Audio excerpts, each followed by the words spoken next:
Hello and welcome, Draft League fans, anyone watching the VOD.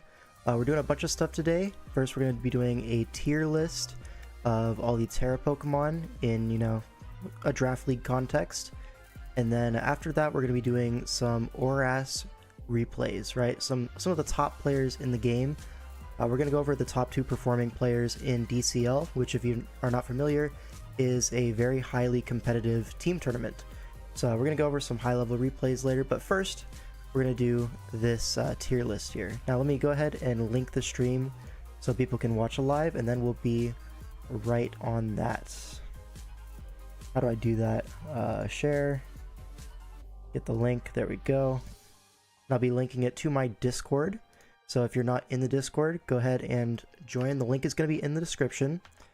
That's where all of my announcement for my streams are, all of my content as well. So yeah, at the streams roll. And here we go. So hop in, everybody. This is gonna be so epic. The Arboliva in the thumbnail is very funny, for sure. Oh, a Kilowattrel. Burger's saying in my Discord server I should have added a Kilowattrel. He's totally right. But for now, this is what we have. And just let some people trickle in. And then we can get started, right? And shout out to everyone who's showed support over the past week or so, past few weeks. Been doing a lot of streams. We did actually hit the watch hours that I need to become a YouTube partner, so very awesome about that. So maybe this is the first stream we have it enabled. We might get some members today, who knows? But I'm not out here begging for money or anything. It's just, I think it's cool. Anyways, welcome to everyone joining. Thought you needed 1k subs for partner. You only need 500 as long as your watch hours are high enough. It's just I don't get ads on my videos. Just I just unlock memberships and stuff like that. Life update time. Got addicted to this card game. Balatro, goodbye draft. All right, good luck with that. You're done. I don't think you're the one ranking here. I get the joke though, I get it. Very funny. Comedy, perhaps. Anyways, so the only tier lists I could find were every single fully evolved Pokemon. So there's some stuff here that is not in the decks. We're just gonna have to sort through that manually, I suppose. But it does have all of the new DLC stuff. Like Pecharunt, you have your Terapagos, Raging Bolt stuff. Sounds like we ranking every Pokemon. I don't know, man. That's a lot of Pokemon. I think what we'll probably end up doing is have a tier, right? For not in decks. You know what I mean? So we're ranking Nat Dex Terracatustan? No, we are not. I am not doing that. No. Not today, not today. Not much of a Natdex guy myself. Tera Parasect looking mad good right now. You do get rid of that god-awful typing, and then you're left with just, the base stats under the hood, which are also terrible. So, I don't know about that. Hello, Happy K. Hello, Keegan. Welcome, everybody. Alright. So, I'm actually going to bring up on my other monitor just a random draft board. So make sure I don't miss any Pokemon that are actually top tier. SV. There we go. Alright. How am I gonna set this up so I can see chat and that at the same time? It's not that hard actually. Let's go. Alright, there we go. We're doing great. We're doing great out here. Can you rank Tera Hydrapple first before you disappear? I bet we could do Tera Hydrapple first. Would you rather have Chad Terrasect or Veda Zarude? I'd rather have a Zarude personally. You don't need to see chat yapping. Yes, I do. The interaction is what makes it fun, you know what I mean? But anyways, so as per requested, we're gonna do Tera, what was it? Tera Hydrapple first. Let me find Hydrapple real quick. It's gonna be all the way down here. Where are we at? There's Appleton. There's Hydrapple. Alright, let's bring him up all the way to the top. Alright, so Tera hydrapple. I know Yurdunk has been using this a lot recently. What do you think about this? Do you think it's like good for the price? Or do you think it's just like straight up good?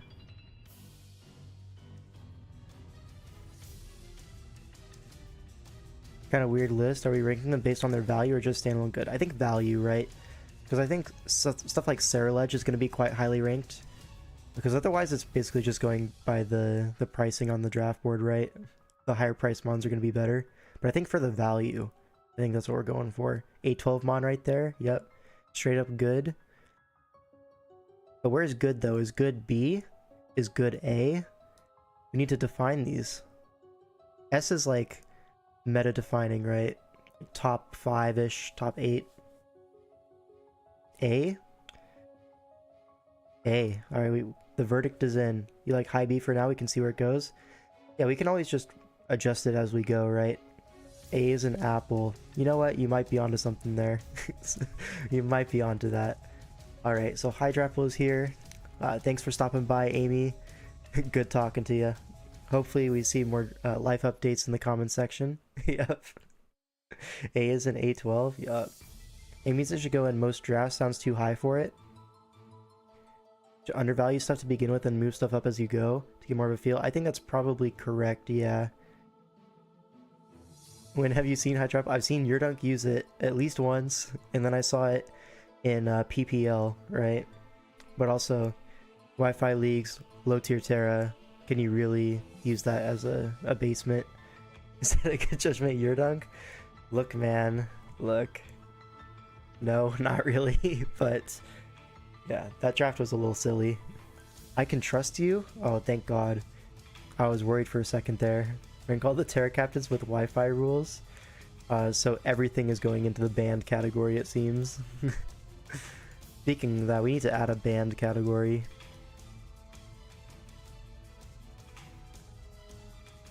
Ban. And let's make this the purple color, because that's what I have in the thumbnail. Not index, what color are we going for? Some gray, yeah. I think at its price point it's an okay Tera, but I would never really be scared seeing one. Yeah, I think so. That's probably the case, right? Bulky, strong, hard to get rid of because regen. What more can you ask for? You can ask for some speed first off. You know? I think slow mons are like inherently disadvantaged, right? I'm kind of convinced by Hacker's argument. We should probably undervalue things at the beginning and then move it up as we feel fit. But yeah, let's start with B on hydrapple for now. Alright, next Pokemon, what do we want to go for? What's the next thing? If there's no suggestions, I'm going to see the first one that pops out to me. Gliscor. Alright, what do we think about Gliscor? Oh my god, I got a notification. Oh, thanks for the sub, Nick Corbin. Let's freaking go. How loud is that, by the way? Because that's the first time I've had, like, notifications on. So, let me know if that's too loud on your end. I need to adjust some stuff, maybe. Thanks for the sub. Appreciate that. Too loud? Yeah, I thought so. It was loud for me as well. How do I change that? Settings. Yo, how do I do this? Do I have to do...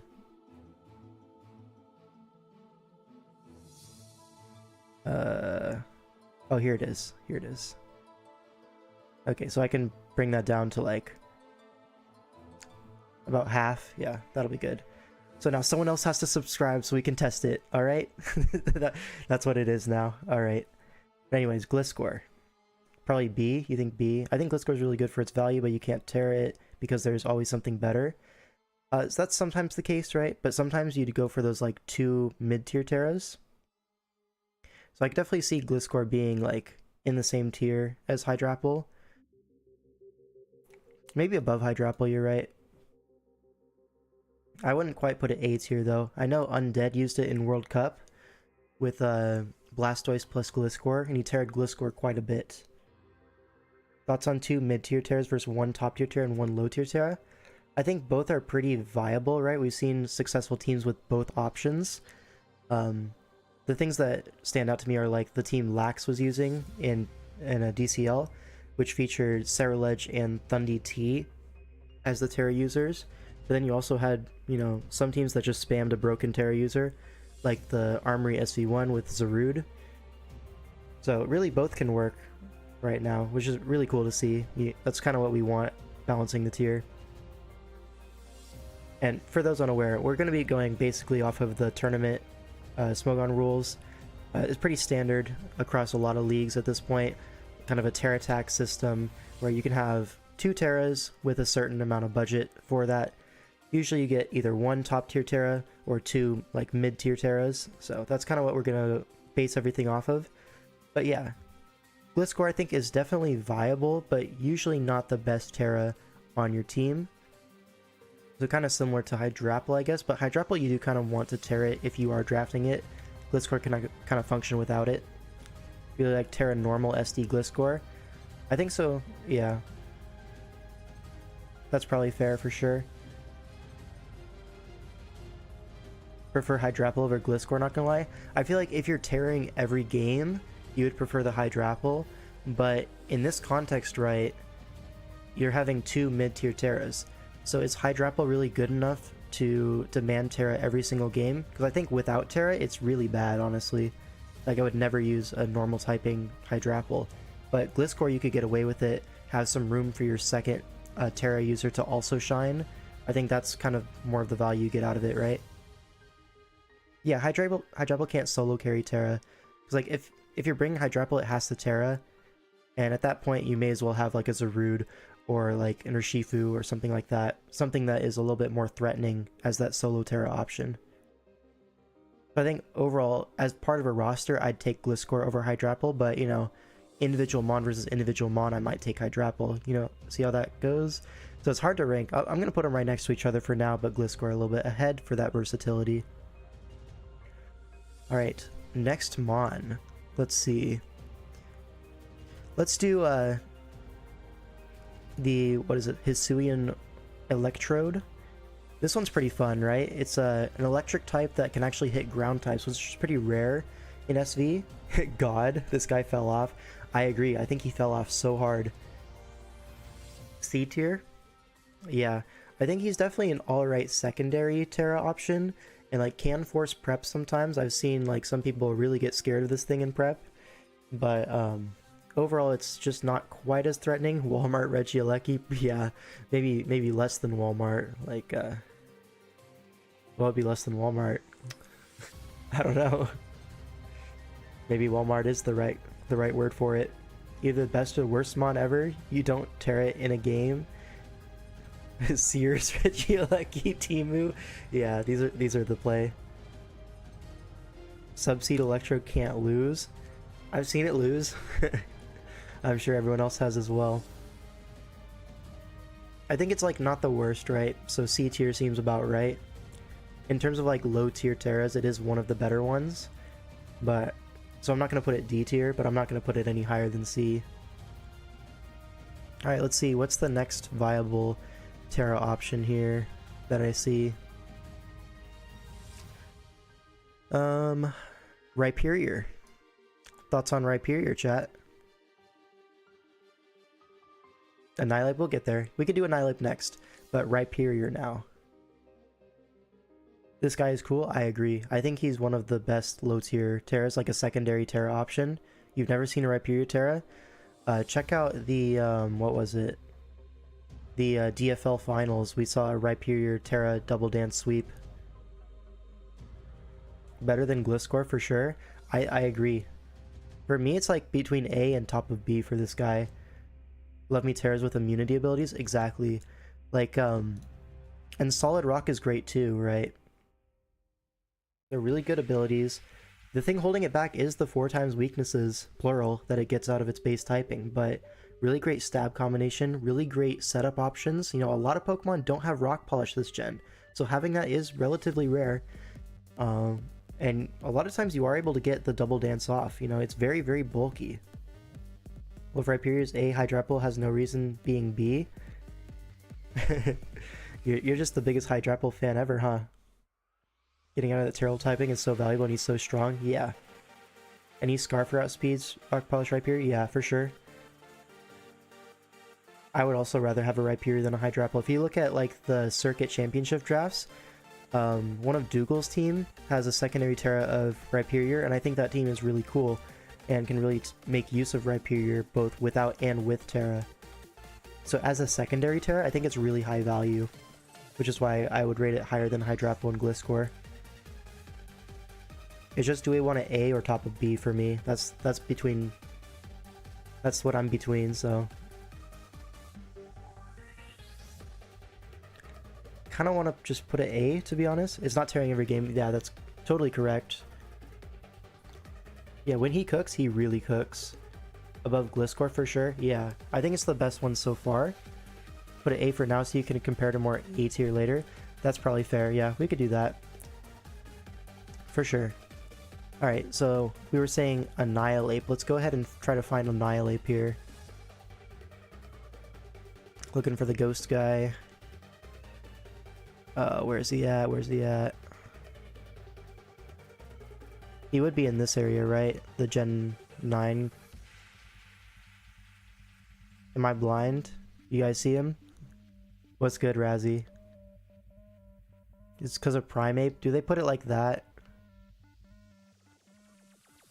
Oh yeah, there it is. Okay. Alright, so Annihilape. I really like Annihilape.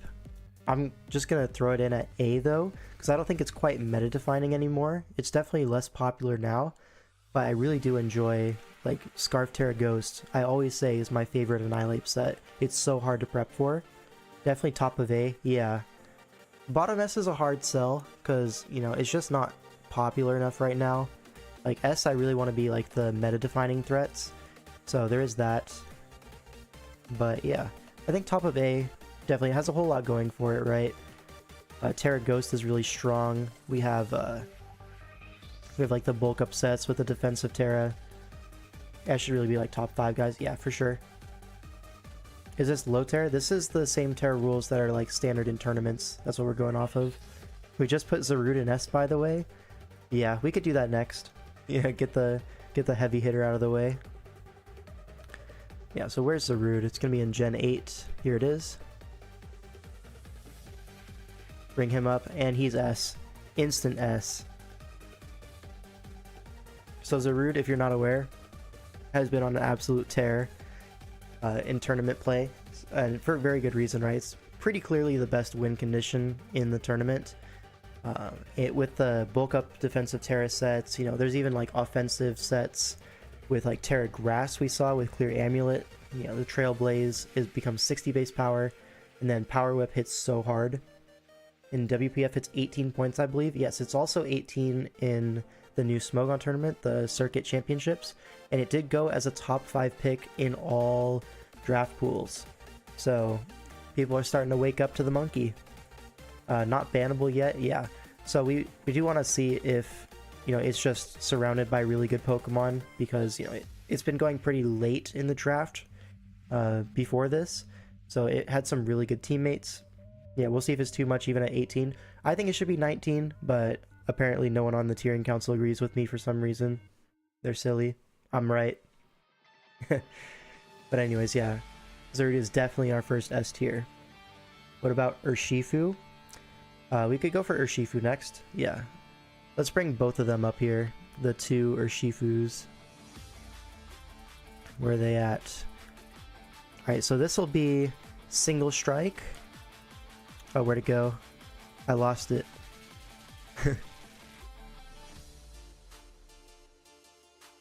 Oh no, I lost it. Well, here's Rapid Strike. Oh, I lost that one too. Where'd they go? Where'd they come? Oh man. Singles on bottom right.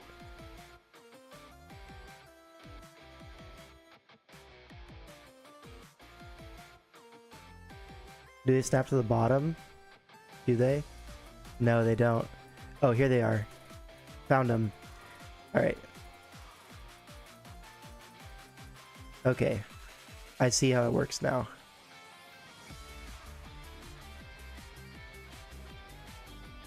Alright, so clearly these two are the bottom Tera users in the whole format. I'm just joking around, Alright, single strike. Where do we want to put single strike here? This is a Pokemon that I'm actually not too big of a fan right now. Who do you build around? Single next to Dragapult? Well, come on, Sablo. Come on. Be real.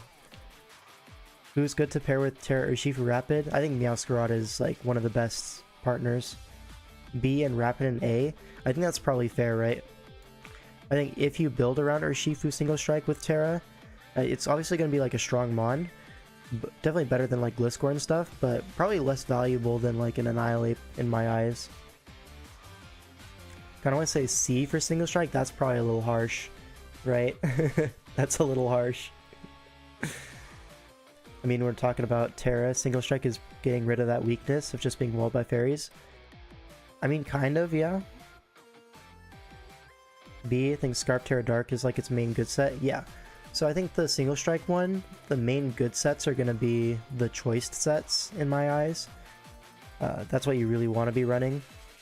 Whereas like Rapid Strike, you really want to be using those Punching Glove SD sets if you can.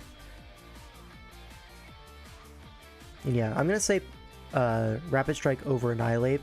It's just a personal preference at that point. I think it's just a little bit better right now. Why would you pick Single Strike for Physical Dark when you can have Bombardier? That's what I'm saying. Single's good, Rapid's more versatile. I actually think the opposite, low-key. Rapid is not as versatile because you are like low-key item locked into Punching Glove most of the time, but the stabs are just so much better. There's no Tera type that covers the dual stab option, which is a massive, super big, epic, amazing, huge deal. You know what I mean?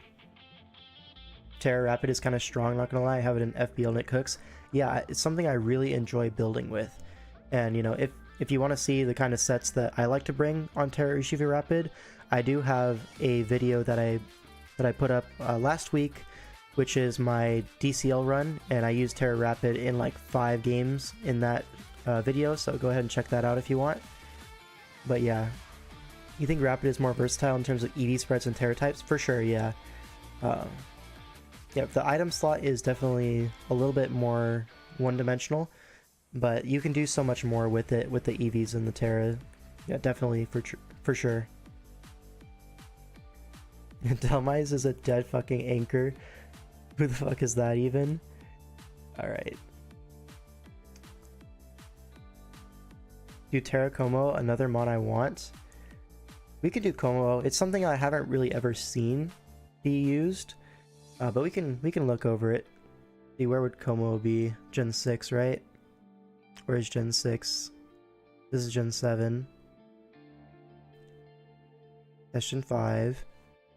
It should be around here somewhere, right? Is Kommo-o Gen 7? It's Gen 7, my bad. Here it is, here it is. Alright, so Kommo-o, right? Is my streamer stupid? Yes. Yes, next question. Kommo-o in theory is pretty good, but there's always something you'd rather Tera a lot of time. Yeah. People just don't draft Kommo-o these days. Especially in like the 8-mon tournament format, it's really hard to fit. And then like its best set is like defensive Tera plus like the Clangorous Soul move or whatever it is. The Omni Boost minus 33%. But then that gets mirror herbed and you're like super boned, right? Worse than Hydrapple, not worth Tera over other guys? Yeah, I think that's probably fair. I think Kommo-o could be good if its price gets low enough. Yeah, if it were like on the low end of the mid Tera kind of price, it'll probably see some usage. But for now, I just haven't seen it, you know? I think people just generally prefer other things. Kommo-o when someone has Mirror Herb, exactly. If like your main Tera user is just countered by Mirror Herb, it's like really hard, right? Tera Normal Boom Burst and then sets up DD SD sets aren't bad. Yeah, I think for sure. 10-point Tera Kommo-o would be sick. Yeah, that's something I kind of want to see in the future. Yeah, we'll definitely have to see if people start, you know, picking up on it. But for now, we'll put it in C. I think out of respect for like the theory, I will put it above electrode. I think you can do some pretty cool sets with it, but we just haven't seen it yet, so it's not really part of the metagame at the moment. Alright, let's go ahead and look at some other mons. What do we want to bring up here? Oh, Mew would be a very interesting one. The kommo-o theorem. Let's do Mew next, and then we can get to some of your suggestions. So Mew. I actually think Mew is super cool in SV.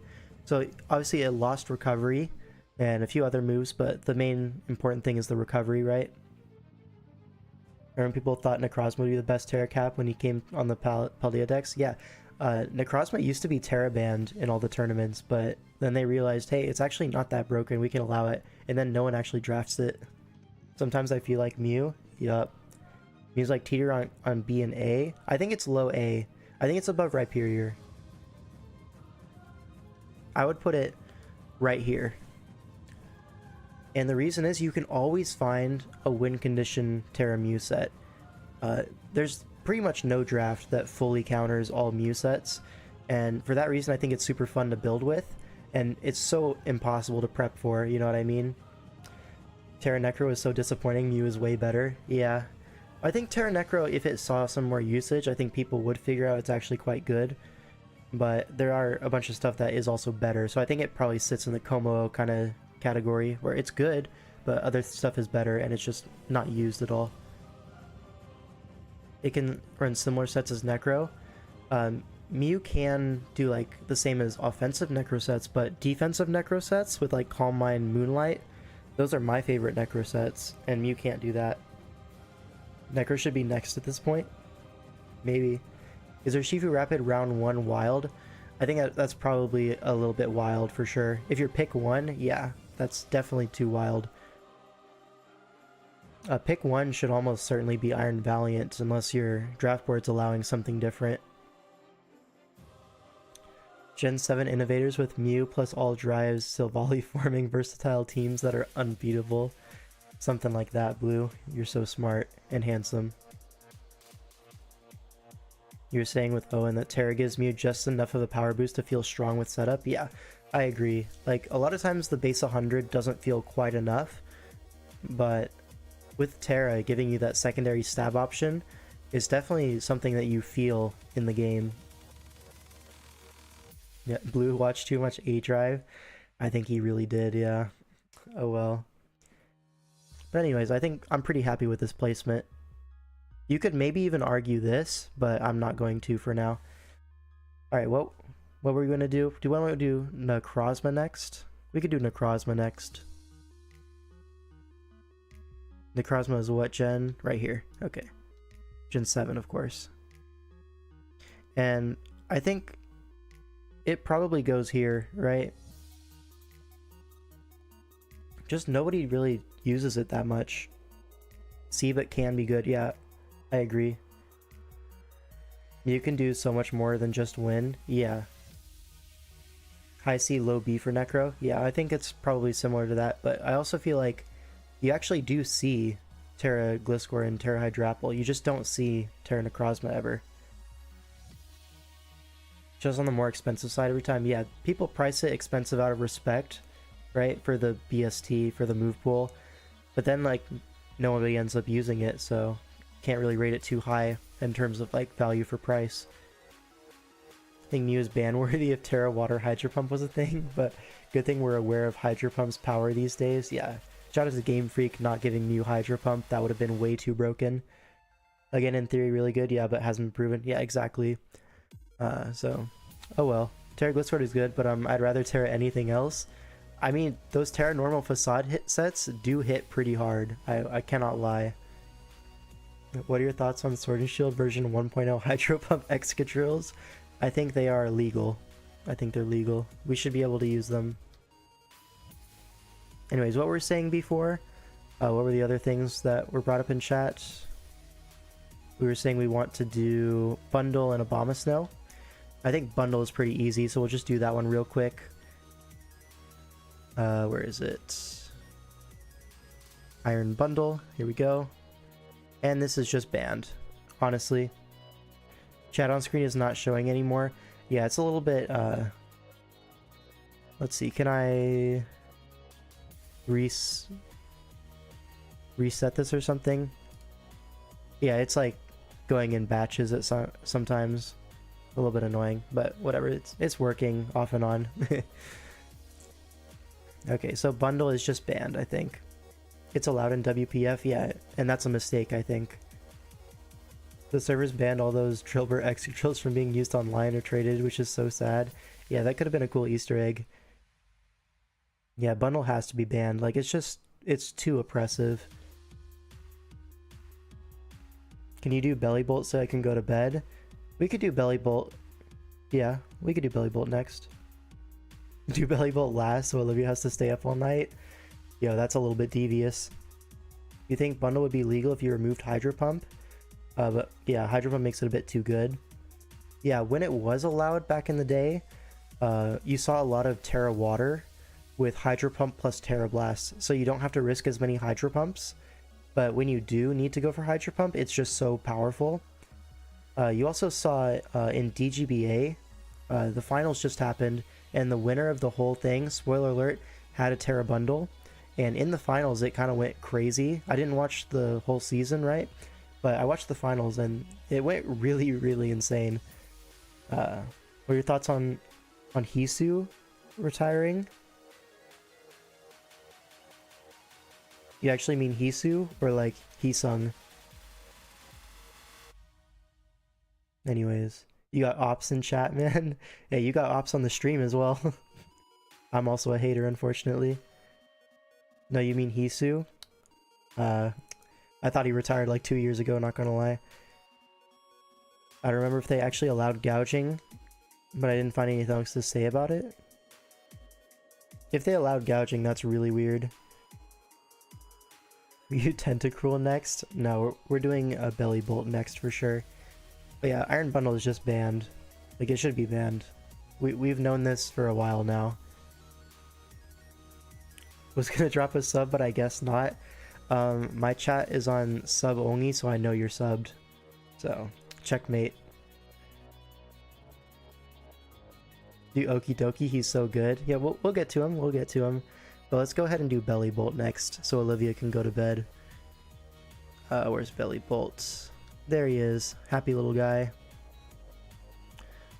Alright, so bellibolt. Kommo is already done? Yep, it's right here, bro. Blue, what are you saying? So bellibolt, right? One of the better like secondary Tera captains, right? Definitely part of the meta. You see it like pretty often as like a secondary Tera. I think more often than Rhyperior, and the times that it does Tera is like pretty impactful, right? So I definitely see it as somewhere around here in the A tier. Like just in the DCL finals alone, we saw a Tera poison bellibolt, check an iron boulder, and that was pretty cool. So yeah, just having that type way too high. Haters in the chat. I get it, bro. I do think it's up here though. Depends on 8mon versus 11mon, but 8 is fine. Yeah, honestly, like most of my opinions are going to be based around 8mon tournament format. So is what it is. Bellibolt higher than hydrapple is disrespectful. Nobody knows ball. Hey, when it's you against the world, sometimes you know the world is right. That's all I'm gonna say. 2016 was the time where people would lead Vaporeon and click wish turn 1. Unbeatable lead. Yup. Can you rank Omnipon? Nope. No sir. Blue, why are we just waffling in my chat? Please keep it on topic. Anyways, what do we want to do? We could do okidogi next. Where's my okidogi? Here he is. Probably the best of the loyal 3, right? So okidogi is something we've seen actually a pretty big uptick in usage recently. And for good reason, right? It's like if Toxicroak had stats, right? So this thing is so bulky. Especially with like a defensive Tera, get rid of that psychic weakness.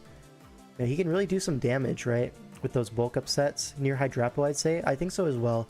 I think he's like starting to put himself into the meta, but maybe not like a complete mainstay quite yet. I don't know, A12 is doing the Lord's work though, promoting this thing. Hear me out, Toxicroak is better than Okidogi. Alright, I'm done hearing you out. That was just a wrong take, I fear. As long as the enemy has no gouging fire, Okidogi looks decent. Okay, man. You think Doki is super good? Yeah, I agree. We were actually mocking it for finals in for Panda's game in finals for DCL. And Okidogi was like probably the #1 issue for us in those mocks. Is Oki not the natural prey to gouging? I don't even know what you entirely mean by that, right? Because low-key can't Okidogi 1v1 gouging fire. Like, low-key though. Okidogi is fire, yeah, I agree. AV says do not die, correct. And then that ability is so annoying, right? You meant Predator? Yeah, that makes a little bit more sense. I think he means animals? Who said animals? Whatever. His typing is low-key fire already, so I don't know how much I like Tera Edition. I like the option, right? I really like Tera Dark on it, overall. As a secondary Tera, I think he's like pretty good. Not the best ever, that's why he's only B tier, but definitely usable. Iron Hands next? We could do Iron Hands next. That's something I actually have a pretty good opinion of, because I've actually used it in a tournament, unlike most people. Greninja and Hands next, I guess? Yeah, we could do that. So Iron Hands, where are we? We're right here. Alright, Iron Hands. I used this in a Smogon tournament, like probably a year and a bit ago. It was pretty good, nothing too special. A lot of SD Tera Flying is what I was using. A lot of like Tera Water, stuff like that. That electric water dual coverage is pretty nice. You want to draft Iron Hands? I don't know why no one uses him anymore. It's definitely good, it just doesn't blow you away, you know what I mean? Yeah, the typing is good. It's like pretty neutral into a lot of things. The only main thing you want Tera for is get rid of the ground weakness. That's like the only major one, right? Like the other weaknesses are like a little bit less common to go up against. You liked using Tera Hands, but the typing is already good. Yeah, actually can blow you away with a Whirlwind. Fair point, fair point. Alright, I didn't consider that. Tera only makes it marginally better. I agree, yeah. Felt really hard to fit into 8mon, but it's really strong. Yeah, you rank Tera Hisuian Arcanine. I think that guy is super fire. He is a fire type, that's totally true. Why would you use Tera Hands when you can get a higher value Tera Conkeldurr? Okay, maybe an overcook there, I'm not gonna lie. Loki though, if the ground is the only hands check, you can easily cut out hands to beat it without Tera. Yeah, you could have like Shookaberry, you could have like an air balloon, just anything like that. Or you could just be like weakness policy, drain punch, right? You're gonna be able to take most ground moves, drain it all back.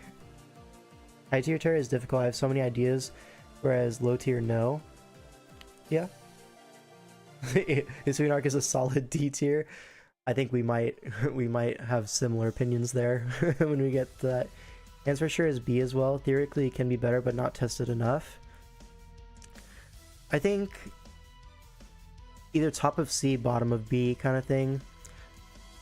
Like, it was okay. It's just I would not draft it again. You know what I mean? So I would also never recommend it to a friend. You know, I'd say it's alright, but just get something better. So maybe with that in mind, I'd put it top of C. Ape outside of S. Yep, I think it's just not popular enough to put it in S. We're reserving S for like meta-defining stuff. So if it's not used very much, it can't be meta-defining. You know, it really is that simple. That's chill too. Yeah, I think so. Is God, just get a different Tera. Exactly. Wait, Loki? Sinistra S tier? I actually think you might be onto something there. But next up is Greninja, right? The only S tier is going to be Zarude. We might have to make a Zarude tier if S tier becomes too crowded. You gotta try Ape again. Yeah, I think it's really great. I enjoy Ape a lot. It's just a little bit harder to fit and harder to justify with everything else. Gren might be S. We'll see. We'll see. Where is it? Gen 6. Gen 6. That's the end of Gen 5. There it is. Okay. Gren is surely A tier. I think it's probably somewhere around top of A. Yeah. You've been really underwhelmed by it. Are we just bringing wrong sets or what? If I'm 16th, Ape is mine with someone who though? Gren is A because it's not immediately Tera'd. Maybe top of A. Yeah, I think it's probably top of A. I think it's better than everything else on this list so far besides Zarude. Battle Bond becomes significantly scarier. Greninja already has Tera, so it can't be S. Yeah, you are silly. Gren is S, I feel personally it can just win a game on its own, but it needs to have the right team around it. I think with like perfect team support, it does have a really high ceiling, but it's also not necessarily the #1 like meta-defining Tera user. Bump Urshifu and Gren up a tier and gives Zarude its own. They're so much better than the rest of A. Yeah, we could definitely move stuff around, you know. Prepping for Tera Battle Bond Gren is literally impossible. Yeah. Top of A is perfectly acceptable. I think so as well. Rhyperior needs to move down, unfortunately. Yeah, he's low-key starting to not fit in here. Low-key, low-key. Let's go ahead and move that down, honestly. Yeah, we're gonna do that. If it needs the right team around it, then it can't win the game on its own. I mean, I did have a team, or I had a game in World Cup, I don't know if you're aware, where my Greninja won in 8 turns. So sometimes it can just win the game on its own, but that's pretty rare and maybe requires some errors on the opponent's side. Right, just below gliscor. Yeah, that's probably fair, to be honest. We were kind of hyping up Rhyperior maybe a little bit too hard.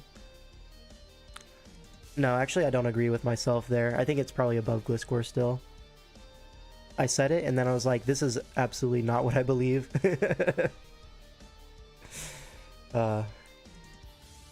Yurdong actually thinks it's S. Yeah, well, he's entitled to his opinion. Yeah. Alright. Rhyperior is the GOAT. It can claim 2 in most games with relative ease. I also think it's really good, but also like, you know, everything can't be A tier. I kind of get it. Some opinions just should never be considered. Yeah, like Perfecte Blue, when he has an opinion, I usually just put I just close my ears and I say la la la la la la la. Yeah. Torn has to be easy S. Yeah, we could do Torn next. That's like one of the easy slam dunks, right? Tornadus. There's Landorus. Where's Tornadus? There we are. Torn T. So Torn T, definitely S tier. One of the top 2 Tera users, I think, pretty unanimously alongside Zarude. Maybe even above Zarude. You know, I think general community consensus is this, but me personally, it's this. You know what I mean? You think it's better than Zarude? Yeah, exactly. Right. We're only doing Paldea decks? Yeah, correct. It's just this is the only tier list I could find that has all the stuff in it. So we have to sift through a bunch. What about Tera Chi-Yu? We could do Chi-Yu next, but first I want to talk about Torn a little bit. Throughout the whole gen, it's been like pretty consistently a top 3 pick in most drafts. At least when it comes to the 8-mon tournament scene, right? When people are actually trying to win, you know? It's just always a top 3 pick. You think the meta around Zarude is going to change a bit more now that people won't get as easy Iron Valiant Zarude structures? Yeah, for sure. I think in terms of like community consensus, it is Torn #1 Tera right now. I think Torn can allow for a secondary Tera cap better than Zarude. Definitely, that's fair reasoning. But also, Zarude does just win the game a lot. That's like, I'm a big fan of Zarude, so me personally, I'm going to be putting this, but I would not I would not even complain if you had it this order. And yeah, I'm just gonna stick with that. Alright, Chi-Yu. Let's go ahead and look at Chi-Yu real quick. So Chi-Yu is going to be right here. You think Zarude is definitely number 2? Yeah, for sure.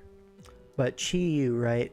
This is something that, you know, used to be pretty highly regarded, but now has kind of fallen off. People don't really use Tera Chi-Yu quite as much anymore. It's gotten overhated over time. Exactly. I think it was overhyped, and then people were like, "Ah, it's terrible," so now they're underhyping it. That shit is broke. Yeah, I don't know about broken. Chi-Yu should be A, but I'm like, why does no one use it? So the reason nobody uses it is because I'm not too sure, honestly. I think it's good. I think it's good. I kind of like low-key wanted to draft it on one of our SV teams for DCL, but just like the community consensus on it has dropped a little bit too far. Reported this stream for misleading information. You claim you are the #1 player when you're just a Bloons player. #1 in that game too, don't get it twisted. Better options, just gets left behind, too scared of weaknesses and rocks. I think there's some of that. I think like the Tera Fairy like boot sets are like really, really good. I think it's so hard to prep for that kind of thing. I think I would probably still put it A above like bellibolt, but that's probably where it would have to go. You only use non-Tera Chi-Yu, but even that feels incredibly powerful. Yeah, it's like one of the best breakers in the format, right? In terms of like special breakers, yeah, definitely. Tera just makes it impossible to check. Yeah, people have to play like more offensively into Chi-Yu, right? They have to check it offensively because not every team is going to have something capable of taking 2 hits, especially with Tera. Chandelier, we need more D tiers. I mean, maybe. It was overpriced a bit at the beginning. It's in a good spot now. I think it's definitely very draftable. It's kind of similar to Annihilape in that sense, where like it's kind of like underutilized at the current moment, but I do really think it's quite good. Alright, we got some more suggestions here. We can do Chandelier, we can do Avalug, Raging Bolt, Arbok. Alright, what do we want to do next? What we want to do is Iron Crown. Yeah, but let's pick one thing to do next. We need D tiers. I mean, we can throw some D tiers in there. All right. Butterfree. Is Butterfree even in the decks? Let's pick a band tier and talk about Bombardier again. Gholdengo. I guess we could do Gholdengo as like a D tier. It's a good mon, but you should never really be tearing it. Where is it? Here. So Gholdengo. Why would you ever tear your Gholdengo? The typing is already one of the best in the game. Lapras instant D tier. Sage don't kill me. Hello? Aster, are you crazy? No, I actually think Tera Lapras is super fire. If it's not in the decks, then Butterfree will be fast, don't worry. Yeah. Yeah, but Gholdengo is just so good. Naturally, you never really want to tear it. And if you do, it's because you want to take like knockoff or something like that, which you can already do with Culver Berry. Or even just, you know, invest a little bit in HP. Live with a weakness policy, KO back. Like, there's so many things Gholdengo can do that it doesn't really need Tera. Loki, Lando I, T, and D tier. We could do the Landos real quick. I think Lando I definitely D tier, but Lando T I think is actually pretty reasonable with Tera. Where is it? Here it is. Alright. The Landos. So Lando I, you should never be tearing this guy. Like, why would you ever tear a Lando I? Scarf Tera flying and bulky sets are right. Yeah. I don't think it's even B tier. I think it's C, but it is usable. Oh, I lost my place again. Lando. Where are we at? There it is. I think he's better than Hands, but that's about it. Landorus seems fine for Tera because it has defensive capabilities. The Scarf Tera flying stuff too is not bad. Yeah, it's usable. Gholdengo been carrying my Natdex draft recently. Check pace and I ran Colbron at 6 out of 7 games and it legit only needs that item. Yeah, exactly. I know K-Crick is a big fan of weakness policy on Gholdengo. He spams that like every game. Bait Blue actually contributed to chat. Real, yeah. Boulder and Crown next. I know people love him or hate him. We could do that, yeah. Landorus seems fine because I have Scarf Tera flying. Yeah, exactly. It's wasteful. Yeah, there's usually going to be better options. That's why it's all the way down in C, but I think it is usable. Policy screens is nuts. Yeah, exactly. Been 4 business days and we only 21 mons in. Has King fallen off? Yo, it might be. I might have fallen off. We're going to be here a while. Which is cool. I don't have anything to do today. Boulder and Crown. Let's go ahead and do the new DLC ones. Boulder and Crown. Let's do... or that's Bolt. Boulder. So Boulder, I actually really like. I think it's probably somewhere around the Greninja Urshifu tier. But I think it's like one of the better like win cons, right? With the booster SD sets. And then also like people have been experimenting with like the choice banded Tera rock sets. And those hit really hard and it's super fast. So between those 2 sets alone, I think it definitely deserves like top of A. And people have been using it quite a bit recently. Like it's seen an uptick in usage. Above Ape Shifu range, yeah. I would probably still rather have a Tera Gren personally. But I think it's definitely up here. Such a Tera Hog, but such a good one at it. Exactly, right? I mean, we saw it almost win like the tiebreak game, right? In DCL. Was it the tiebreak game? Was it? I'm not too sure. I think it was, right? It was the Tera Poison Bellibolt. And then it was Tera Grass Boulder with sub. Yeah, exactly. Typing doesn't matter, what's either faster than everything or tearing for EQ CC. Yeah, exactly. There's one time we didn't tear our boulder, but we auto lost to Ogre otherwise. Oh yeah, that was the Meganium, right? I'm pretty sure that was like the Tera Poison Meganium. I also take Shifu before Boulder. That's a tough one for me because Shifu on some like Meowscarada team, I completely agree. But on most structures, I think I would actually prefer the Boulder. Low key. Because I don't think Rapid fits on every team. Did Tera Rapid Strike tactic increase for Circuit? Yeah, by like one point I think, maybe 2. It's 16 points now. Boulder's definitely easier to slap on, yeah, for sure. I think just like the ease of use just puts it ahead of it for me. But I think maybe Rapid has a higher ceiling. It's hard to say. Your base 125 speed Pokemon aren't supposed to be easy to get in. Yeah. Crown gotta go to mid A as well. Yeah, we could do Crown next. And then we'll do Raging Bolt after. Alright, Iron Crown. Where do we want to put Iron Crown here? I think it's really cool. It's just base Crown is also good. So sometimes you see it like not Terra'd on a draft just to save points. But I think when you are able to Terra it, it does tend to put up numbers. Crown is one of the most annoying mons I had to prep for in DCL. Yeah, it's like really good, not gonna lie. Crown is like below Chi-Yu.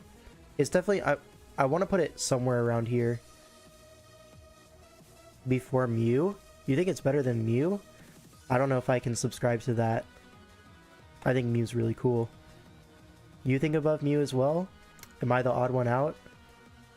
I might just be the odd one out here.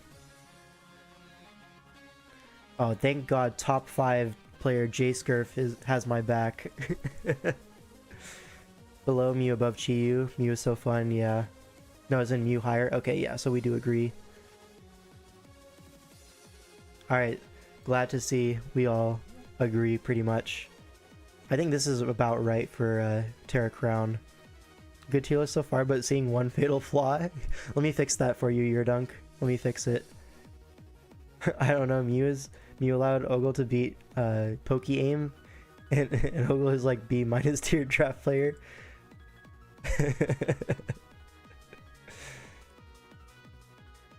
You could personally never agree with L5. My Tera Mew record is 12-4 across seasonal and ulti. Yeah, it's a great Pokemon. Hydrapple D tier. Yeah, let's actually throw it all the way down here. No, we're gonna put it back. We're gonna put it back. But yeah, like the agility sets, like one of the main weaknesses of Tera, or like Iron Crown in general, is the coverage issue. Like it has dual stabs and Volt Switch and not a whole lot else.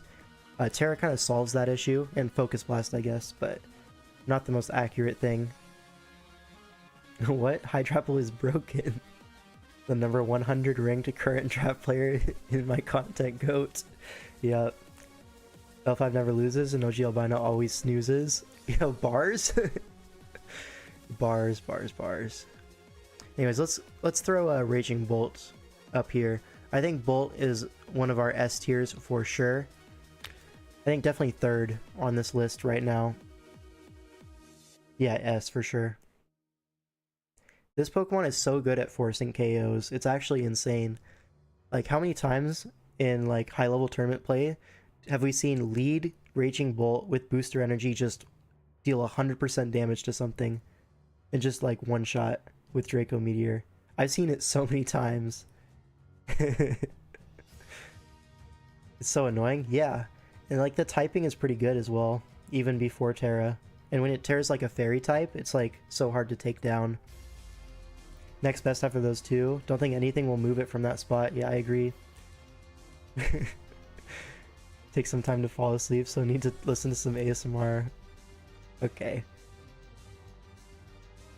Forces KOs, then also takes 3 to 4 hits to kill. It's broken. Then they healing wish it back. True.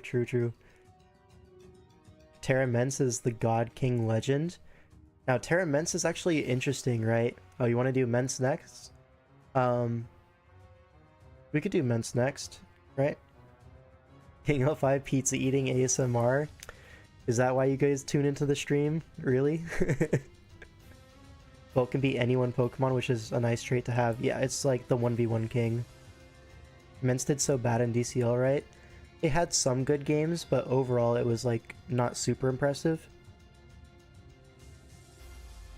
You think Mence is B tier? I'll probably end up agreeing with you personally. So let's just go ahead and look at Mence. Where are we? Gen 3. There's Mence. So Mence, I probably put it around here, top of the B. Think you've built your brand around Salamence? You are at 5'6" max with an 18-inch vert and get bodied by Keegan and pick up basketball on top of a roof. Oddly specific, but I think you might be right. Mence's top of B, bottom of A has sort of gotten figured out. Yeah, I think top of B is where my personal opinion is here. Blue Yap again. Yeah, he just never stops, does he? Oh, do we have an official vert test? Let's hear the verdict. Get it? The verdict? 21 inches. Yeah, isn't like 6 inches the average? I joke.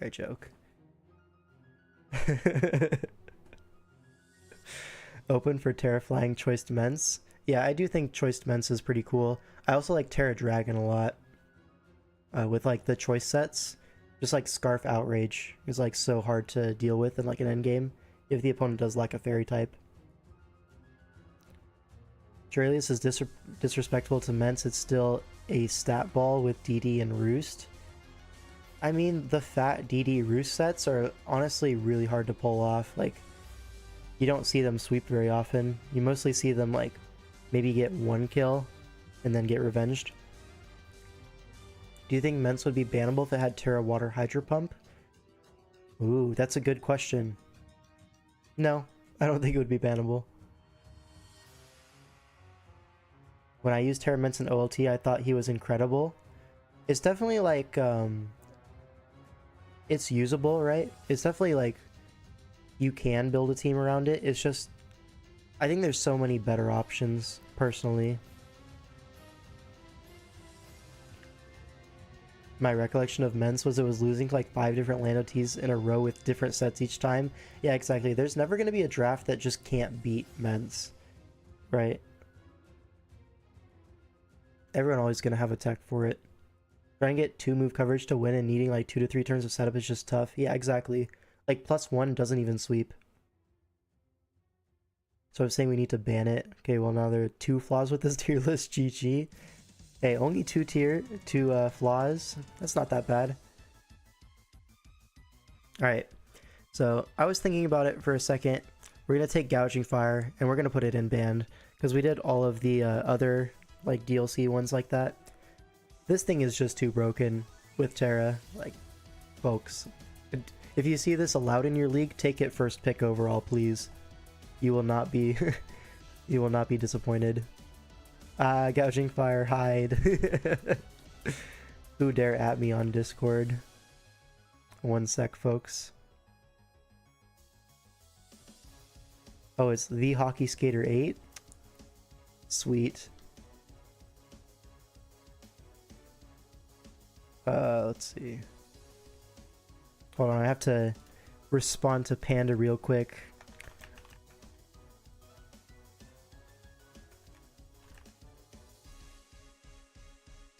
There we go. Owned. Alright, now I gotta pull everything back up. Alright, there we go. Sneasler surely banned too. Yeah, definitely. Nick, go away, we're doing something important. No, he just sent something in my Discord a while back, I just saw it now. Hockey booty call? Man, I wish. Anyways. Maybe let's throw some banned Pokemon in there. Like Terrapagos, Tera banned for sure. What else is Tera banned here? Valiant, Moon.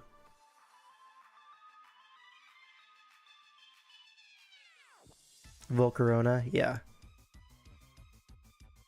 Where's Volk? Gen 5. There we go.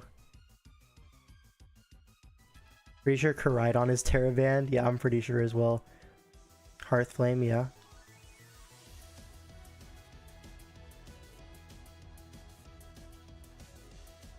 Blue, L5 is the next season of the KDL still shut down. Yeah, to keep the athletes safe, we do need to shut down for now. Palafin, yeah, we can take Palafin. Oh, we have the hero sprite. Let's go. Enam-I? Enam-I is an interesting one, right? Blood Moon is banned, yeah. Would Ursaluna be down here? Or would it be paired with Ursaring? It looks like it's with Ursaring, right? Well, we could do Enam-I while it's on my screen. To the bottom row. Yeah, okay, I see it now. Well, let's do Enam-I first. So Enam-I, there's a lot of people that think it's S tier, and I disagree. I think it's like low-key a little bit overhyped. Now, how good is it? It's mid, fraud, top of A. Yeah, I think it's somewhere around here. I don't know if I'd rather have Gren or Enam. You feel like Enam is very shiced and broken. Yeah, it's something that the community is a little bit divided on right now. Backchomp Kyurem, yeah. She, Enam-I is a female, please respect girlies' pronouns. Oopsies. Definitely good, but not as good as people thought it was. Yeah, for sure. Would I rather have Tera Gren or Tera Enam? It's a big question. High A, yeah. Exactly what I'm thinking. It's definitely better than Boulder, I think. But here, I don't know, man. I don't know. Yeah, just give me Gren. Just give me Gren. Yes, Owen, it's shiced and broken in Wi-Fi where half the field doesn't know how to draft speed. That's disrespectful for sure. Chat is gone. Yeah, sometimes it seems to be lagging a little bit. It'll probably all come up at once in a few seconds. Got off to a hot start because of Stellar Gimmick? Yeah, for sure. Tera to S tier, to be honest. It's broken. People need to stop cooking with Enam and just click Scarf Fairy Moonblast. Yeah, honestly, the Scarf and Spec sets are the more powerful ones. Guessing this is just for normal Paldea Dex draft? Yes. Yes, that's what we're doing here. But yeah, I think Gren is better than Enam right now. Terragren is so good, it helped King L5 win World Cup. Exactly, exactly. And if I can win with Terragren, anyone can win with Terragren. Superpower sets are shy, super underrated. I think they're alright. It's just like, I feel like a lot of times the like superpower sets are trying to bite off more than they can chew. Like, sure, in theory, if you get like +3 with superpower, it can sweep. But when are you ever getting +3? It's like so rare for that to happen. Let's do Cornerstone next. Instant S, to be honest. Where are the Ogre Pawns? We could do Water Pawn next. Let's do all the Ogres? Yeah, let's do that. So Tera Water. This one is good, right? I don't think it's quite S tier. Is it S tier? Low-key, you can make an argument, right? Water is S. Missed the first hour of the stream. Can you recap it all for me? Thanks. Yeah, just look at the screen real quick and you'll see all of the all of the tiers that we have so far. Hopefully that should help.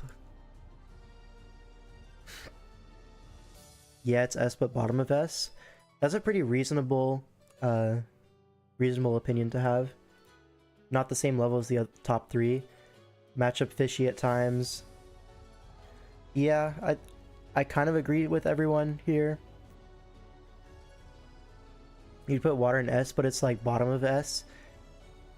Yeah, that's kind of where I'm leaning as well. I think it's definitely better than Gren. Just like as a 1-for-1. Do I even believe that? Let's see. I gotta think about that one for a sec.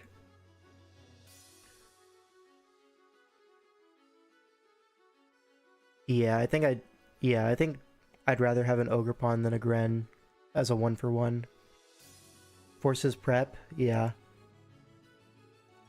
Locked into water plus second Tera cap won't be that good.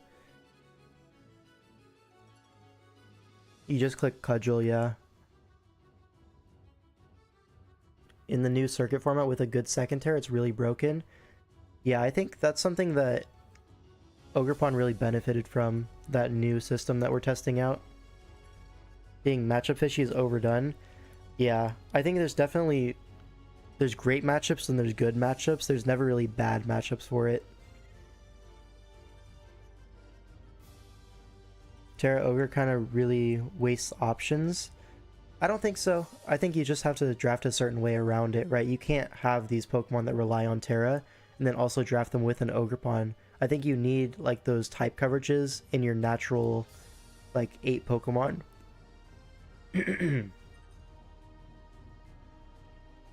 Thank you, L5. You vindicated me picking Ogre Pawn over Gren in GPL. Yeah, you've seen a 1v1 many grass and dragon types anyways. Yeah, for sure. It's definitely capable.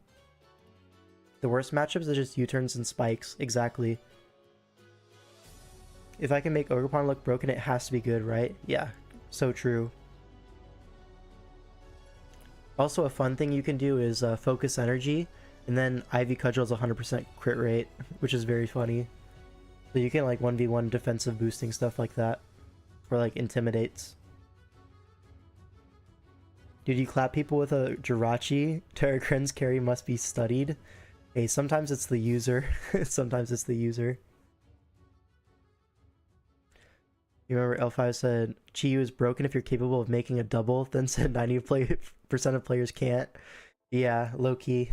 Low-key, I'm right. I will say, you think Grass Pawn is even better? Now that's a new opinion. I haven't seen that one before. Started to become a fan of non-Tera Ogre. Supports your broken Tera guy very well. I don't know if I quite subscribe to non-Tera Ogre Pawn Water. I think there's definitely better options there. That's a hot one, Aster. Yeah, for sure. You think the meta moves in circles where we draft a lot of checks for the ogres that we then don't, based on how good we think they are, which really impacts how good it is? That's a lot of words, but I think I understand what you're going. What you're going for.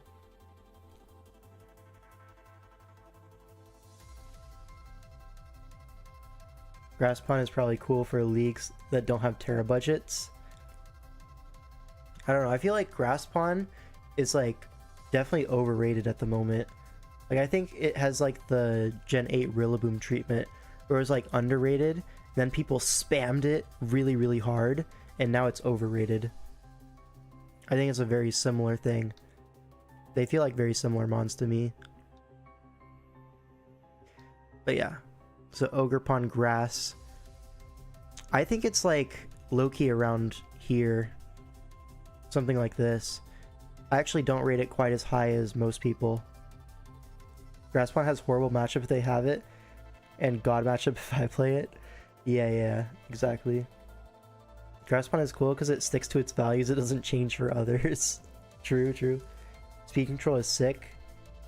No, the speed is definitely awesome, right? Below Mew. Below Mew is kind of crazy, I think. I wouldn't go that low. Better than Ape? Yeah, that's kind of like where I'm thinking. Somewhere around here. But I do think Rapid is better in my opinion. Ogre Rock is S? No, you are cooked. The Gen 8 Rillaboom in usage was due to a washed money guy winning in Clash of Kings unviable tour using it. In the same Swampert set, it was never him. Let us be honest. Between Shifu and Ape is good. Yeah, I think it sits around here for me. Ogre Pawn Rock is better than Grass. Here's the thing, right? Ogre Pawn Rock, I actually really think it's a cool Pokemon, but not as a Tera user. Maybe not D tier, right? But I would never Tera my Ogre Pawn Rock. I would just have it, you know, because Sturdy is a nice ability. Spikes, it's great at setting spikes. One of the best spikers in the tier, like low key. Like I'm not even tripping. It's just like, why would you ever Tera it when you have so many better options, right? It doesn't need the Tera Rock to have like a really strong rock move. Like it naturally has 1.25x, or not that, 1.2x. Just like by having the mask, it just has a passive buff. So, I don't know, I'd probably put it somewhere in C tier. Like you could use it if you really wanted to, but I would never recommend it. And Cradily is on Steven Stone's team. You drive a... you have a good point there. You don't see enough Tera Corner Pawn. I see some people super gas it up. Complete the trifecta and rank Walking Wake and Iron Leaves. Yeah, we could do that next. I'm thinking like, where do I want to put it? Here. I think under Necrozma. Above Kommo-o. Yeah, me and Aster are always locked in. You see that? Iron Leaves S tier. Low tier. I don't know about that, buddy. How do you know that Grass and Rock individually have 5 weaknesses, but Grass Rock types only have 4 weaknesses? Wow, I did not know that. Good thing I know that now. My life will change for the better. Better than Necro as a Tera? For sure. I'm actually not convinced of that, personally. Locked in with Aster, he's a waffler though. Please be careful. I got bad news, I am also a waffler. Anyways, we wanted to do the other things. Iron Leaves, we can throw up here. I think in like some leagues, like 11-mon kind of stuff, you can get some pretty good usage out of Iron Leaves. But in like 8-mon tournament format, you just never really fit it on teams. So I might put it like below Lando-t, low-key.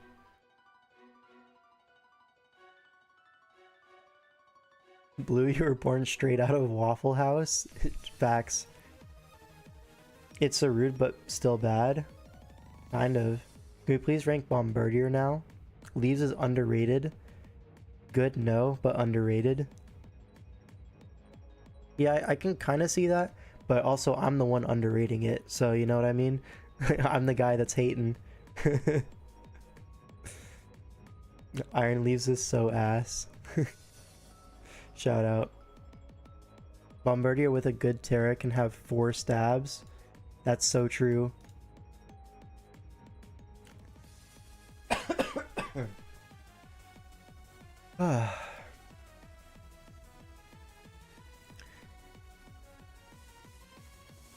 Where was I? I just coughed in my mental reset. Or Iron Leaves, right? That's what we're talking about. Yeah, I'd put it down here for sure. Choking on all the haters, yep. Played it, kill turn 1, U-turn. Okay. I love razor rotors. Okay, man. You can probably get rid of the not indexed here to make space. Yeah, I can totally do that.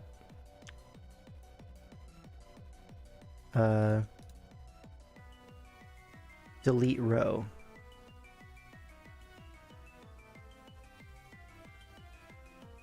I say we add A+. We might split these tiers, yeah. Oh, whoops. I didn't mean to do that. A+, add row above. That's not how you do it, I guess. You have to rename it here, A+. Let's make it orange, I guess. This one can be yellow. We gotta make sure the colors match, you know, that's very important.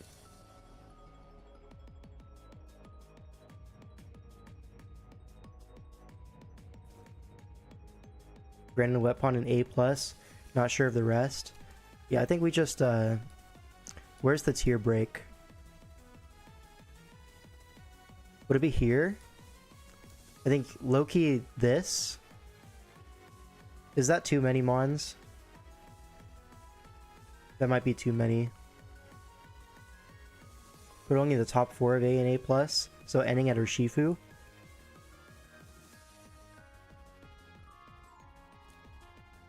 Break at ape. I see a lot of people saying break at ape.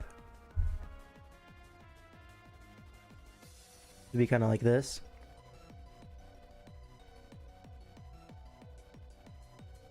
Cut it off after Shifu. I think Ogerpon is like, at least like part of the meta, right? Whereas, you know, Ape is not too common. Mew is just like not quite the same power level as the rest of them. I saw 2 people. 2 people is a lot. That's like almost 3. Like, be so real. Bring back Tera-Latios. Okay, you want to hear my take on Tera-Latios? I think if you have a Tera-Latios and you lose, it's because you misplayed. It's just way too broken. So easy to win with. Can we rank Ceruledge? It's really cool. We could do Ceruledge next, yeah. Yeah, let's do Ceruledge. Here we go. The mascot of Infernal Armory. So slip it in band. Latios in band. Yeah, we'll put Latios in band next. But Ceruledge here. I think Ceruledge for the price is definitely A+. Is that a hot take?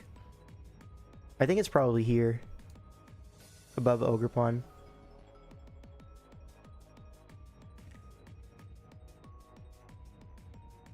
If you want a free S, just rank Great Tusk. Yeah, that's true. We could do Great Tusk as well. Yeah, the value is great. Yeah, if you're looking for like a 2-mon, like mid-tier Tera duo, it's probably the best one out there, right? Great Tusk and S, what are we cooking? Do we have a non-ball knower in the chat? Burger, I thought you knew Ball a little bit more than that. Can we rank Espathra? He's a bird and I personally do not support bird enjoyers. Is Obi in the chat now? Is that why you're saying that? Great Tusk doesn't need Tera? Okay, but hear me out. Great Tusk with Tera is the best Pokemon in the format. Where's Great Tusk? There it is. So while it doesn't need Tera, I would say it's probably up here. Maybe here. It's definitely better than Bolt. Then the other two, it's like, I don't know, you could argue either way. Bombirdier is a rock type, not a bird. Learn Ball. Hey man, ever heard of Aerodactyl? That's a rock type bird. You haven't seen a Tera Tusk? Open your eyes. In a year. I know if Armory got hands of a Great Tusk, we were tearing it 100%. But unfortunately the draft did not go that way. The only reason you don't tear your Tusk is because it's already better than everything else without it. Yeah. Is Terragamid in the G League now? Low-key, I think he is. Is Spathra is noob bait? Yep. Find me a draft with Tera Tusk. You can look at Soggy Doggy Sage seasonal run. I think she got, what, top 8 or something with that? Top 4? Something similar. And Tera Tusk looked really great in that. Outside of that, I don't think anyone's had it in like a team tour. But definitely in individuals, people have drafted it.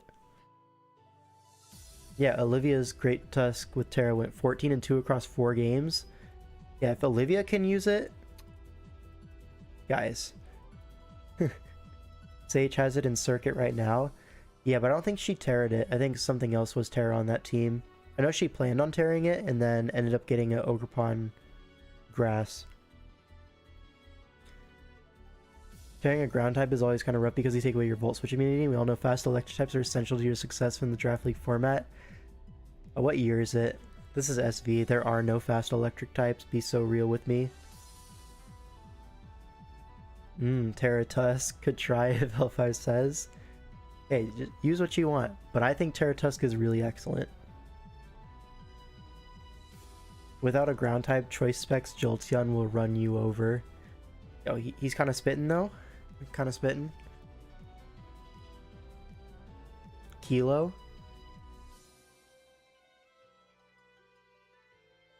What about Kilo?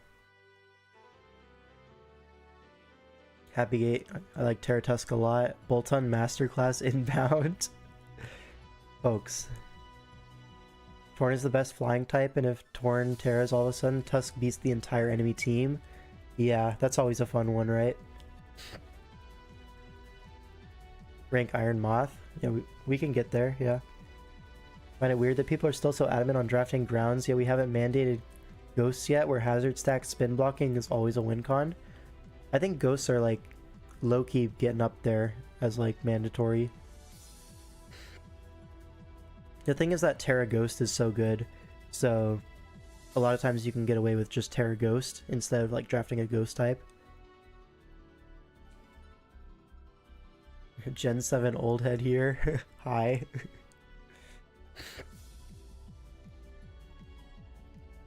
A12 a hater. Raikou bad. The only person I've seen use Raikou well is actually just Aster. But Great Tusk, I don't know exactly where in the top 3 I'd rank it. Would I rather have a Tera Tusk or a Tera Torn? That's a tough one, right? That is tough, actually.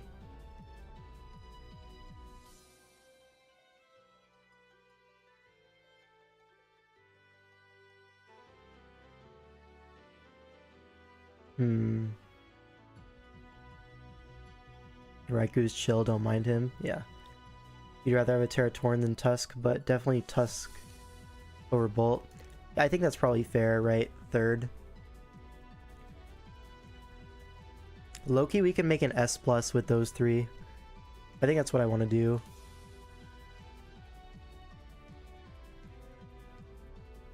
Yeah, let's do that. S plus, 1, 2, 3.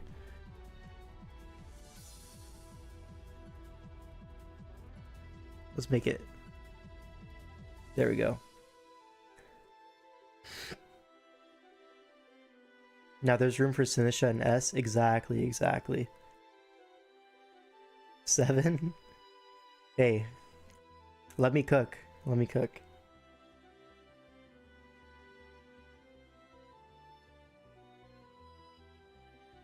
Alright, what do we want to do? We want to do Garganackle, Kilowattrel. Let's do Garg first. So the only person I've actually seen use Tera Garg is Yurdunk. Right? And he was like tearing Hydrapple more often, right? This mon kinda ass. Top of C, low B, something around there. Wake left in the dust. No, people are giving way too many suggestions for me. I can only do one at a time. Tera Garg is bad, I'm afraid. C tier. Yeah. Garg is better than people think, but I had to work hard to make it do anything. Yeah.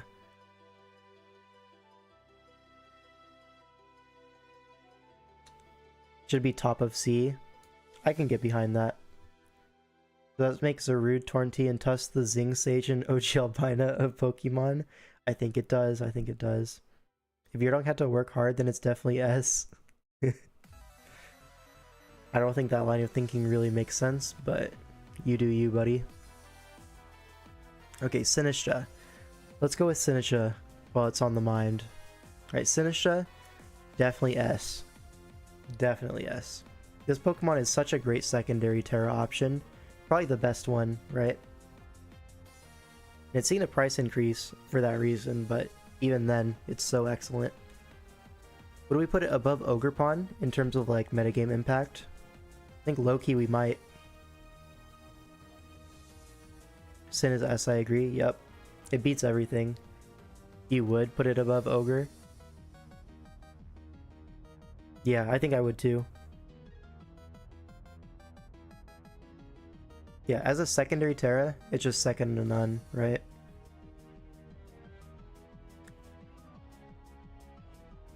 You don't remember when I was getting clowned on for putting Teacup on every team in some team tour?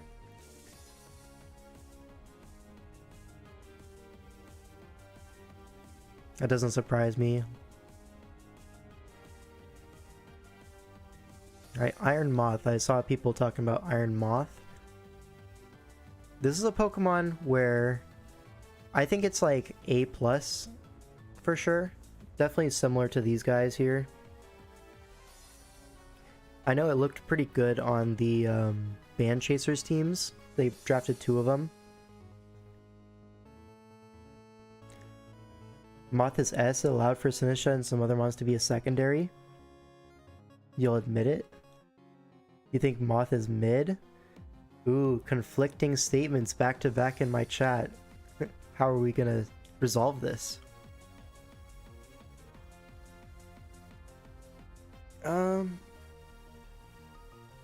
It feels like it's usually used poorly.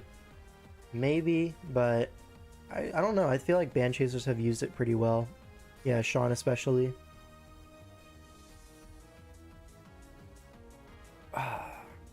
You bench Tera Moth a lot?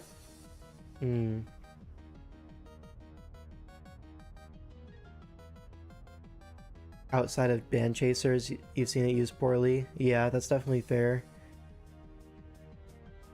S just because it opens up good secondaries? No, I don't think that's a good logic to use.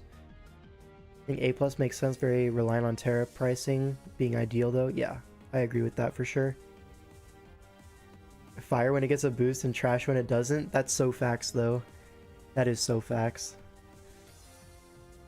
Stab Tera specs? Yeah, that's something that I see very commonly.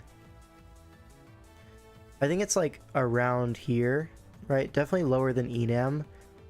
Not sure if it's better than boulder. I think probably is. You put it below Ceruledge, I think that's just hater behavior. I think definitely moth is better. You don't think it's better than boulder? Below Shifu? Boulder is borderline S for you? That's honestly a pretty fair argument.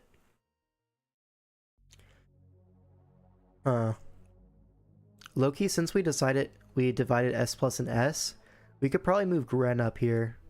Anyone object to that?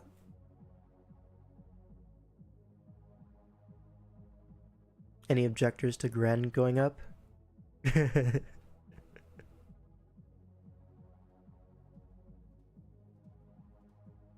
Frog? Yep.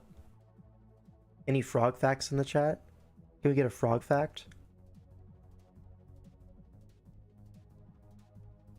But then moth somewhere around here, yeah. Look, if you guys all agree that it's a little bit lower, I can move. Let's be for cereal. It's a powerhouse with coverage. It's a very strong mon for sure. Oh my god, is that a $1 super chat? This is so epic. S tier? $1, he's rich? Yup, I'm about to quit my job right now. Let's go.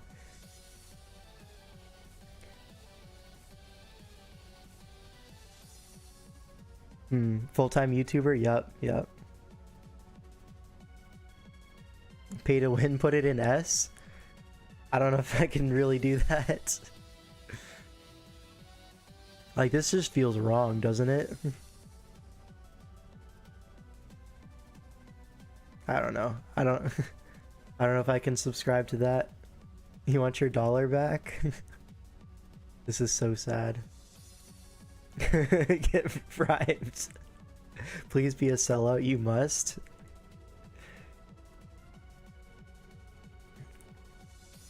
But a chocolate ice cream fan? Yeah. Maybe I cannot be bribed by a chocolate ice cream fan. Although low-key, I do have some chocolate ice cream in my freezer right now.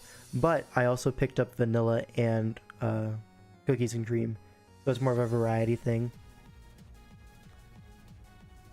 You'll donate $2 to put moth lower. How low we talking? Can we get a bidding war? $3. We get $4 going once, going twice. Put it below boulder. That's kind of where I'm landing on it personally. I think MP knife might be objectively correct.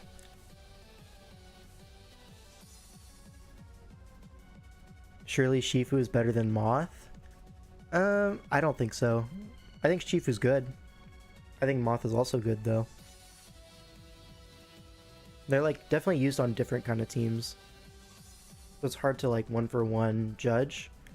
I think Moth is definitely like more metagame impact, right? Because before me, no one has used Urshifu Rapid in like a tournament format really.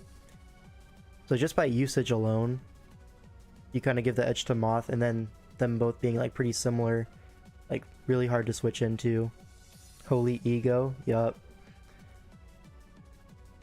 Really hard for a slower Pokemon to be a better Tera. Yeah, I agree. Moth feels hamstrung by not being able to invest much in special attack on booster sets. Yeah, I don't like booster speed sets for that reason, because it actually just hits super weak for no reason. Let's do something underrated. What do we think? Bruxish? Ooh, I do like me some Bruxish. Cannot lie. Let's do Bruxish. So as a secondary Tera. The best Palafin check in the game. Low-key. Winter seasonal, someone made top 8 with Tera Rapid, I'm pretty sure. That or they just had Rapid. I'll let you check. Come back. I know we just haven't seen it in any team tours until now. Moth's Brig was great, but he was always benched by a flex support, so I think we need to consider that for sure, for sure. Brother Bruxus is C at most, let's not kid ourselves. Okay, you are super disrespectful right now, and I don't like that. I think it's B, probably. Make a new tier for this guy, the Bruxish tier. Yo, low-key, I just want to make Yurdunk mad and put it over Hydrapple. Is that reasonable? I think that's pretty reasonable. The Tera Scythane calcs are nasty. Yeah, they actually are. They're so crazy. Bombardier and ban when? Loki. I'd rather have Bruxish than Hydrapple. Yup. I was about to type in chat that you were gonna do that. Well, gotta be quicker than that. Yo, Olivia, you don't even have to donate. I'll do that for free. Can we rank something ass and put it at the bottom? Alright, what ass Pokemon are we doing? Hitmontop? Let's throw Hitmontop in D. Let's frickin' go. Thank God you're broke. There might be a reason for that. Bruxish is like 3 and Hydrapple's like 10, yeah. Has anyone here seen a Tera Bruxish in use ever? Real talk? Yeah. I've seen it as a secondary Tera before. Do we put Serp in ass? Serp's an interesting one. We can do Serp next. I feel like there's a lot to go off of with Serp. Where are we?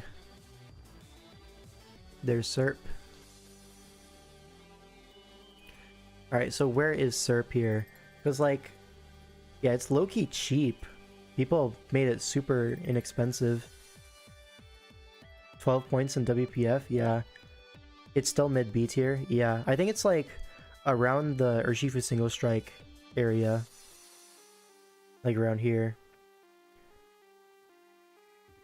A tier, Glare is broken.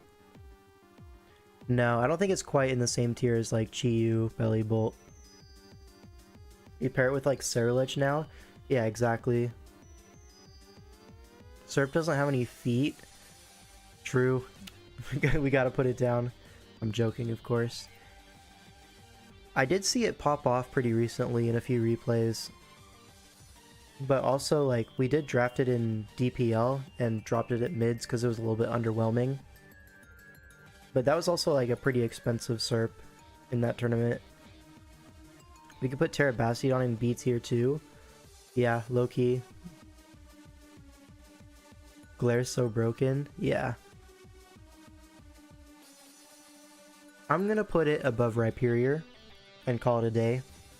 Tera had Tera Serpent World Cup and it was cool. I think it's a cool mon, yeah. It's just usually there's better options. Yeah, when it first like was released, I did try to gamble on that thing being good, and it just was not as good as I wanted it to be. Tera Stellar is a trap. Yeah, you always want to be like Tera Fire, Tera Poison, just some defensive Tera, or like Scarf Tera Grass. It's usually opportunity cost. Exactly. What do you do when your Serp check Scizor comes in on Leaf Storm, then you get to Leaf Storm again while Tera Firing? Low-key. The all caps really sells your point. But yeah, I'm gonna put it in B right there. Alright, what do we want to do next? We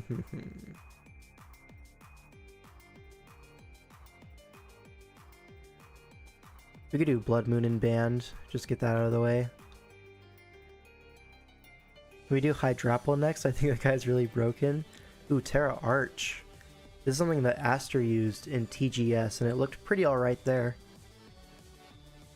Where's our Chaladon?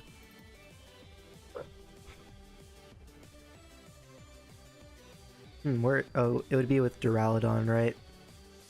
Because it's by, like, that ordering. Where's Duraludon? I could be blind for sure.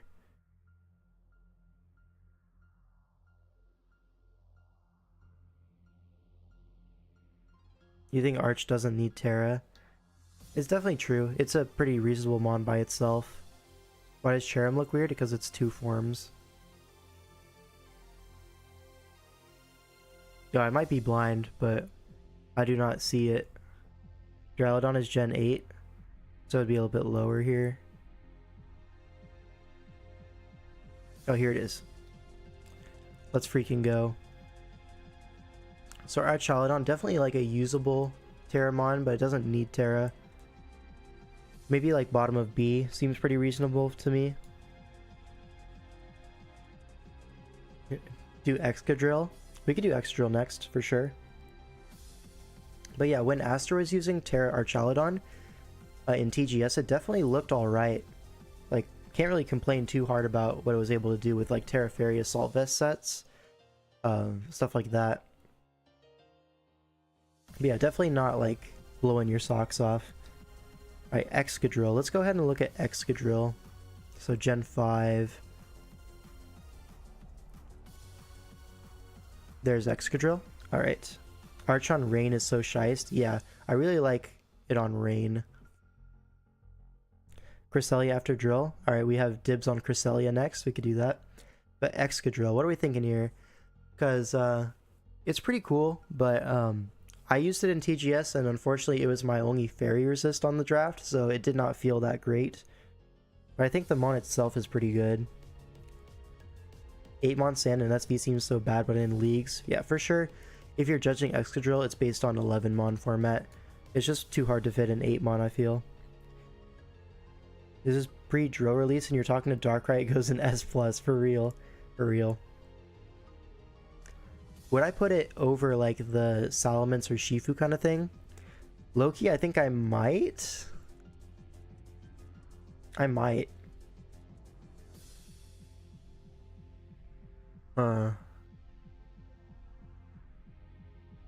You don't think it goes A?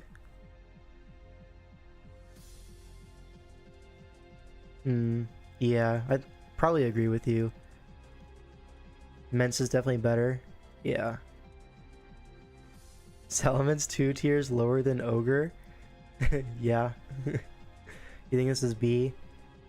You think it's better than Bellibolt? Some divided opinions here, for sure, for sure.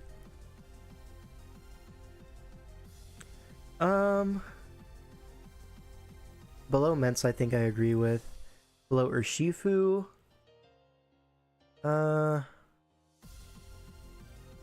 Value-wise, no. I'm gonna put it here. Hydrapple's a little too low there, buddy.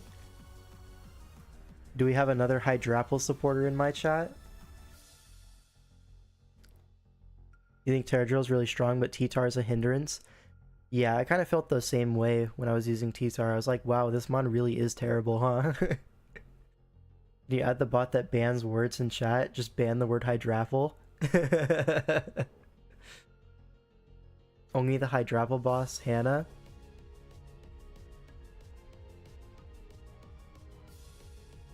Raging Bolt over Tusk? Absolutely not. No, sir.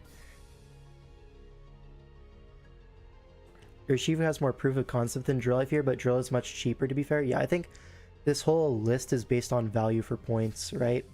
Like, in the common draft boards.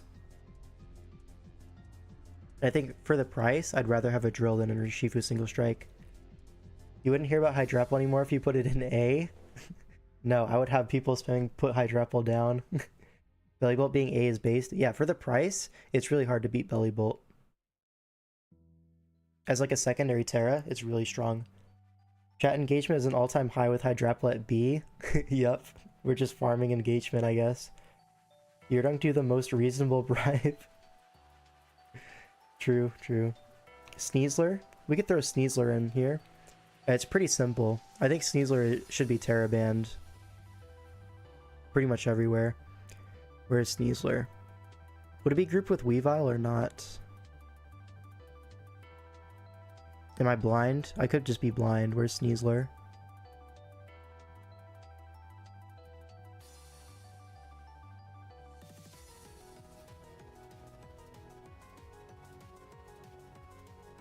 Chat, am I blind? With Sneasel? Yeah, this is like kind of... Is it just like a regional form of that? I don't know how they want to rank it. Alright, here's Gen 4.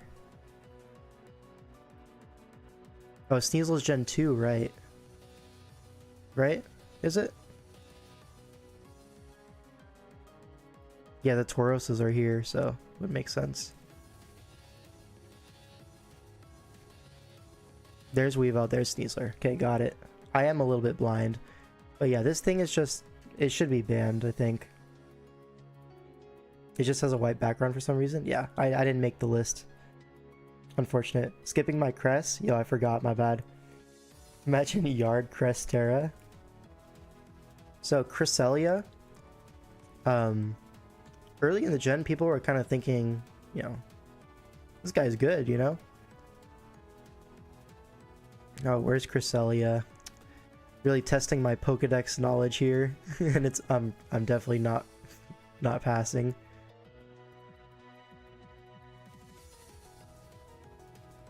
Cress is Gen 4, right? There's Darkrai. Where's Cress? There it is. Okay. You might be dumber than Owen, man. Look, man.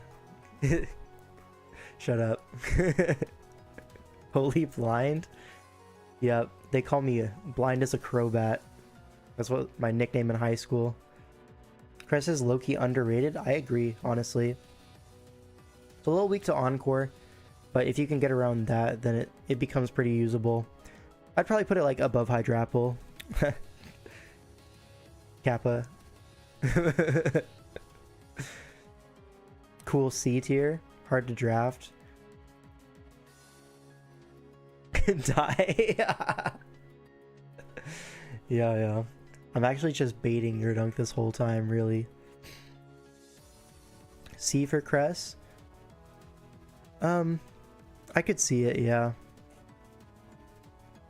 I actually put it above Hydrapple, but in A tier. Yeah, your dunk, you are just completely cooked, I fear. Would I have a Cress over, like, Archaludon? Low-key, yeah. I would. But over Okidogi, I wouldn't.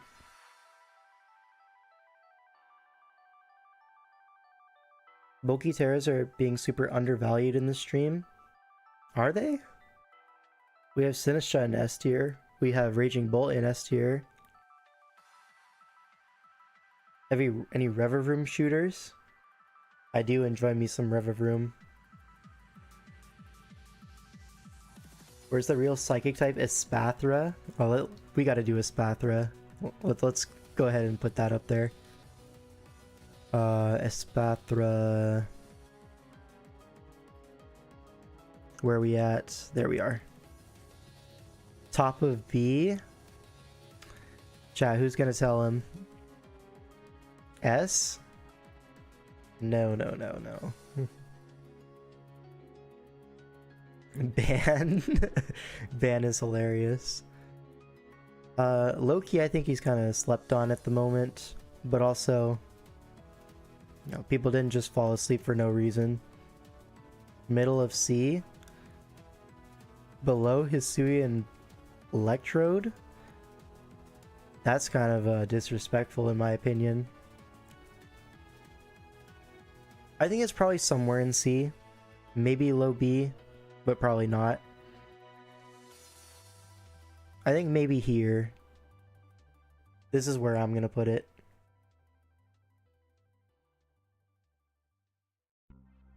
You'd rather have Terralando? Yeah, same. It didn't do anything after like 3 months after release? Yeah, exactly. But also I think it's like super cheap now, right?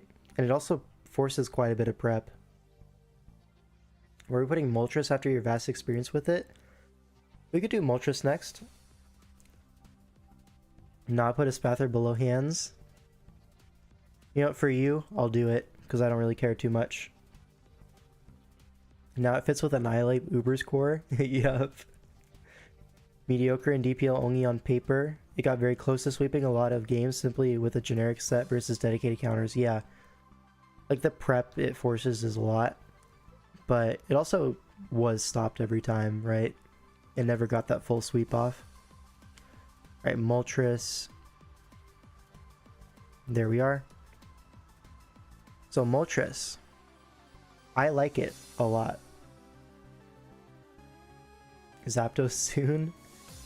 When have you ever seen a Tera Zapdos? Be so real with me. So Moltres, probably one of the better secondary Tera options. Glop. Moltres Tera is cool, yeah. Like a year ago? Okay. Bottom of A? Yeah, that's where I kind of want to put it as well.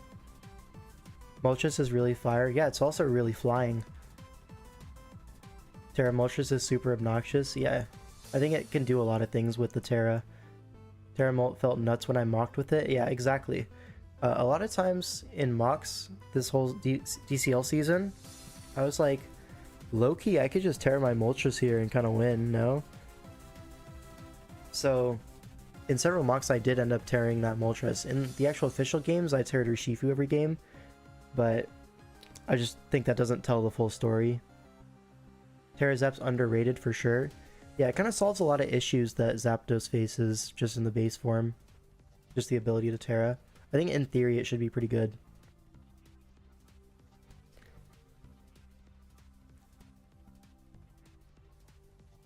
Do we want to do Zapdos now? We could do Zapdos. So Zapdos, I think we just don't see it enough, right? You have Tera Zapdos? Tell me more. Tell me more. How's it been? You just Tera Shifu though, unfortunately? Yeah. Okay, that about expected, right? Underrated for sure? Yeah, probably underrated, but also you would have to commit a Tera slot to it, so it is like opportunity cost in that way.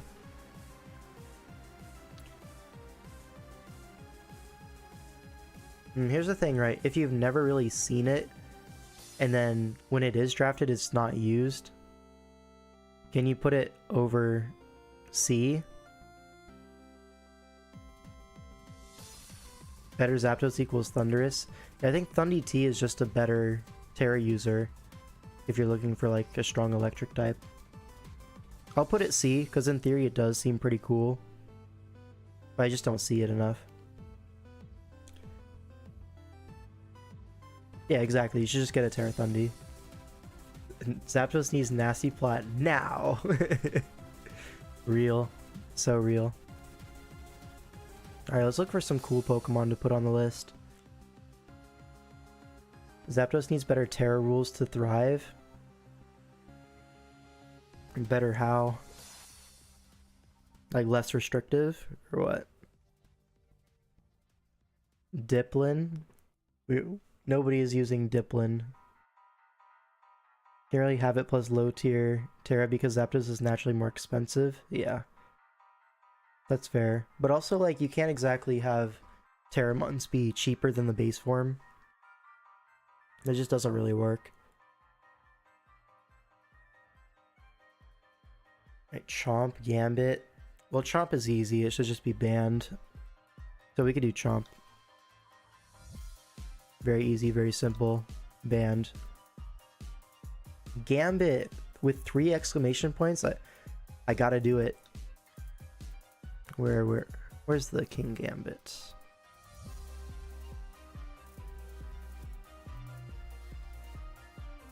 I'm blind for sure. Where is it?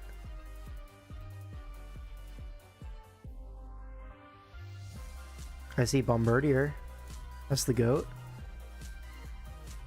Oh, it's with Bisharp, right. There we are. I'm not that blind. Okay. I think it's still A+.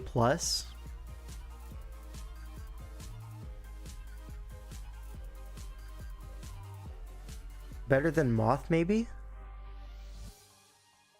Between Shifu and Ceruledge?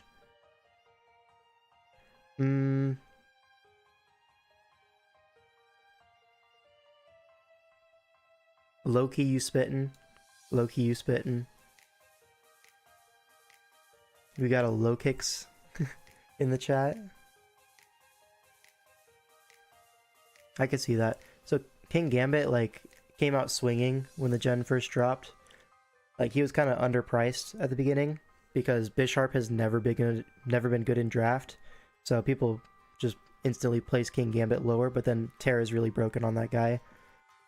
Then he went up to like the max points, and people kind of figured out the counterplay into King Gambit. So now it's like kind of figured out. People don't really struggle with it anymore, but it's still a good Pokemon. Let's be real, Gambit is below Darkfu? No, absolutely not. Might be closer to Mew. It's probably better than Ape though.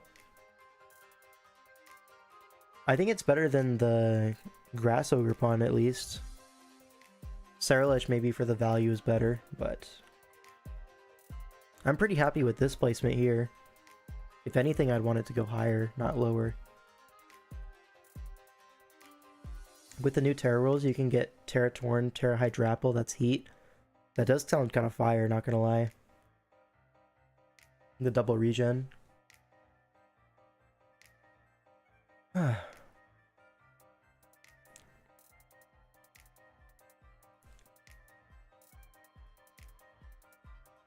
Here, how about this? My throat's a little bit dry right now, so I'm gonna go get some water. And in the meantime, you guys come to a decision. What Pokemon are we gonna do next? Alright, chat amongst yourself.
Alright, we're so back. I see a lot of Bombardier, Quaquaval, and Squawkabilly in the chat. So it looks like we're a lot of bird fans in the chat right now. We could do some birds. Alright. Bombardier. Bombardier first, yes. Now, where do we want to put Bombardier, you may ask? I think probably better than Lando. It can have 4 stabs. No, you right? Reject bad birds, embrace Hisui and Braviary. Bombardier's D tier, I'm afraid. Yup. This is so sad. I know exactly how many Inams and Cinderaces you sniped.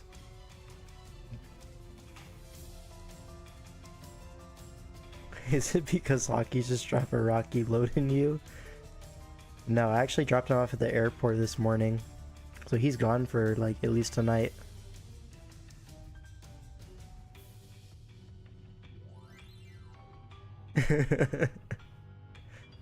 Anyways, what other bird did we want to do? Squawkabilly? Billy!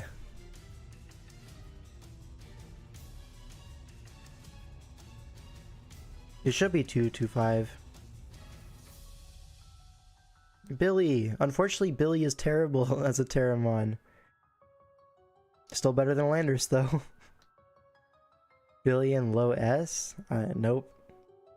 Billy is C tier? You really think so? I don't.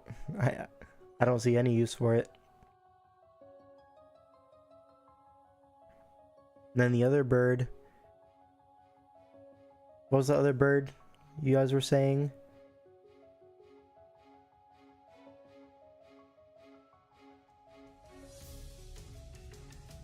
Oh, Quaquaval. Yeah, that was the other bird. Let's see, Quaquaval. We are here. Alright, so I believe it was TDT, where I was helping a team prep with Tera and it seems pretty alright, you know. And there used to be a time back in the day when people thought Tera would be like super broken, because you know it can just kind of set up with Aqua Step and SD. Defensive Tera, it's like pretty cool. But then like in the real world, it just never really works quite like that. It just hit all 3 Paldea starters. Are they all are real bobs? I don't know what you mean by bobs. Kokwavo kind of mid nowadays, gets stat checked a lot. Yeah, I think so as well. Higher than Bellibolt? No, not at all. Bottom of A, honestly. Is it better than Salamence? I think low-key Salamence is like being the benchmark here. So maybe I would put Salamence up to the bottom of A. That seems pretty reasonable to me. High B. Yeah, because I think he's worse than Salamence. Is the thing. So I kind of want to do this. I think this makes more sense. So we're going to do that. Alright. Are there any other birds we want to check off? I know I saw his Hisuian Braviary. We can do that one. I actually had to play against this one in DCL 1 tie breaks. This one is single strike, and this one is rapid strike. But anyways, Hisuian Braviary. This thing is so scary. Like, oh my god. Like, tinted lens, Tera flying. God damn, man. It just Okos so many things. But then it has to hit hurricanes, which is like impossible. So. Bulk plus lens Esper Wing. Yeah. It's so silly. The main problem is like it's not very bulky, and it's weak to Scarfers. I feel like you do really need to agility to like get stuff done. Sheer forces, some funny calcs. Yeah, the calcs on this thing are so demonic. But then like you get in the actual game, and it's like it's good. Is it carrying your draft? Probably not. As a secondary Tera though, having to prep for this thing is so obnoxious. I think it should probably be drafted more, to be honest. I might put it top of B. Definitely requires prep, yeah. I don't think it's quite in the same tier as A, but it's so annoying to prep for. I think I'd probably put it somewhere around the Excadrill range. If Belly is an A, then Dudunsparce is S minimum. Nah, I don't think so. Actually, Tera Blaziken would be fun to rank. Yeah, we could do Tera Blaziken next. That does sound like fun to discuss. Belly has no business being that high. Got a hater in the chat, and that's okay. Not all of us can be fans. I get it. So Tera Blaziken, right? What are we thinking about Tera Blaziken? Here we go. Blaziken should be bottom S, it's broken. You want it here? Not really enough results for me to comment? Yeah, same. I've actually never seen it. But I know it's been used, I just haven't seen the replays.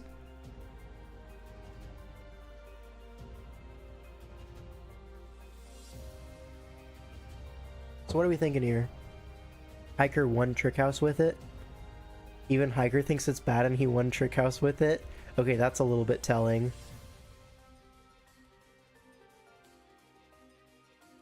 Vinny the when he has it in circuit? Yeah. And I'm pretty sure he said he knows it's worse than Annihilape, but he drafted it anyways for fun, right? So just from that alone, we have to put it below Annihilape, right?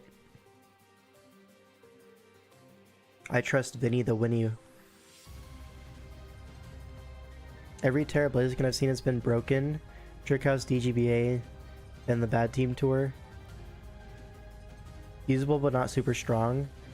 B.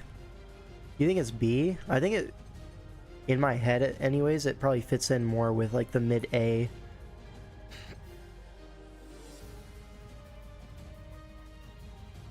You know, that was based on team fit. Maybe it was.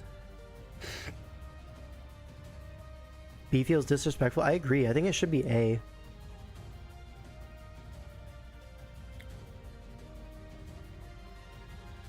Hisu Lilligant next for sure. We could do that next. But first, let's look at Blaziken, right? I want to put it here. Low A+, is just weirdly untested. I think if we see it pop off in circuit, we could move it up, like in a future video or something like that. But for now, I'm going to put it here. If we see it pop off, then fair enough. But yeah, for the time being, I'm going to put it there. Alright. We're going to do Hisui and Lilligant next. Now, where's Lilligant on here?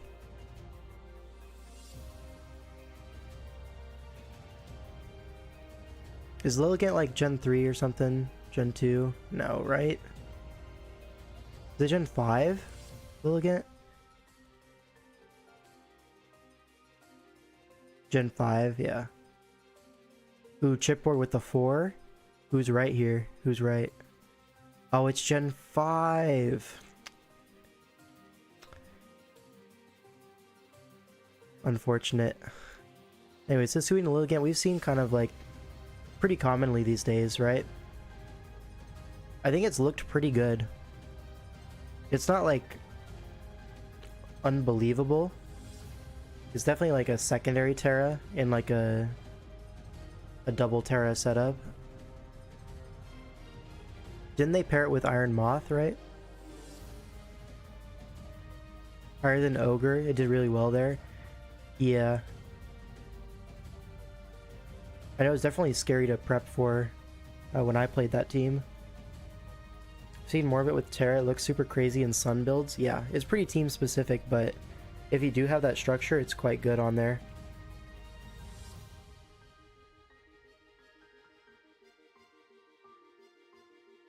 Just a Sun attacker and a Victory Dance setup guy on Sun. Yeah. That's pretty much all it can really do. I think most people don't want to rely on Hustle very much, which is perfectly fair. Chip dropping to A- with that one. Nah. I think it's probably A+. Do I agree with that?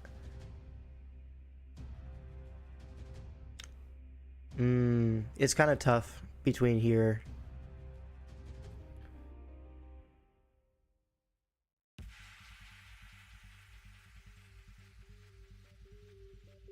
Kind of a faux Terrapon. Yeah, we did see that one time where we're in like choice banded Solar Blade and just OKO'd the whole roster. That was funny. Performed on par with Moth on the team personally. I have a hard time backing that up. Moth is also more splashable, for sure.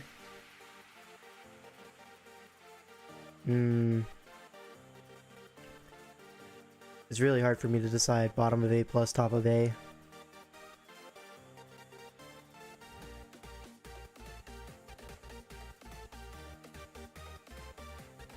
I think at some point I just have to start making decisions. We're already 2 hours in. Speaking of sun bobs, Walking Wake. Ooh, that's a good one. I'm gonna put it top of A. Please don't kill me. But anyways, yeah, Walking Wake. Let's do Walking Wake next. This is a Pokemon that's so scary, man. Tera Walking Wake on Sun. Like, god damn, that thing is strong. Wake is freed. Yup. I might put Wake above Ogerpon. Specifically on Sun teams, though. Like, if it was like on a normal team, I think it would not be that hard to deal with, but on Sun specifically, it's just so oppressive.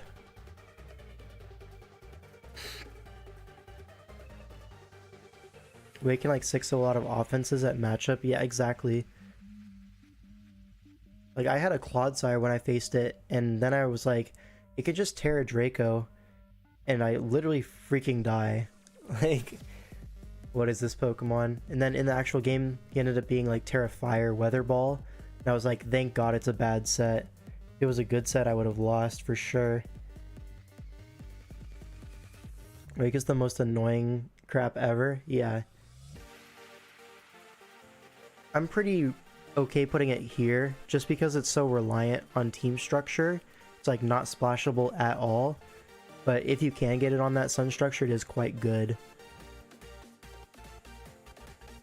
Anyways, let's look at something else. Tera Bax, we could say, is banned. That's an easy one.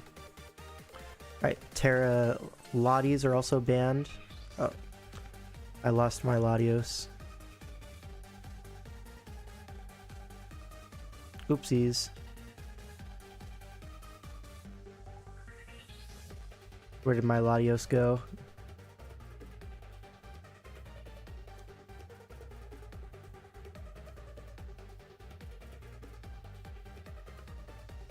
Well, you can grab Latios, right? Oh, there's my Latios. Banned.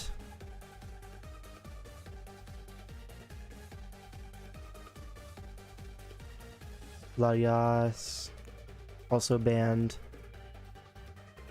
Yeah, I think if you have a Tera Latios and you lose the game, it's your own fault. Wake has been dropping. Would you draft 11-point Wake with no sun? I wouldn't draft it with no sun, but if I had sun, it would be like a must pick for me. Tera Armarouge? I just haven't seen that. Hard to rank.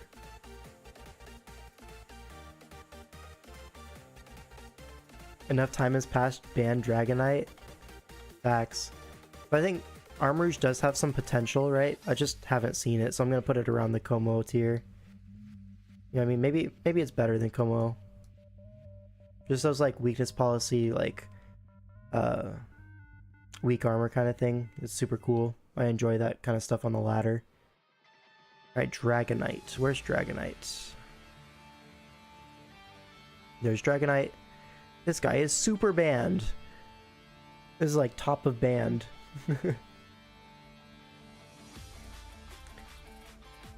No Bitterblade Sneak made it so much worse. No one really has the policy set. Yeah, just like weak armor is the only thing it has going for it, I think. Or like Trick Room, I guess.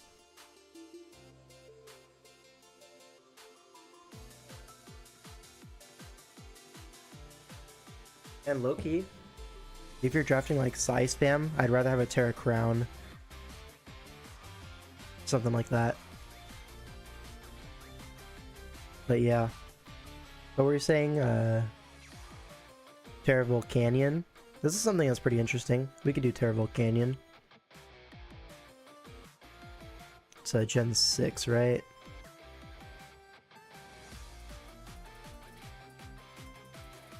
Can I get a Volcanion in here? Am I blind? I'm sure it's on the screen, right?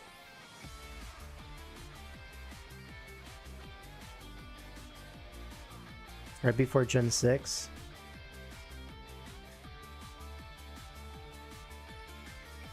Oh, there it is. Volcanion's a super interesting one. So I think it's good with Tera, but the opportunity cost is pretty high. It's one of like the alright mid-tier Teras. We ended up drafting it in DCL, but then dropping it at mids to restructure the team. I'd probably put it somewhere around here. Like, probably under Okidogi. Yeah, 1-for-1 at most is my issue. Yeah, same. Well, can you let me get in seasonal redraft? So mid B tier. Yeah, I think mid to low B tier is pretty fair for this thing. Tera Serena is A, that's all I need to say. Yo, you need to stick to Sword and Shield, I fear. Yeah, Serena is not a real Pokemon, I fear.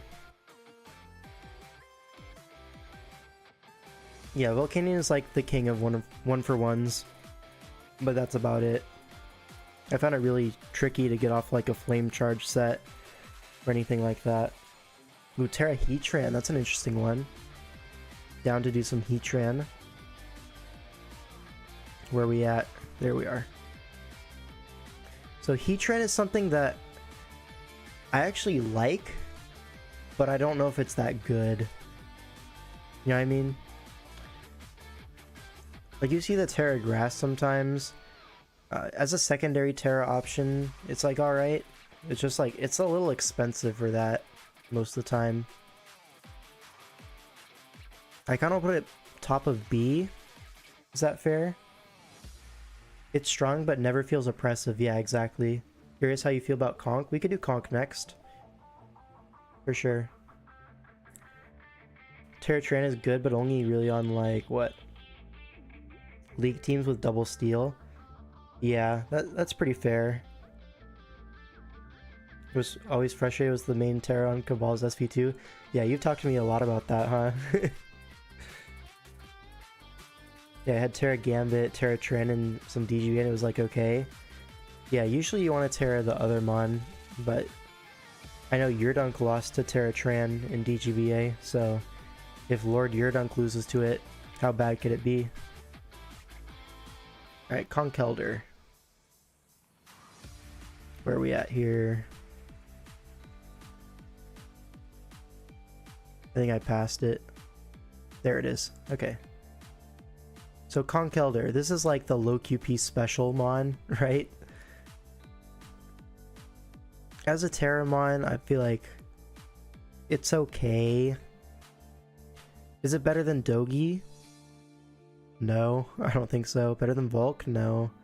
I think it's probably here. Better than Cress.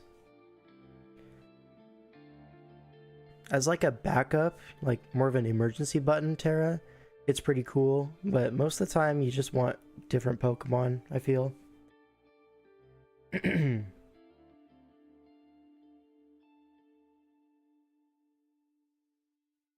Tera Bastiodon is not on the list yet. Yeah, we gotta fix that. That's my boy. Alright, Bastiodon is what?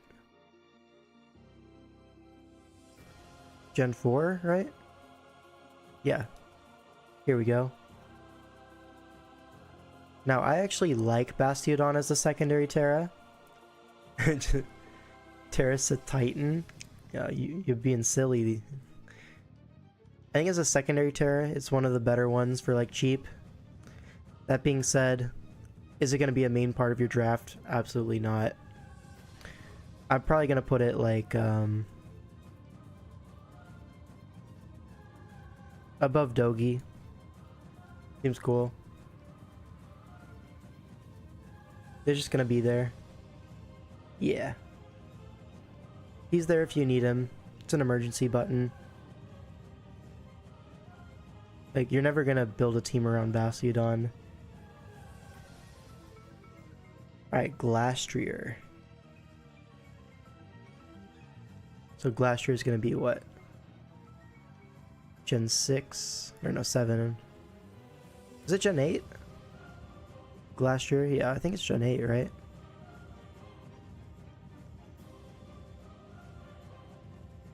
Yeah, here we are. We ran it multiple times and it was good, so can't argue on Bast. Yeah, I like it. It's just, you're not going to build the team around it or anything like that. The 3 Terramons I've used in my entire life are Greninja, Serena, and Tauros. Rank them in order. Those 4 with Mew.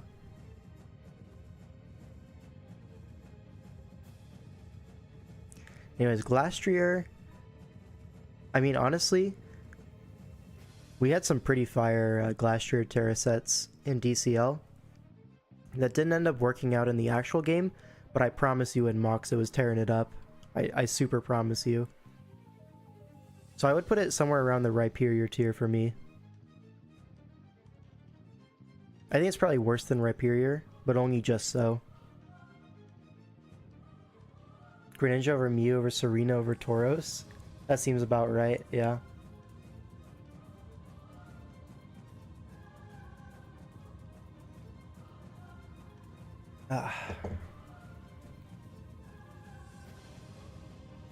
But usually cooked in mocks. Yeah.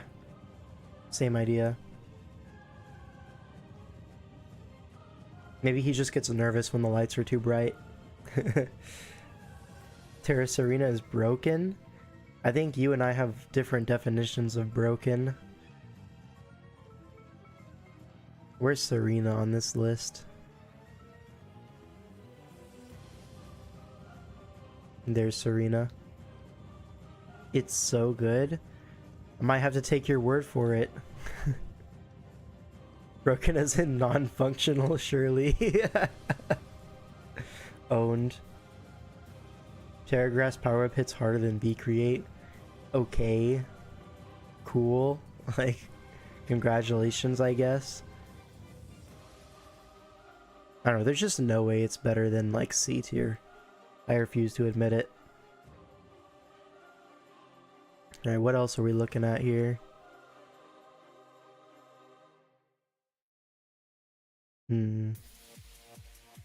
Powerful by Wi-Fi standards? Okay. Ooh, Halucha. I want to do Halucha real quick. Because I think Tera Halucha is like super shiced. I really want to use that thing. I've been looking for an opportunity, but it hasn't come yet.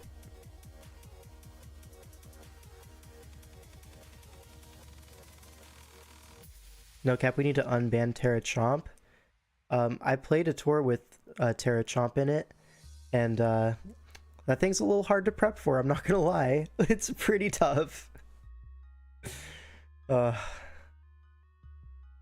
Captain, I'm advocating for exclusively cool and unique Teras.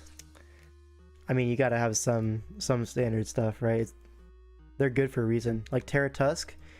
Yo, look at the tier list. It's literally top 3 on my list. I think it's so good. Like, can we do Tera Infernape? We could do Infernape next. But first I want to do Halucha. I haven't seen this thing a whole lot, but every time I see it, it's just so broken.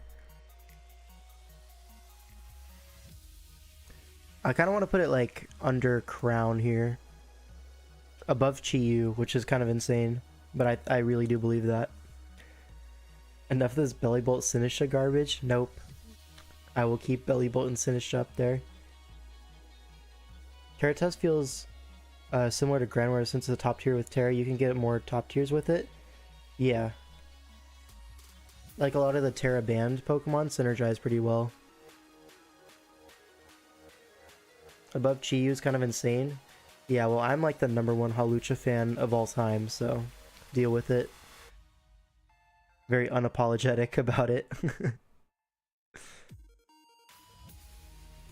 Alright. What were we saying? Tera Infernape? Let's do Tera Infernape. So my main question is like, why are we drafting Tera Infernape? Is there really like nothing better available to you?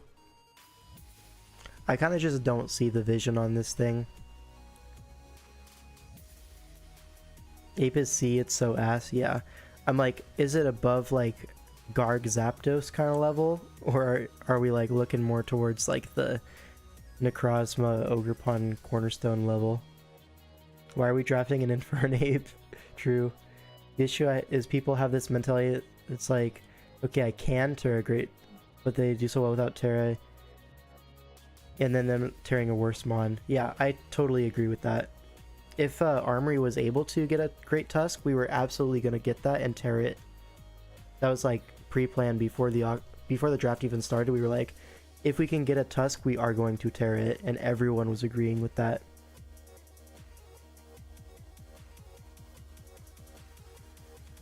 But yeah, I'm just gonna like throw this here, call it a day. Alright, Raikou next. We could put Raikou next. Alright, Raikou. Kind of similar to Infernape. Like, what are we doing drafting a Tera Raikou? I think it's worse than Infernape, low-key. I'm curious if in draft we would see like Tusk use more Tera Blast if people spam booster bulk up. Definitely, for sure. Curious if you think Tera Weavile has potential. Not really. You're gonna have better options like pretty much always. Actually, it's better than Ape. Is it? Like, if you're gonna draft like a lower point Tera Electric, would it not just be Jolteon? Is that not just better than Raikou? Like, high key? Raikou sucks? Yeah, that's what I'm saying. I'd put it like lower C. Like, ooh, lower than Voltorb. Not Voltorb, but Electrode even. Yeah, I'm gonna put it down here. Jolt has a better ceiling because of Calm Mind. Well, they both get Calm Mind, but Jolteon is faster. Has that immunity on itself. Put Jolteon in B tier? Yeah, I think we could do Jolteon real quick.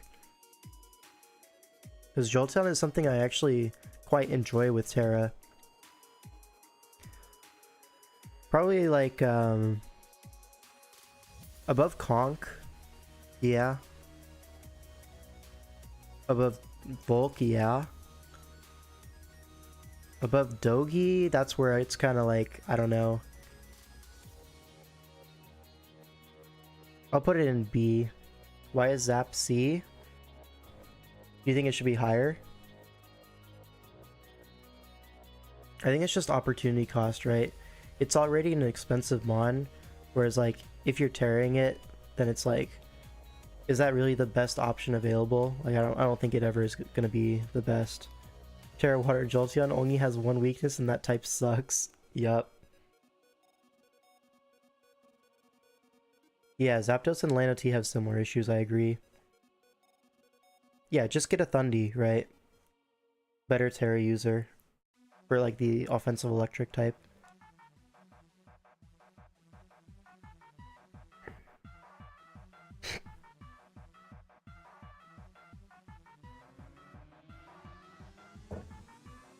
Need to do the Thundies now, huh? And just tax it's fine because of no budget limit? I feel like all of the tax ones, though, they have like a total number of points you can spend on Terramons. Like, that's pretty standard in rules. The people yearn for the genies. Yep, we'll do Thundies. Okay, Gen 5. Right. Well, let's go ahead and do Torn Eye. Bop. Okay, next. Right. Thundy Eye. This is something that I've actually used. And I do not like it. I don't think it's very good. I'd probably put it low B. Under Arch, maybe? Yeah, but I think it's better than the C mons. But the real guy is always going to be that Thundy-T. This guy is so much better than Thundy-I this gen. It's not even close. Like, I'm not even joking right now. This guy is, like, so much better. I'm kind of thinking somewhere around the Chi-Yu area. Maybe even higher, to be honest. It could go above Crown, but maybe that's a stretch.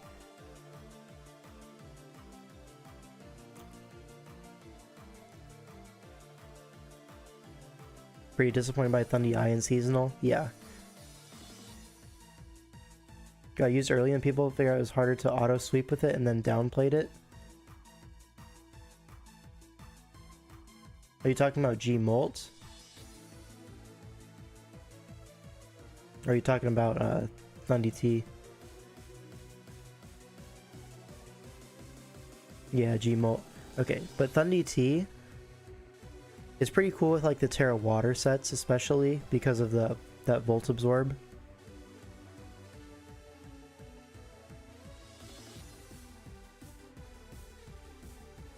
Yes, I will, Yurdunk. What are you gonna do about it?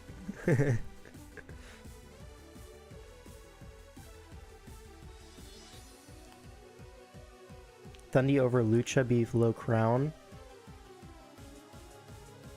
I could see it, but also I love Hawlucha, so I'm gonna put it here. You know what I mean? We'll call that a day. Thundy's just so good at like the agility sets, the nasty plot, the 3 attacks taunt. Yeah. Okay, good night. Are you heading out? Or just good night to Thundy T? GN night. Right, it is pretty late for you, huh? All the way in the UK.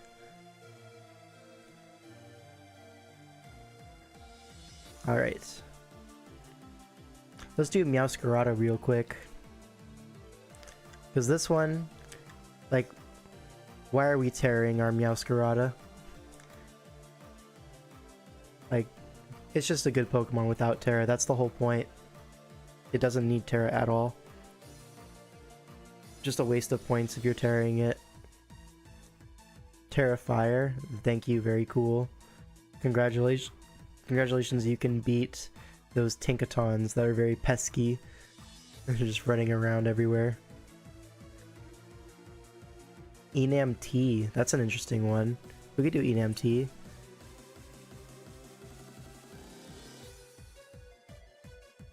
Where would Enam T be? Right here. We could do the Rotoms next. But we gotta get some turtles in here. So as a secondary Tera, it's alright, but it's not something that I would rely on.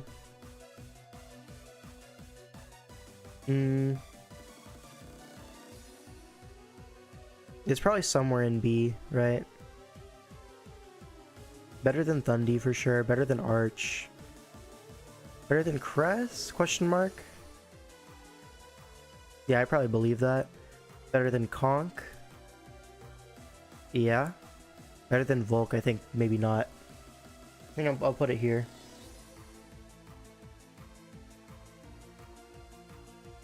Probably below Thundy? No, I would not. Is Tera Blastoise or Torterra real? So the unfortunate thing about Shell Smashers is that Mirror Herb exists. So you literally risk the game every time you click Shell Smash, which is just such a sad thing, right?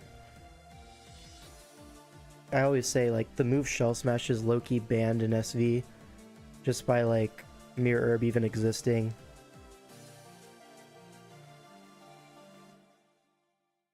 Sandy Shocks mentioned. But we wanted to do the Rotoms next, so we'll do the Rotoms. Where's the Rotoms here? There we are. Okay, as a Terramon, I feel like most of these you don't need to Tera it. The Rotom Spook at least is like cheap enough where, you know, you're not really spending too many points on it, so like as a second Tera, it's alright. Like the Levitate is nice. Rotom Heat, kind of cool, but like there's definitely better options available like literally all the time. Yeah, low-key D. Maybe like here.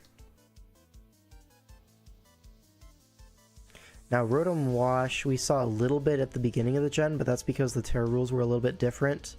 These days, I think if you're tearing Rotom Wash, you're probably throwing the game really hard. So like, probably down here, honestly. And then it's like Rotom Mow, right? Rotom Freeze. I could kind of see a Tera Rotom Freeze angle. This one's not that bad.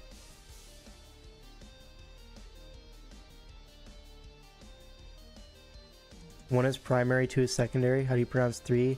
Tertiary. Right?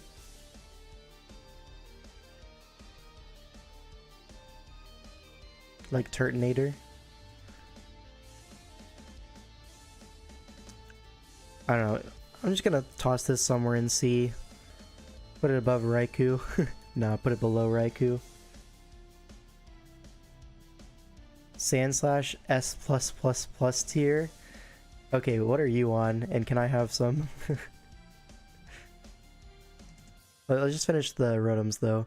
Rotom Fan. This one is actually viable with Tera. Like, you could totally get away with a Tera Rotom Fan and be perfectly happy with it. Probably somewhere around the crest here. In terms of like value for points. I'll put it here. I think it's like probably the best Rotom form to Tera. Yeah, this is a Tera tier list. Like, how often are you gonna want to Tera these Pokemon?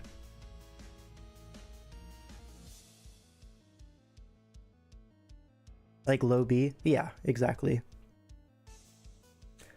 And there's one more Rotom. Did you know if you Tera Electric Rotom Fan, it has no weaknesses?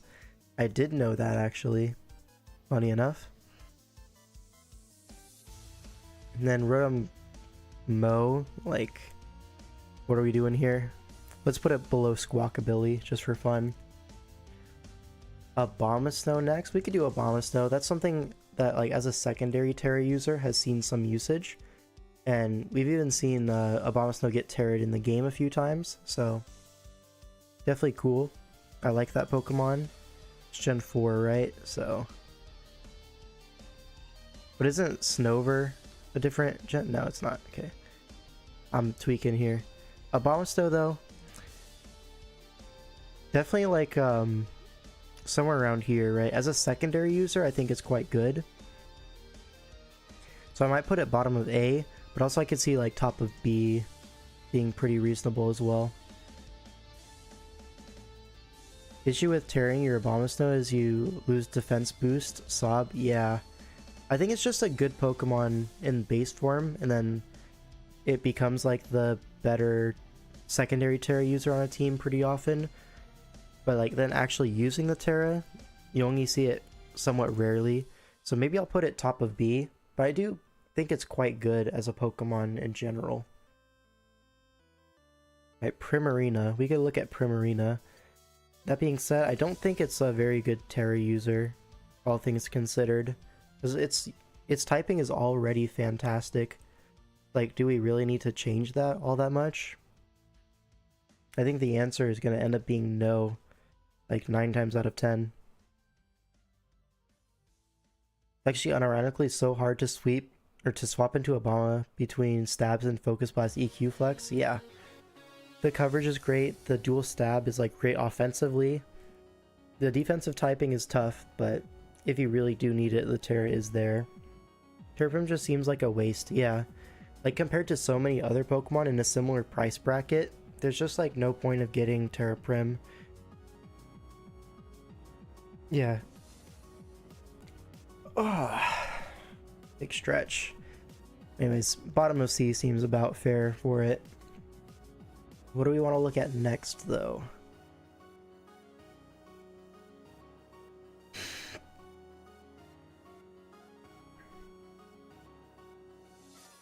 See if anything interesting pops up.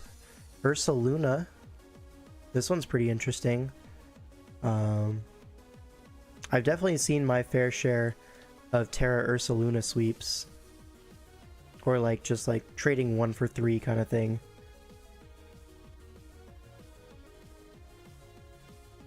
Spees guy, yeah. Would I put it in the A tier? That's tough.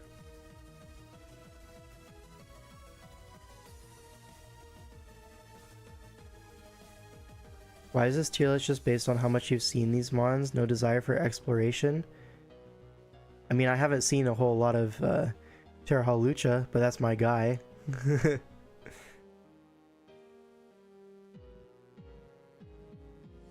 The thing is, I have seen Luna with Tera quite a bit, and Hydra's saying you don't think Luna cooks enough. I probably agree with that. Like, it seems scarier on paper than it actually is in the game. So for that reason, I'm probably going to put it B tier. Definitely on the top half of it, though.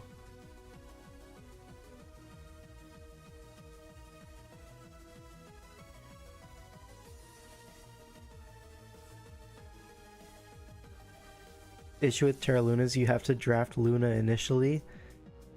Man. Is it better than Heatran? I feel like low-key no.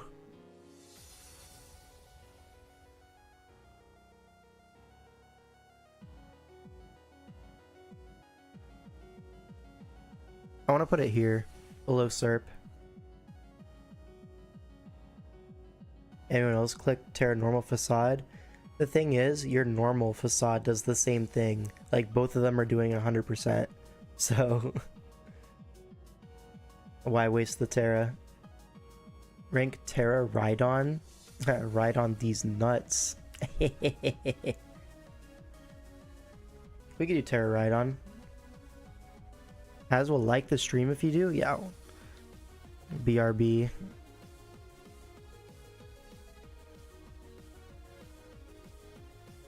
Where's Rhydon?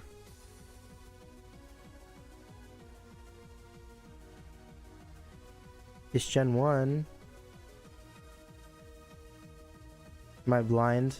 I fear I might be blind again. There's Golem.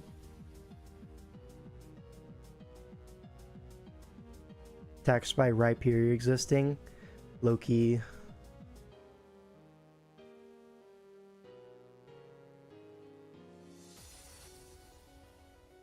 Oh, because it's not a fully evolved Pokemon, and this is only fully evolved Pokemon. That's tough. Just for Has, though, let's make it clear, where would we put it, hypothetically?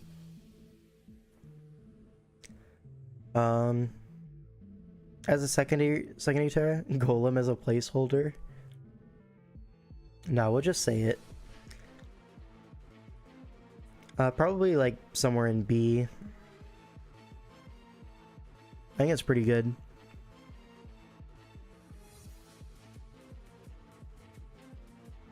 Like the Lightning Rod Tera flying sets are actually pretty cool. Golem is close enough. Definitely above C. I think you can actually cook with it. I'd probably put it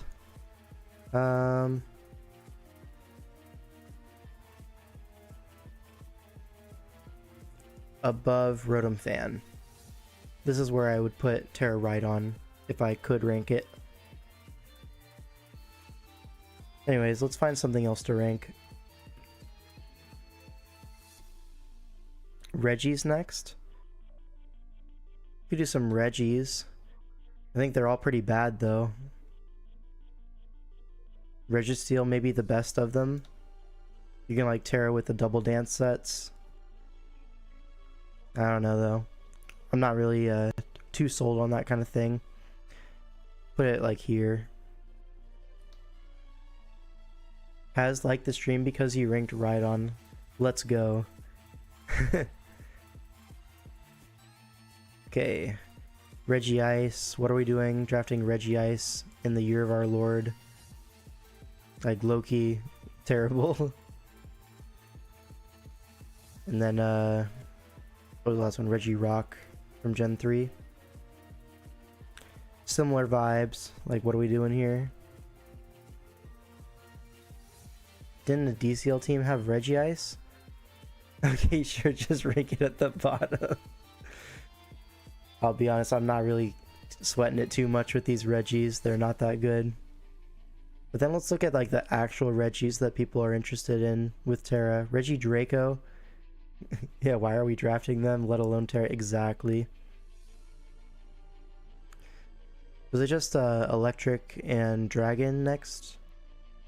That should be all of them, right? Or Gigas, I guess. Regigigas. Okay, where are we? Regidraco. This one is easily the best Regi to Tera. That being said, surely there are better options, right? Well, Lucky is like bannable. So, I don't even count that. Let's call it better than Garg. No, it's better than Zap and Serena. Why is Aleki banned anyway? It's surely not that strong. The speed is just too much, I think. Like, really? It's too fast. Ban! You like the funny Regidraco calcs? Yeah. For sure. seem good, but it just doesn't perform well from what I see. Regidraco, that is. I mean, it's cool in VGC. Shout out to that.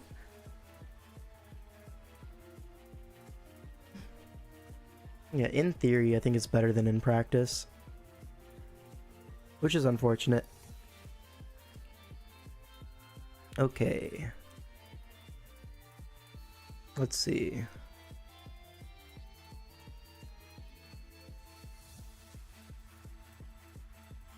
Guard.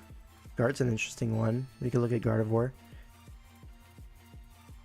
So this is something that, like, I see so many people rate highly as a Tera user, and I'll be honest, I just don't see it. Like, I just don't see it personally.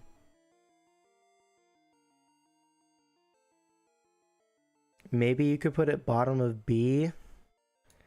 I wouldn't do it too much higher than this. Enam Jr. Yeah, it's strong-ish. Yeah, pretty much. Imagine how broken the other Regis would be if they got boosting abilities. Like, imagine a super metal booster Registeel. That would kind of go hard, low-key. Low-key, though. It is low-key. Don't get it twisted.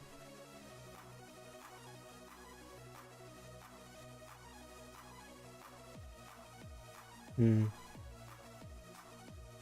saw Gypsy draft it, and then after that, I feel like everyone was on the guard high. Yeah, and it lasted a long time, not gonna lie. Okay, Gallade though. Gallade I actually liked the times I saw it in like low tier, but also literally that's low tier. Like anything can look good in low tier, I swear. It's probably somewhere around here, if I'm being honest. Ike, Gallade, Tera, Cooks. It's definitely strong, but yet you do kind of have to get either that setup with agility, or you need to be Scarf.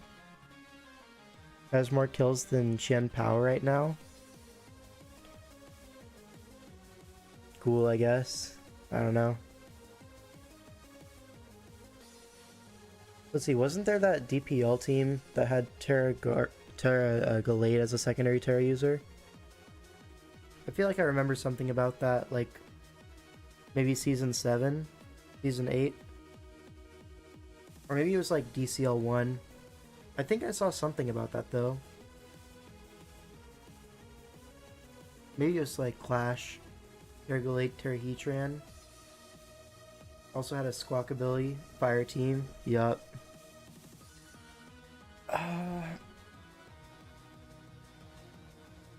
DPL, I think? Yeah, that sounds about right. Was it like Lux who was using it? I think I remember something about that. Maybe I'm misremembering, but yeah, it was Lux. Okay. He kind of did cook with that, I'll be honest. Maybe just for that, I'll put it above guard. Just have them next to each other. That's kind of fire. Alright. It's just too slow, yeah. You end up having to run, like, Scarf a lot. Really cuts into the power. Sandy Shocks? Sure.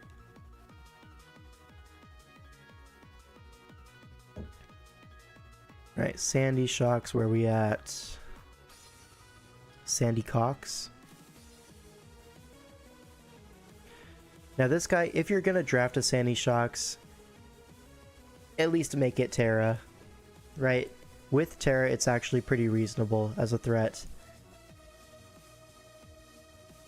I would put it maybe somewhere high B. What's up, monkey? Can we do Scovillain next? I mean, we can. It's just gonna go straight in D tier, though. Okay, you chose wisely. I respect your choice, but I'd probably put it above Serp, maybe? No, below Serp. Isn't that your Overwatch alt? I do have an Overwatch alt named Monkey. You'll never guess what hero I play on it.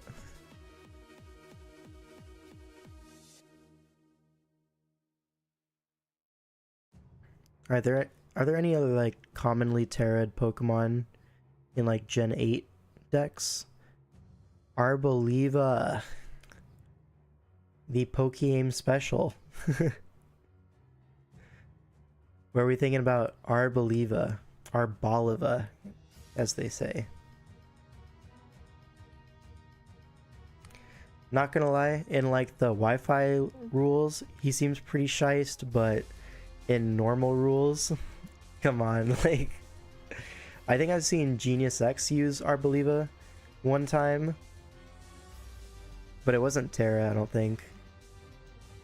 I'm not gonna lie, he kind of cooked with it, so, but that wasn't Tera. You think above guard? I think that's a little silly. Yeah, I think he's not bad. I put it around Thundy Eye. You guys all think bottom B is certainly better than guard? Yo, if it's me against the world's gonna win. Yeah, welcome to the stream, L5. Good to see you. For his price point, I guess that's fair, yeah. Better than Gallade? We need to have them together for like, for the purposes of aesthetics, right? We can put them here. That's fine. Alright, and then while we're on a Wi-Fi kick, let's go ahead and do Kilowattrel. Not gonna lie, it kinda shiced. The thing is, like, flying resists are pretty rare. Or they're like pretty frail most of the time. So Kilowattrel actually does get some pretty big value out of like Choice Specs Tera Blast or Choice Specs Hurricane. Depending on the rules for your league, Tera Kilowattrel might just be the best Pokemon ever. But for like a standard tournament rules, it's probably gonna be around B tier. Maybe above Heatran, but yeah, probably around here. The flying resists are frail, like all those steals. Yeah.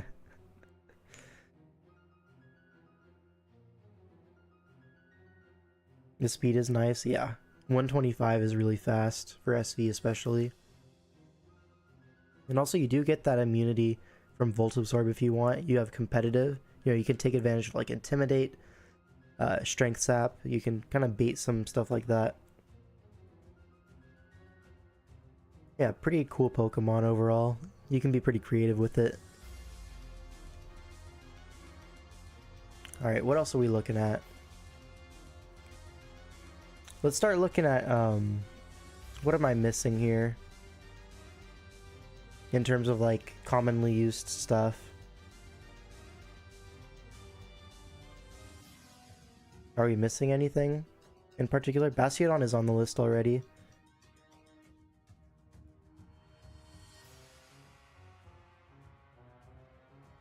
Yep, he's right here. Don't worry about that. Shandy, not really too commonly used though. I want to see if is there anything people actually draft that I don't have on the board yet. I used to draft in Tera a lot. Frostmoth. We could do some Frostmoth as like a secondary Tera option. Right? Where's he at?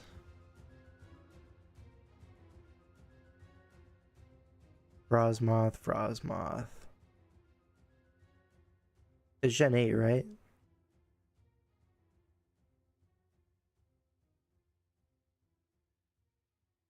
It should be on my screen right now. Okay, there it is. I'm not that blind. As a secondary user, he's okay, but okay is about where it maxes out. I'll probably put it under Regidrago. That seems fine. Drifblim next. Yeah, we could do Drifblim. Here's Drifblim. Now, as a Pokemon, I think he's alright. As a Tera user, you usually have better options, I feel, even within like that low tier slot. So I am going to probably place him pretty low Maybe like here above Registeel. Frostmoth suffers a lot from opportunity cost and it's completely terrible without Tera. Yeah, it's like a Tera hog that is also not even that good. Never mind, it's somehow better than Garg, okay? Yeah, I'm just a hater. Don't mind me. Now, Hoopa-U is an interesting one, right? I've seen some Tera Hoopa-U, and what I see a lot actually is Trick Room sets. They use that Tera to, like, you know, live a hit, get that Trick Room off, and then it's pretty strong, right? Like, the stats are good. It's just the typing is so bad on that thing. Where's Hoopa?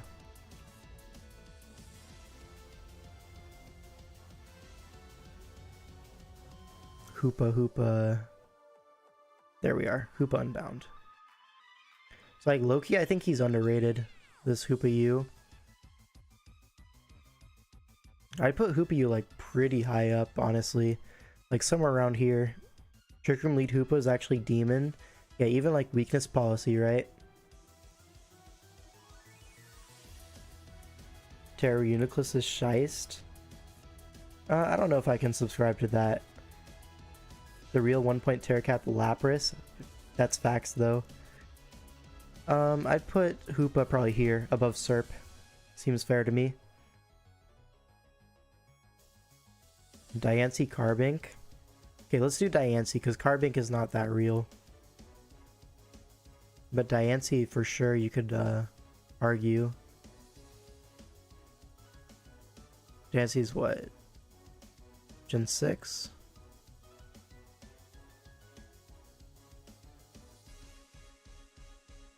Yeah, there it is.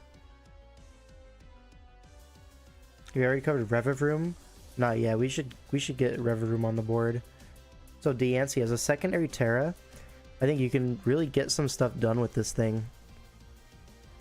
I'd maybe put it like below Hydrapple. Next to Hoopa. I don't think he's that good. Definitely you can do some like win con stuff with Diancie, but it's not every game. It's pretty rare. I'll put him there. Move on with my life. Oh, we gotta get Revavroom on here. This is a Pokemon that's actually cool. And pretty good with Tera.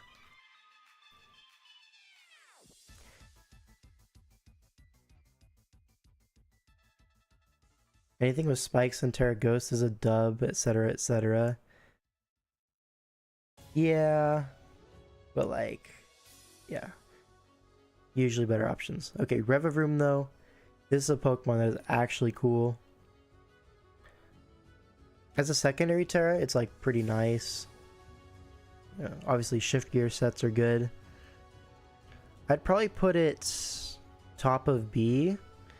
I don't think it quite breaks into the A tier, but it's definitely better than Abomasnow. Hisuian Samurott mentioned. Nobody is tarrying their Hisuian Samurott, unfortunately. Yanmega. Ooh, I actually like Yanmega. I saw it with Tera like one time on that Trick of Eye team that Greg used. I think it was Greg anyways. And it looked super fun. Like Loki, I want to use a Tera Yanmega at some point. Where am I looking for this thing? It's Gen 3, right?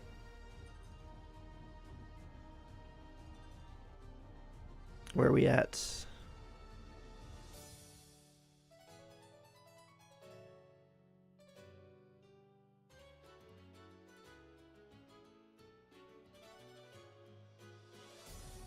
Is Yanmega Gen 3?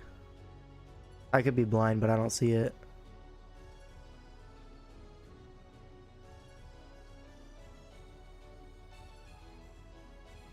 Yeah, I think I'm just blind, low-key. Yeah, Gen 4. Okay. My bad.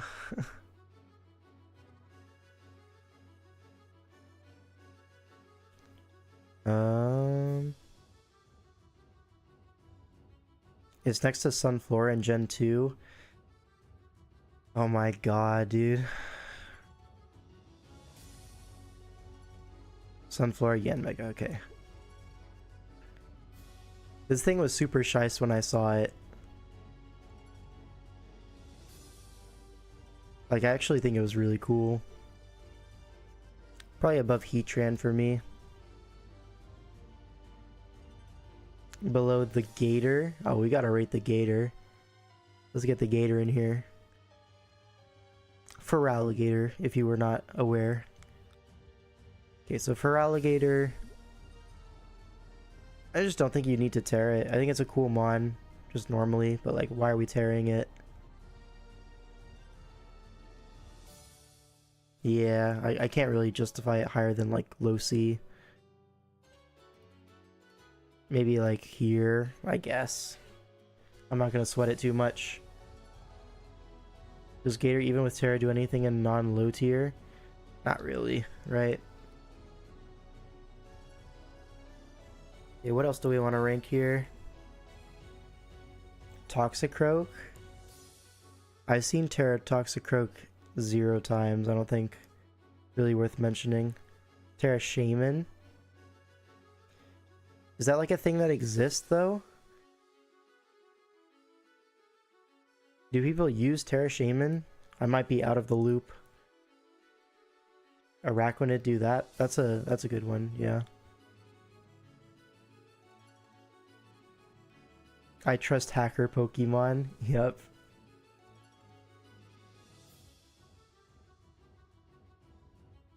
People probably do not use Tera Shaman, but it for sure cooks. Very cool. Thanks for sharing. I'll put it in C. You're welcome. Okay, Araquanid. Let's find some Araquanid gameplay. This guy's Gen 7, right? Or is he Gen 6?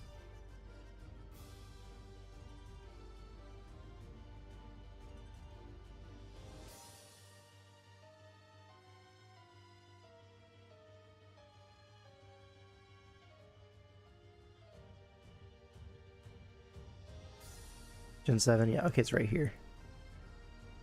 Pterodon is also fairly popular. Yeah, we could do that as well. Araquanid, I think, is like super cool with Tera, honestly.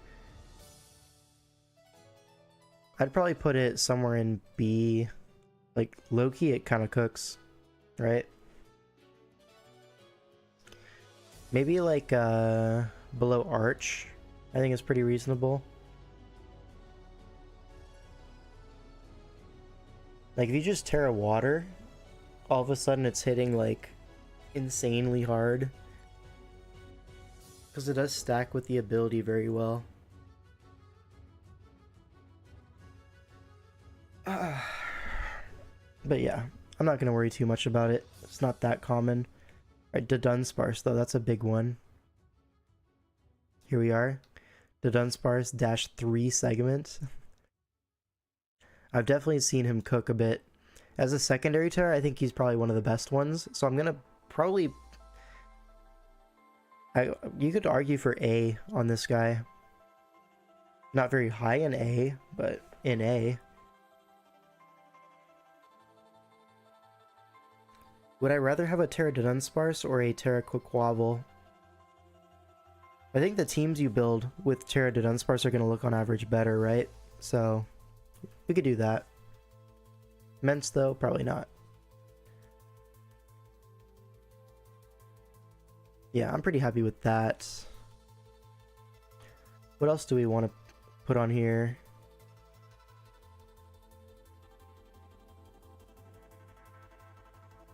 So far, I think we have every Pokemon. I've checked like 12 points and above. All the ones that are commonly Tera'd, we've already got on the board. Is Tera Gyarados a thing? I've seen it one time, which is enough for me to rank it. Let's see, where is it?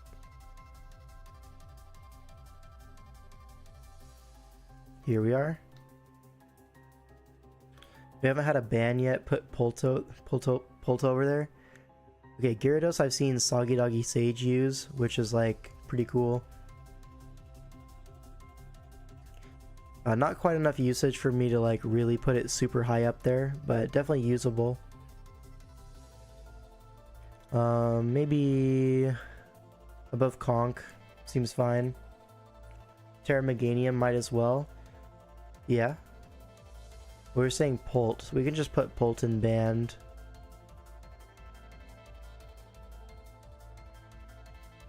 That would be Gen 8. Yeah, Polt. Band. And now Meganium. Meganium's kind of cool as a secondary Tera user. We saw it actually brought to a couple DCL games. More so because the team was like desperately weak to Ogerpon, and you needed like Tera poison to deal with that. But yeah, it's not too bad. Probably somewhere in the mid Bs as like a secondary option. It's not a Tera Hog, which is nice. Probably below Bastiodon. This seems pretty reasonable to me. Alright, Miscellaneous. I've actually never seen this before, so you might have to enlighten me on what people actually use it for. Where is it? Oh, it'd be in Gen 2 with Misdreavus, huh? Yep. There we go. You think people use it early gen? Yeah. But what does it do? Just annoying whisper nasty plot like defensive Tera kind of thing? Like way worse Tera Latios? Yeah. The only Tera Miscellaneous I've seen is in-game. It looked gas though. That's kind of fire though. I've seen Tera Blastoise used once. Yeah, I saw it in World Cup. And it sucks? Yeah. I don't think it's very good. Miscellaneous, we'll put it somewhere in C, call it a day. Above Infernape, why not? Alright, Blastoise.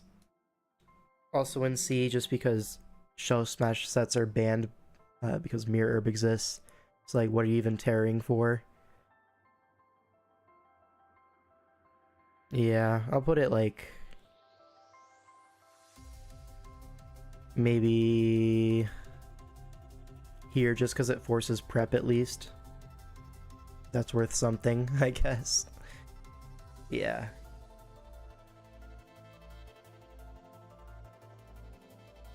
Alright, what else is commonly used that we're missing from this tier list right now? Avalug? Okay, Mr. Joey Pokey-aim. We can put an Avalug up here just for fun. Avalug. Yeah, he's definitely tearing it up. Let's just put Avalug like here. Call it good. Tera Hariyama.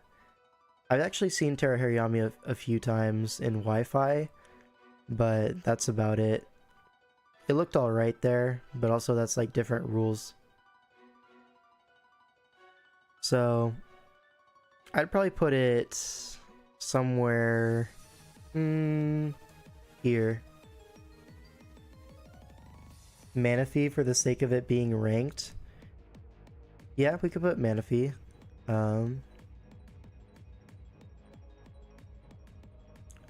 Donde estás el Manaphy? Ion, there's Manaphy. But I think this thing does actually force quite a bit of prep, and if you are able to get like a Tail Glow with like defensive Tera Fairy, it does seem like pretty good on paper. But the problem is in practice it never really gets it all the way done, you know? Terramana in League play. Yeah, in like 11 mon it's definitely a little bit easier to fit onto your team. A little easier to support as well. So maybe for that reason I'd put it somewhere in this like top half of B.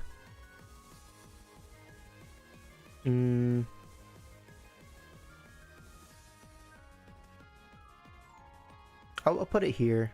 This seems pretty reasonable to me.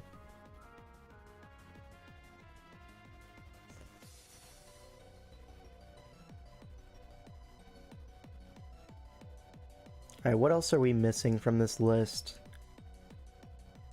Not a whole lot, right? Hatterene? Yeah, that's fair enough. We can throw Hatterene in there. Where's my Hatterene?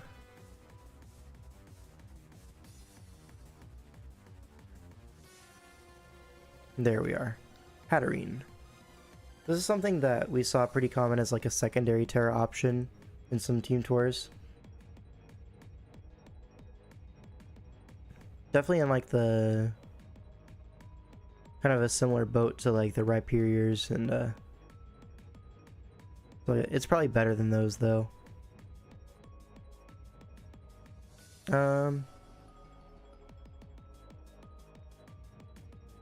I think I'll put it here. This seems pretty reasonable to me. Alright, Slitherwing, Scuda, Venusaur, Weather Abusers. Well, if you're going for weather, it's probably like Basculegion that you're mostly looking at. Tera Comfy. Meganium, we already have Meganium up there. Let's do Comfy next. I think Tera Comfy is actually super fire. I'm not even gonna joke. Like, low-key, you could maybe make an argument for A tier, even. Maybe that's a bit of a reach, though. You could also see it, like, somewhere top of B. Even though it's not really seen, you should probably rank Dirge. Yeah, probably.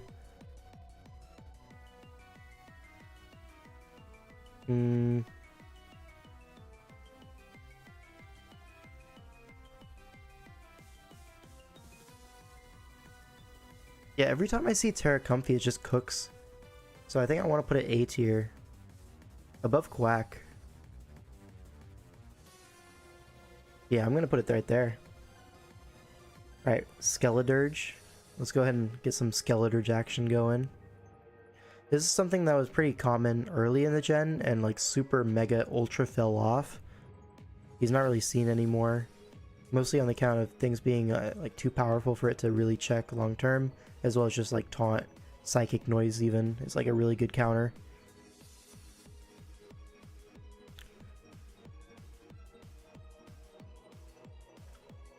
It's still alright though. I'd probably put it somewhere along these lines.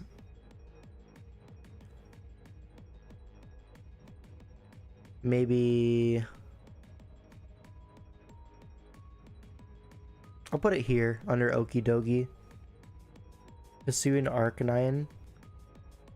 People keep telling me this thing's broken and I just don't see it. So I'm gonna have to respectfully disagree with all those people gassing up Hisuian Arcanine. Probably better than like the Frostmoth stuff though, so maybe bottom of B. Yeah, I'm just gonna do that. Pretty easy. Tera Lycan Dusk, it's fraud, but I think it exists. Does it? I feel like I've never seen it. We could toss it onto the tier list though.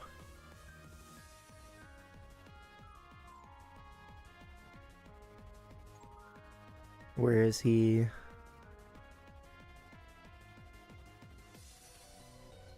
There's the Lycanrocs. This one's probably like top of C. Better than these guys maybe. Yeah, I'll just put it here. Whatever. Ooh, Tera Scrafty. That guy is kind of shy, you're right. So, Gen 5. Right. Can I get a Scrafty here?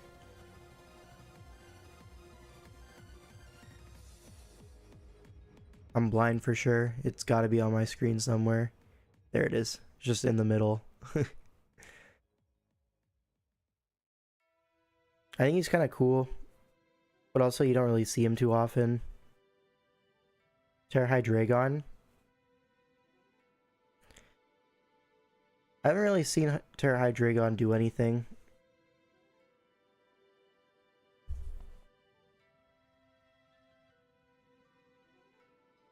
I'm gonna put Scrafty here. More like surely ass. That's bars though. That's bars. I do see people thinking that Hydreigon's good when like really it's not good, you know what I mean?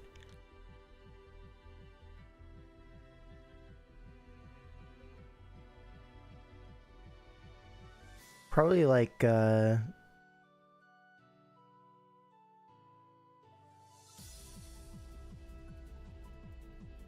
put it here. Thank you, Yurdunk, very cool. Tera Keldeo. Okay, at this point, if I have not seen it a single time, I'm just gonna like not put it on the tier list. We're already like 3 hours in. We gotta finish this one up. We got some ORAS games to look at as well. Don't forget. Why can I not see Yurdunk's messages? Yo, is Yurdunk shadow banned? We might have to shadow ban Yurdunk.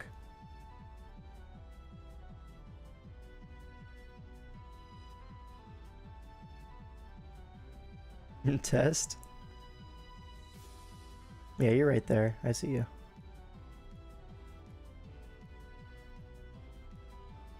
Live chat instead of top chat? Can I do that in here?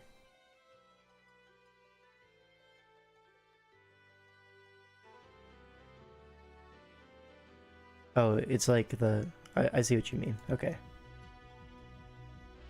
What else do we really need to put on here? I don't think we're missing anything super major. Are you not the top chatter? Damn. It could happen to anyone.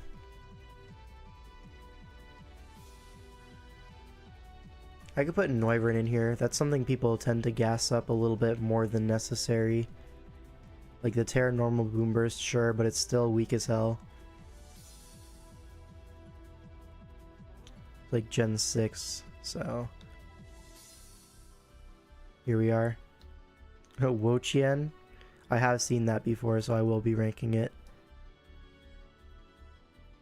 Noivern. Probably here.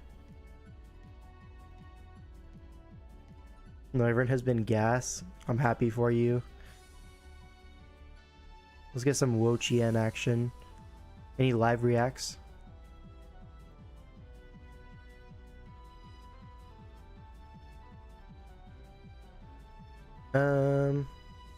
Probably like mid B low-key. Like, this guy cooks.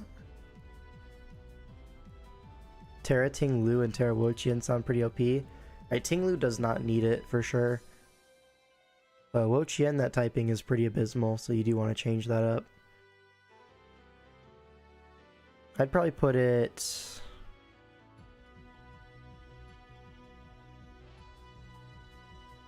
below Volcanion, maybe? It was solid when using it in mock teams, yeah. It's like very bulky, right?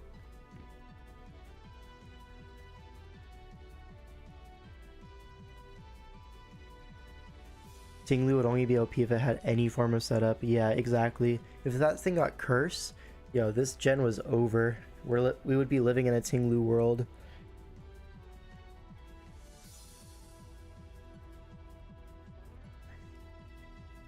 Let me just make sure I have all the bans here. We need to add back Excalibur, yup. Darkrai, that's what we're missing. Right, Darkrai's Tera banned. Oh, Deoxys Speed. Yep, definitely Tera banned on that guy. We already live in a we all live in a Ting-Lu world. Agree. Anyways, Gen 3 Deoxys Speed. No Tera on that guy.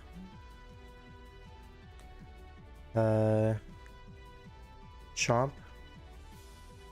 We're missing that on the ban list.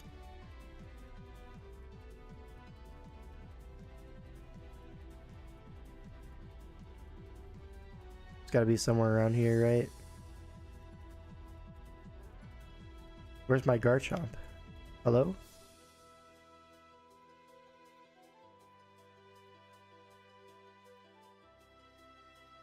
Am I missing something? Did we already put Garchomp up here? Oh, we did. Okay. So we're missing Curum. Yeah, Curum.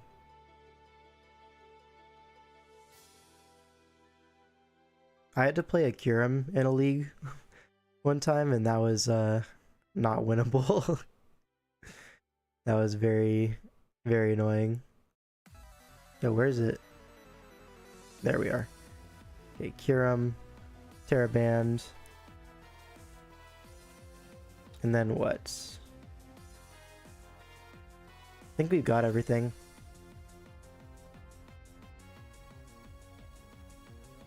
There's 20 here.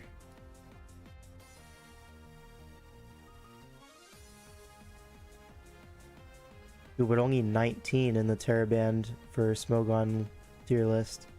So what do I have that they don't?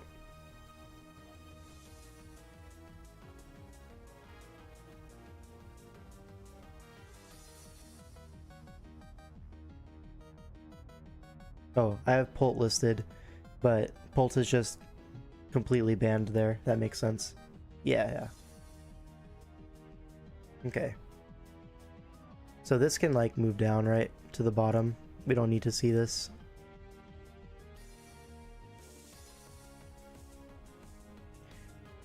Anyways, so this, I believe, is pretty much a completed tier list for the most part.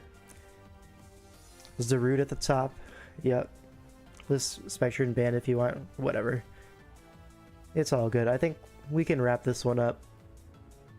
The top users are what? Zarude, Torn-t, Great Tusk. It was like a pretty solid top 3. And a step below that we have Raging Bolt, Sinistra, which, you know, for the price is about as good as you're ever going to get. Then Ogerpon, Wellspring, and the Greninja. These are some great Pokemon. You could maybe argue for Bolt to be up a tier, but I think these top 3 are definitely better than Bolt. A+, we got some heavy hitters here. Some cool stuff. This is Urshifu Rapid. And then, yeah, A has some shooters, but not a whole lot. Screenshot this and put it in Smog Draft or something. That's a smart idea. Let's do that.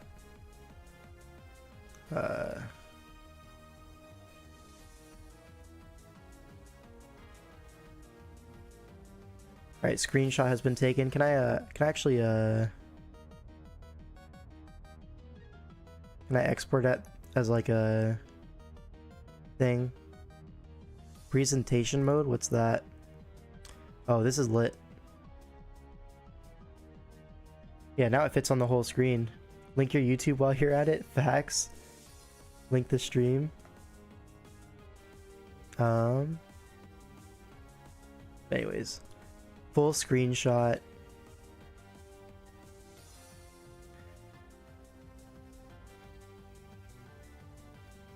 And then Smog Draft, yep.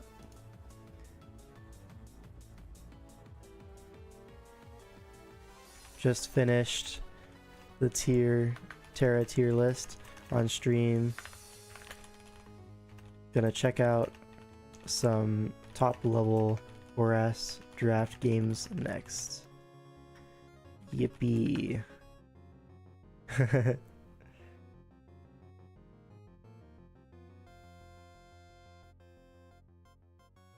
Alright, that's gonna be that.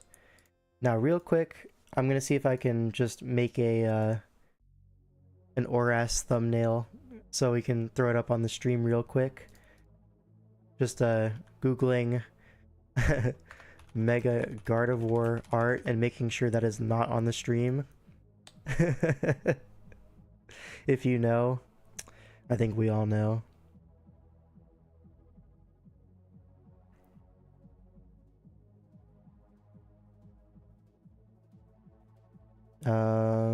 I used that one for a thumbnail already.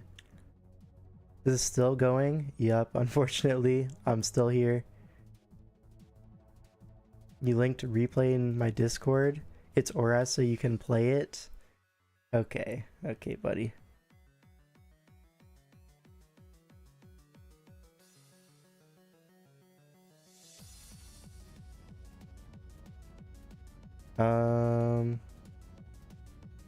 Let's do this one.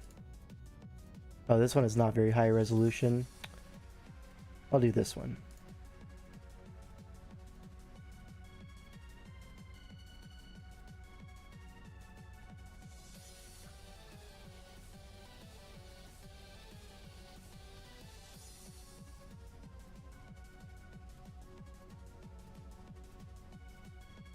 We rank Groudon soon. I think Groudon is actually Tera banned, you'll find. Unfortunate, but what can you do? Alright, ORAS top level analysis.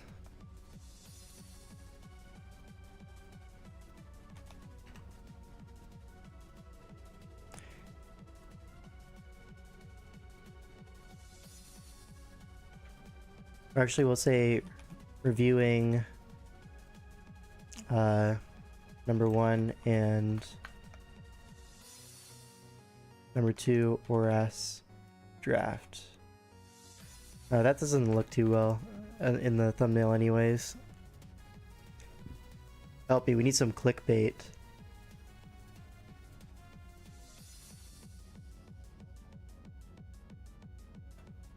Can we put some Subway Surfers on the side right now? Unfortunately, all of my OBS settings got wiped a little bit, so I don't have the Subway Surfers ready to go at a moment's notice. I'm sorry. What are we doing? We're reviewing Aberforth and Genius X, their ORAS run in DCL. They're the top 2 players in ORAS.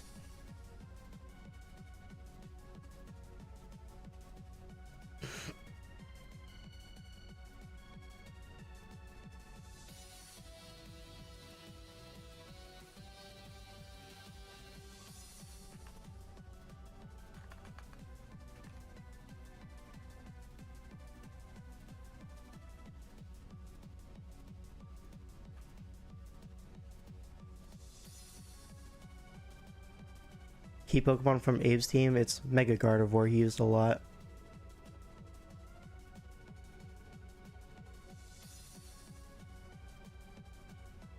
Mega Guard is going to be in the thumbnail.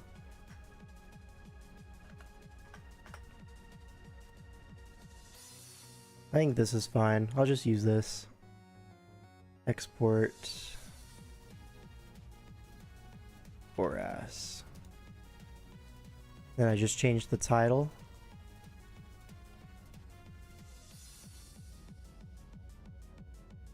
Let's see. I'd go here, live, edit, change my thumbnail real quick.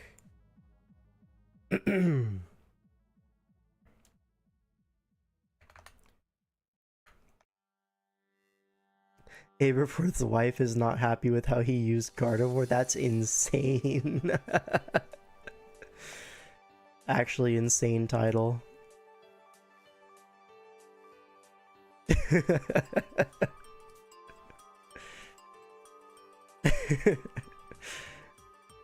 Are we watching Zing? Yeah, we're watching Zing and Aberforth. Both of their games.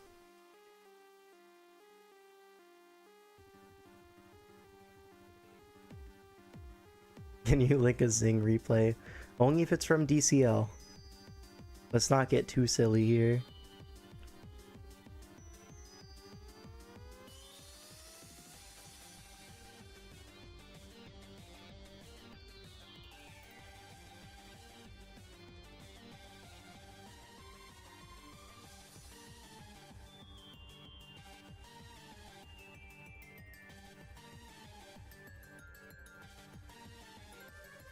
Yo, Vergi, you are very unhinged. It says DCL on it, so it should be fine. You really mean that?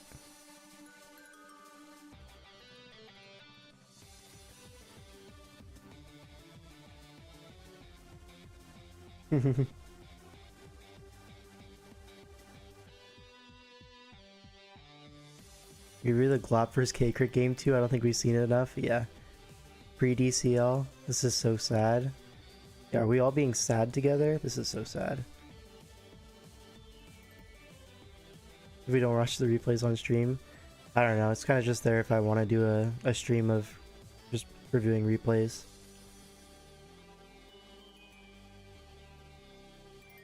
Let's see.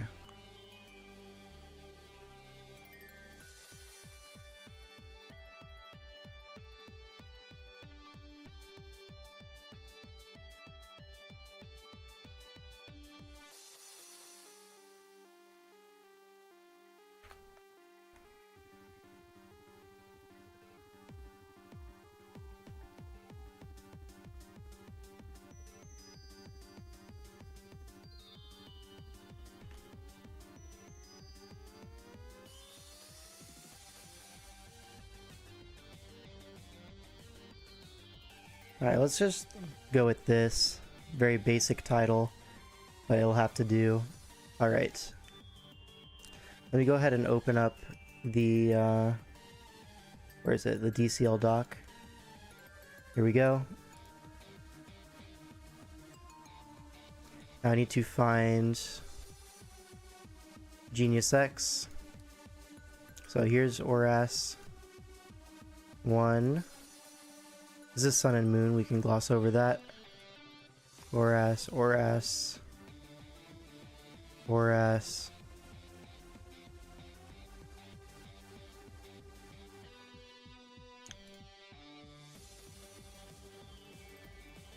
And that game was a dead game. I gave such good titles and you do that, why even ask? Well, yours a little bit too unhinged for my liking, unfortunately.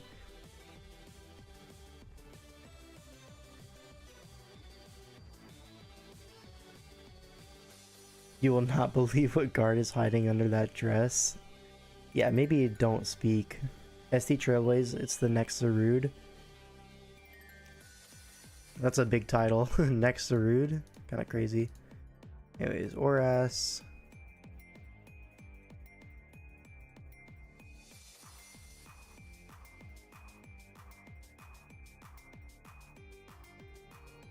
Get all these replays open. I don't know if we're gonna go too in depth with these because we've already been live for 3.5 hours, but we'll definitely start looking at them. And of course we have the Lilligant, the Bouffalant. This team is so epic. The KB, and then these like 2 good value picks. I like this draft a lot. You should do the YouTube polls thing for retention. Should I? Whatever. Wait, I love Zing's team. Yeah, it's actually super cool. Like the Togeous Crocodile. I like both of those mons. But yeah. So wait, Sebi on the other hand is using this like Garchomp Zapdos kind of thing. Is this a Mega Gyarados? Low-key, I think it might be. Or is this Mega Chomp plus regular Gyarados? What does Zing's first Pokemon do? Lillikit? Oh, are you unaware? You're just like Darkrai. Oh hey, look, it's you. Is Zing in the chat? At Darkrai? Poor dude. He's never gonna live that one down. Anyways, let's look at the matchup real quick. So, obviously, here's the Togeous for the Garchomp. The Zapdos probably has a hard time breaking through KB, plus maybe Heal Bell, plus, you know, the Crook is a pretty reasonable answer as well. The Serp has to deal with Bouffalant, KB, Togekiss. But honestly, all these Pokemon from Sebi are not looking too fantastic right now. Klefki at least is able to slow down a lot of Zing's team, but outside of that, like, maybe you're threatening T-Waves a bunch, but it's all solved by like Heal Bell, Togekiss, right? All of the problems. You're more Quagsire than Clodsire. I don't even know what that means, but I agree. He's on the other side. We see Lop has to deal with a Mesprit, Tank Chomp potentially, and a Zapdos, so also not too great. KB can definitely break through, but has to deal with Klefki. So, not too bad. Bouffalant's the GOAT. The only normal resist is Klefki, so maybe the combination of like a CB Bouffalant plus Kyurem Black can break through.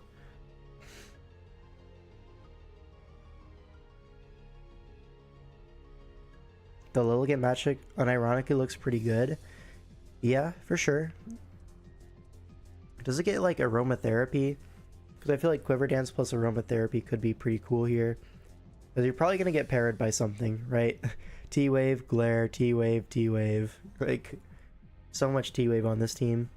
You could use Sleep Powder? Yeah, you could, for sure. Maybe like a sub-Quiver Dance kind of thing. That could also work. Lumberry, yeah, also a possibility. Just something like anti-status on the Lilligant seems fine. Alright, let's look into the team here. So we have Rhyperior lead into Togekiss and a Glare immediately, so we know what Sebi's about. Gets the immediate turn 1. As Togekiss nasty plot, so this is getting pretty dangerous. Zapdos gonna have to come in. On the Flamethrower only does 31%, so not the end of the world, but we're gonna save that Togekiss at 100%. Going to Crocodile on the Discharge, pretty reasonable. Now Rocks go up on Signal Beam. And that is not a Spadef Crocodile, let me tell you. So big chip on that. Does that really open up anything? Not really particularly though. And now Kyurem comes in on the next Signal Beam, pretty reasonable, but gets confused. Oh no! Offensive Zapdos. I don't know if that's offensive Zapdos. It might just be like offensive Crook versus like... Maybe that is offensive Zapdos actually. 75 is a lot on Crook. Okay, it knocks off the Yachi Berry on Serp. So screens without Light Clay. Pivots Crook on the Mesprit. Yo, this guy's different. Superior is going to be a sack now, so that was a great play. It's Scarf Crook, E-Belt Zap. Yeah, it makes sense.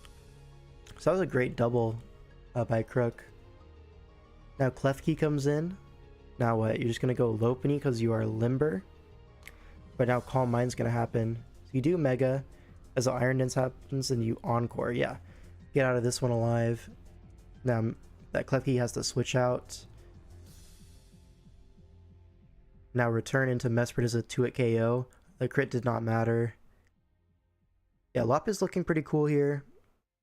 The Garchomp comes in, you know, representing either Scarf or just Tank Chomp. It looks like it is just a bulky set with rocks. Now Zapdos comes in on a foul play. Crit also does not matter. Do we get a static here? No, we do not. Lefkey comes in, probably just trying to Iron Defense up again, but the Lop is going to be here, so just Draining Kiss on the switch to Lop, pretty reasonable. Now Encore. Now the Lopunny is going to go down. You don't have that Encore later. Maybe in the future Klefki could set up, potentially. You think that crit did matter? I don't think so. No offense, but I don't think so. Now look at, you're going to get a Quiver Dance here for sure. Yep. Now Chomp in. We're going to see a Giga Drain do 62%. We see a Dragon Tail. Ooh, a Swords Dance. I don't like that. Maybe you were like Custap or Salak Berry. That's the only way that really makes sense to me. But ending at 26% is a little unlucky if that is the case. But now Klefki going to get in a Calm Mind War. I'm not really too sure how well it's going to do here. I think Klefki is just going to lose this pretty comfortably. We're going +6. This is doing 31. And Draining Kiss is doing a crisp 13.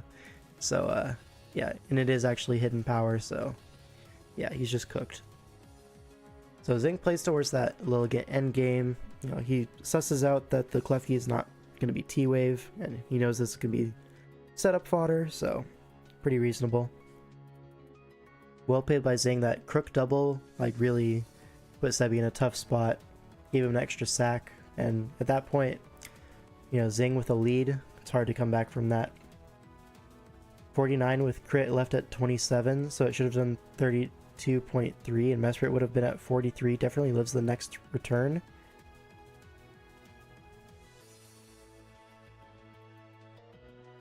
What here?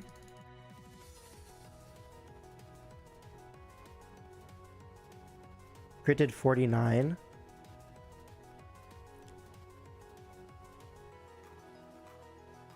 Yeah, maybe it did matter. Oh well.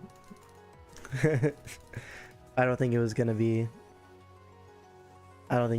a close game anyways. Sebi didn't really have prep for it. Yeah, what was the Lilligant answer here? I guess it was like Zapdos, right? But Zapdos went down early in a trade. Yeah, he just got cooked. Alright, now we have Genius against Low QP, my goat. And now we see some different teams. So this is like a kind of a balanced build with a Mega Blastoise almost. And the Infernape Crobat as like the speed options. Mew can do anything. Crook, good Scarfer, but yeah. The Registeel, probably like a defensive Mew. Like those are some options that you have. Now on the other side, Loki-P with this like Mega Sceptile kind of build. This one, I don't really like this team. Like I've seen quite a few teams built like this and they never end up doing that well, I find. The like Torn-T, Mienshao, like Reuniclus, like oh my god, 3 regens, let's freaking go. But then like your strongest mon is Excadrill with no sand. Like that, I just don't think that really works. But we'll see. Loki-P is a good player, he might make it work. Tentacruel as well, like all this utility and no power really. That's what I find. Anyways, on the other side, there's not a whole lot of power either. Like Blastoise is good as like a breaker with that Mega Launcher ability, but outside of that, there's not a whole lot of hard-hitting things. Maybe like a Choice Banded or Specs Infernape, maybe like setup, but yeah, there is a Tentacruel to deal with that. There's a Torn that you have to get through, so it doesn't win on the spot necessarily. You hear Mienshao's pretty strong. Like in theory, Mienshao's strong, but also there's a Crobat here. There's a Mew. It's going to be pretty tough to get through those. Let's see. I'm just going to watch the game. Kind of done waffling. Torn-T lead into Crobat. We're going to see a Brave Bird trade HP. Now do we see Rocky Helmet? Okay. Knocks off the Crobat. Eject button. Okay. Not really sure why it's eject button on this team, but sure.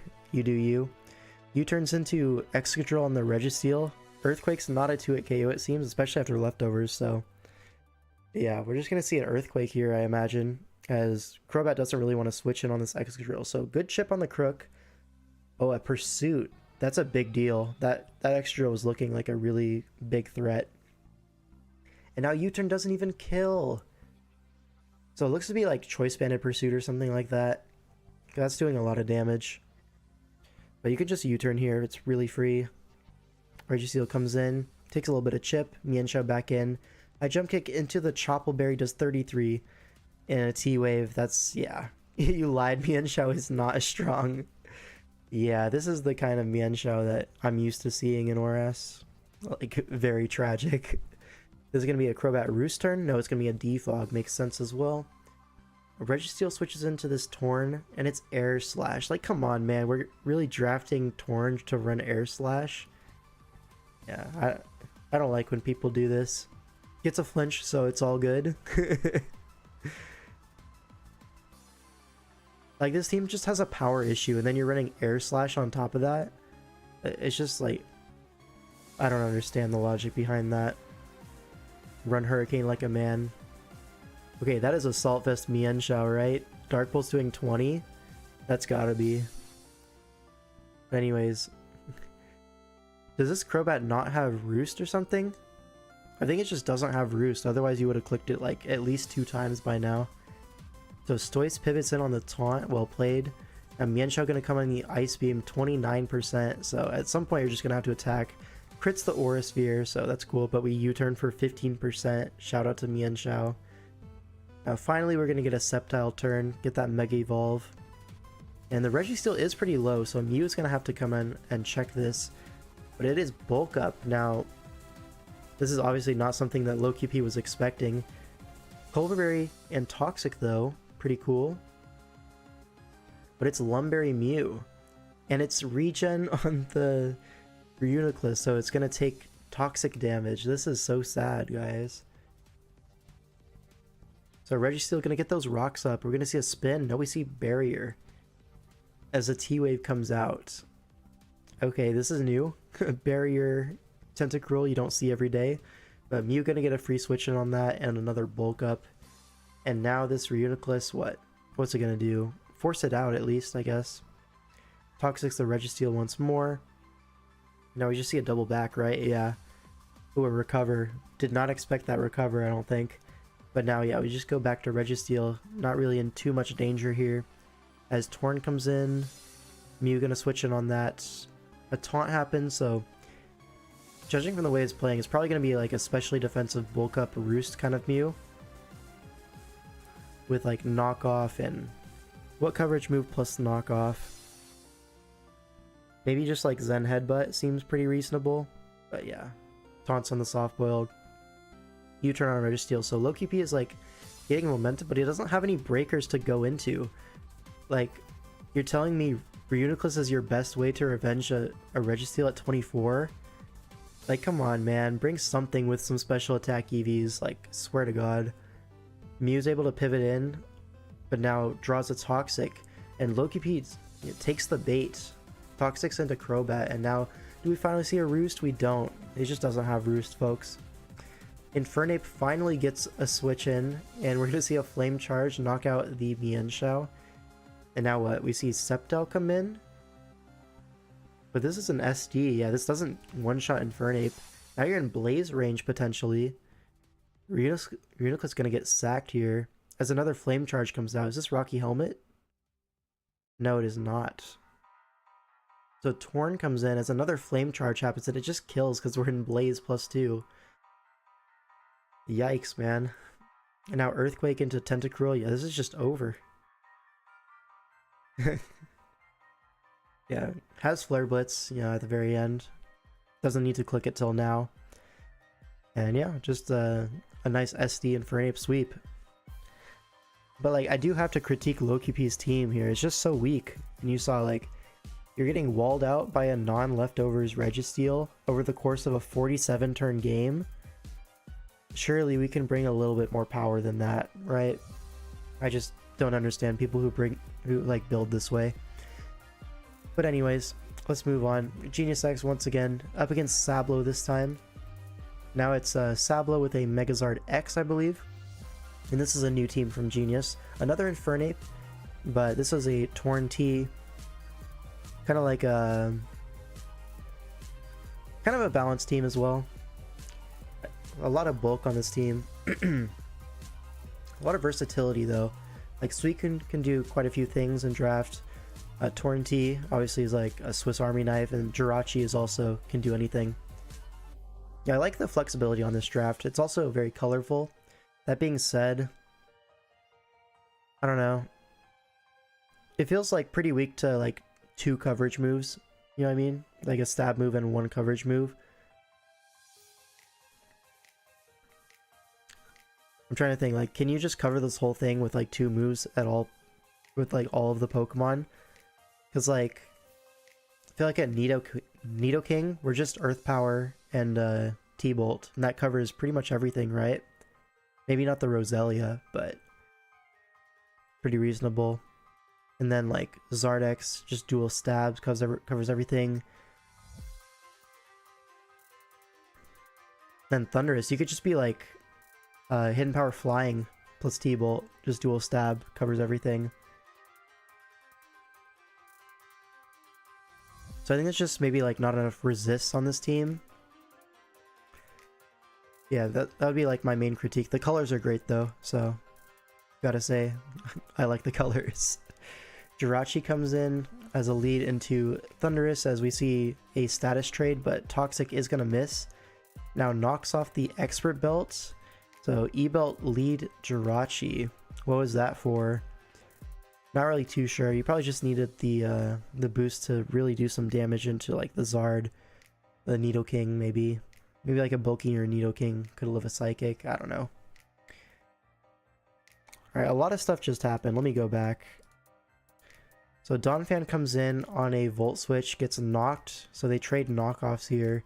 The Charty Berry. It's a very bulky Thundurus, it looks like. Yeah, now knockoff again into Mew, but what was the point, guys? I don't know. Did we just give up our whole Mew to get rocks up in front of a spinner? I don't know, man. This is a little weird. At least you're able to force it out. Cap, this thing's AV, and just immediately spins, so nice use of Mew there.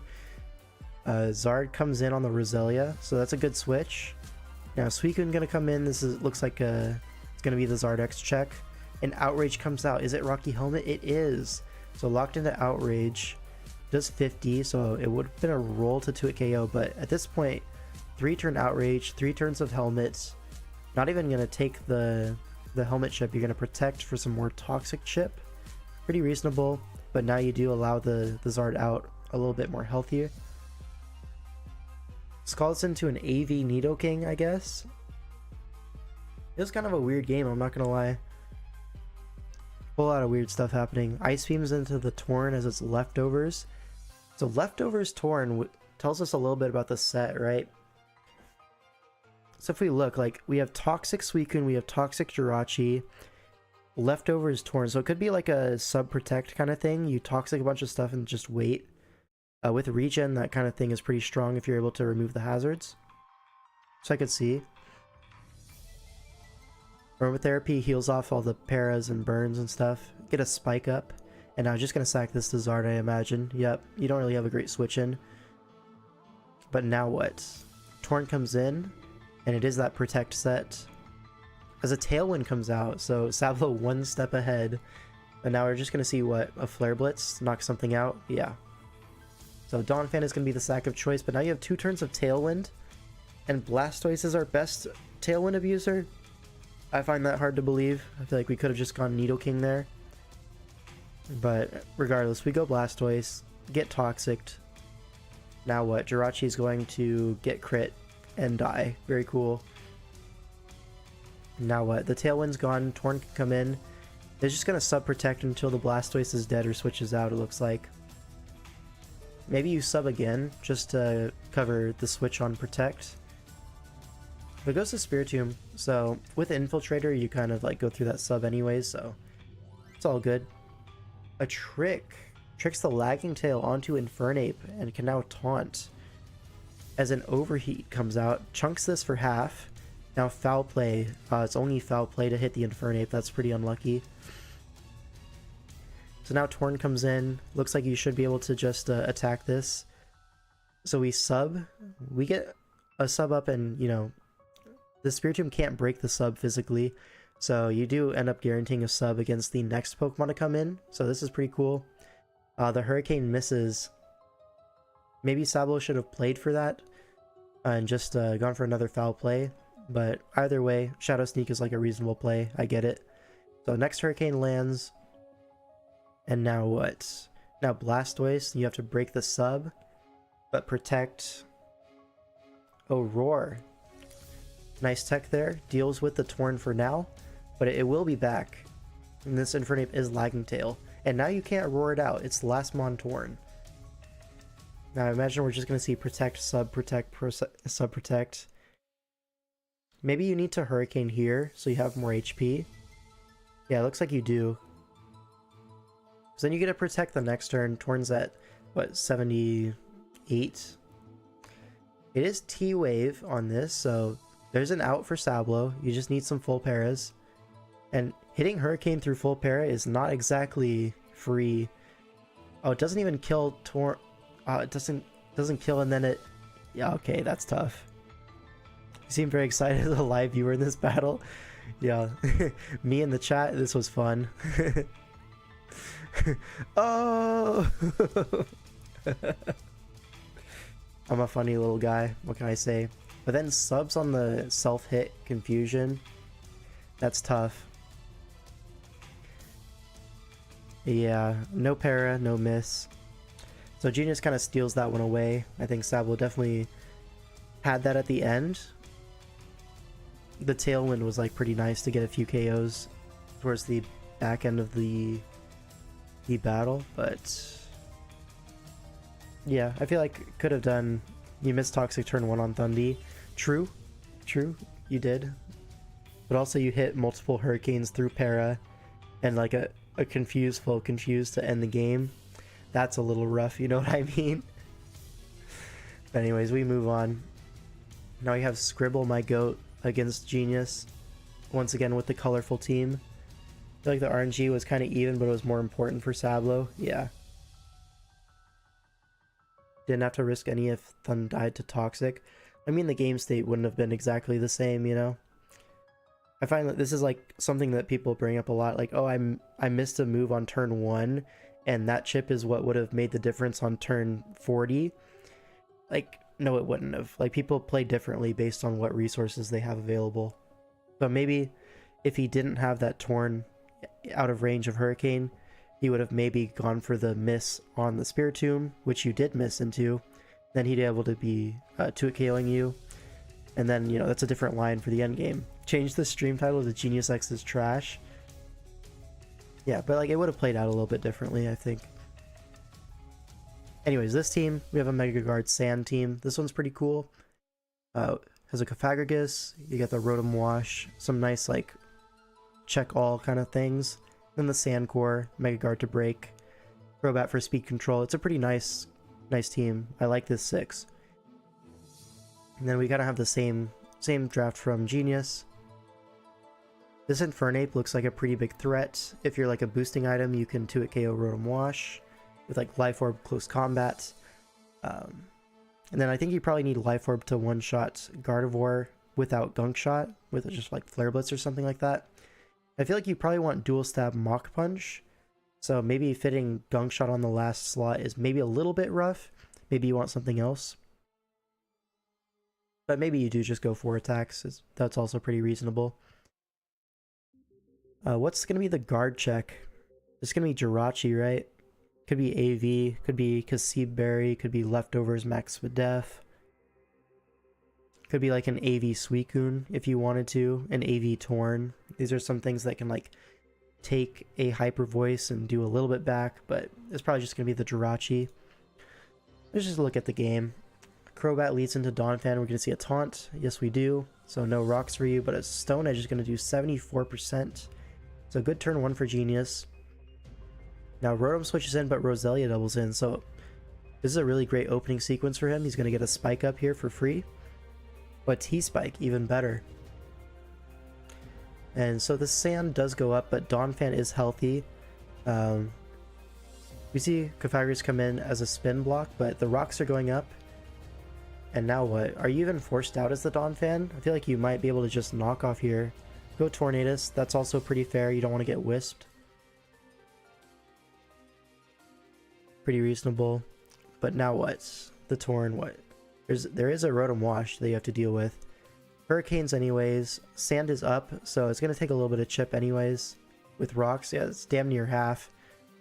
Hidden Powers into the Rotom, so kind of like mutually chipping the HP on this. Probably just because you see a trade for Torn versus Rotom here. Yeah, Genius looks to be perfectly fine taking that trade, but Scribble is going to save that Rotom Wash. I think probably not going to be too useful in this game at this point.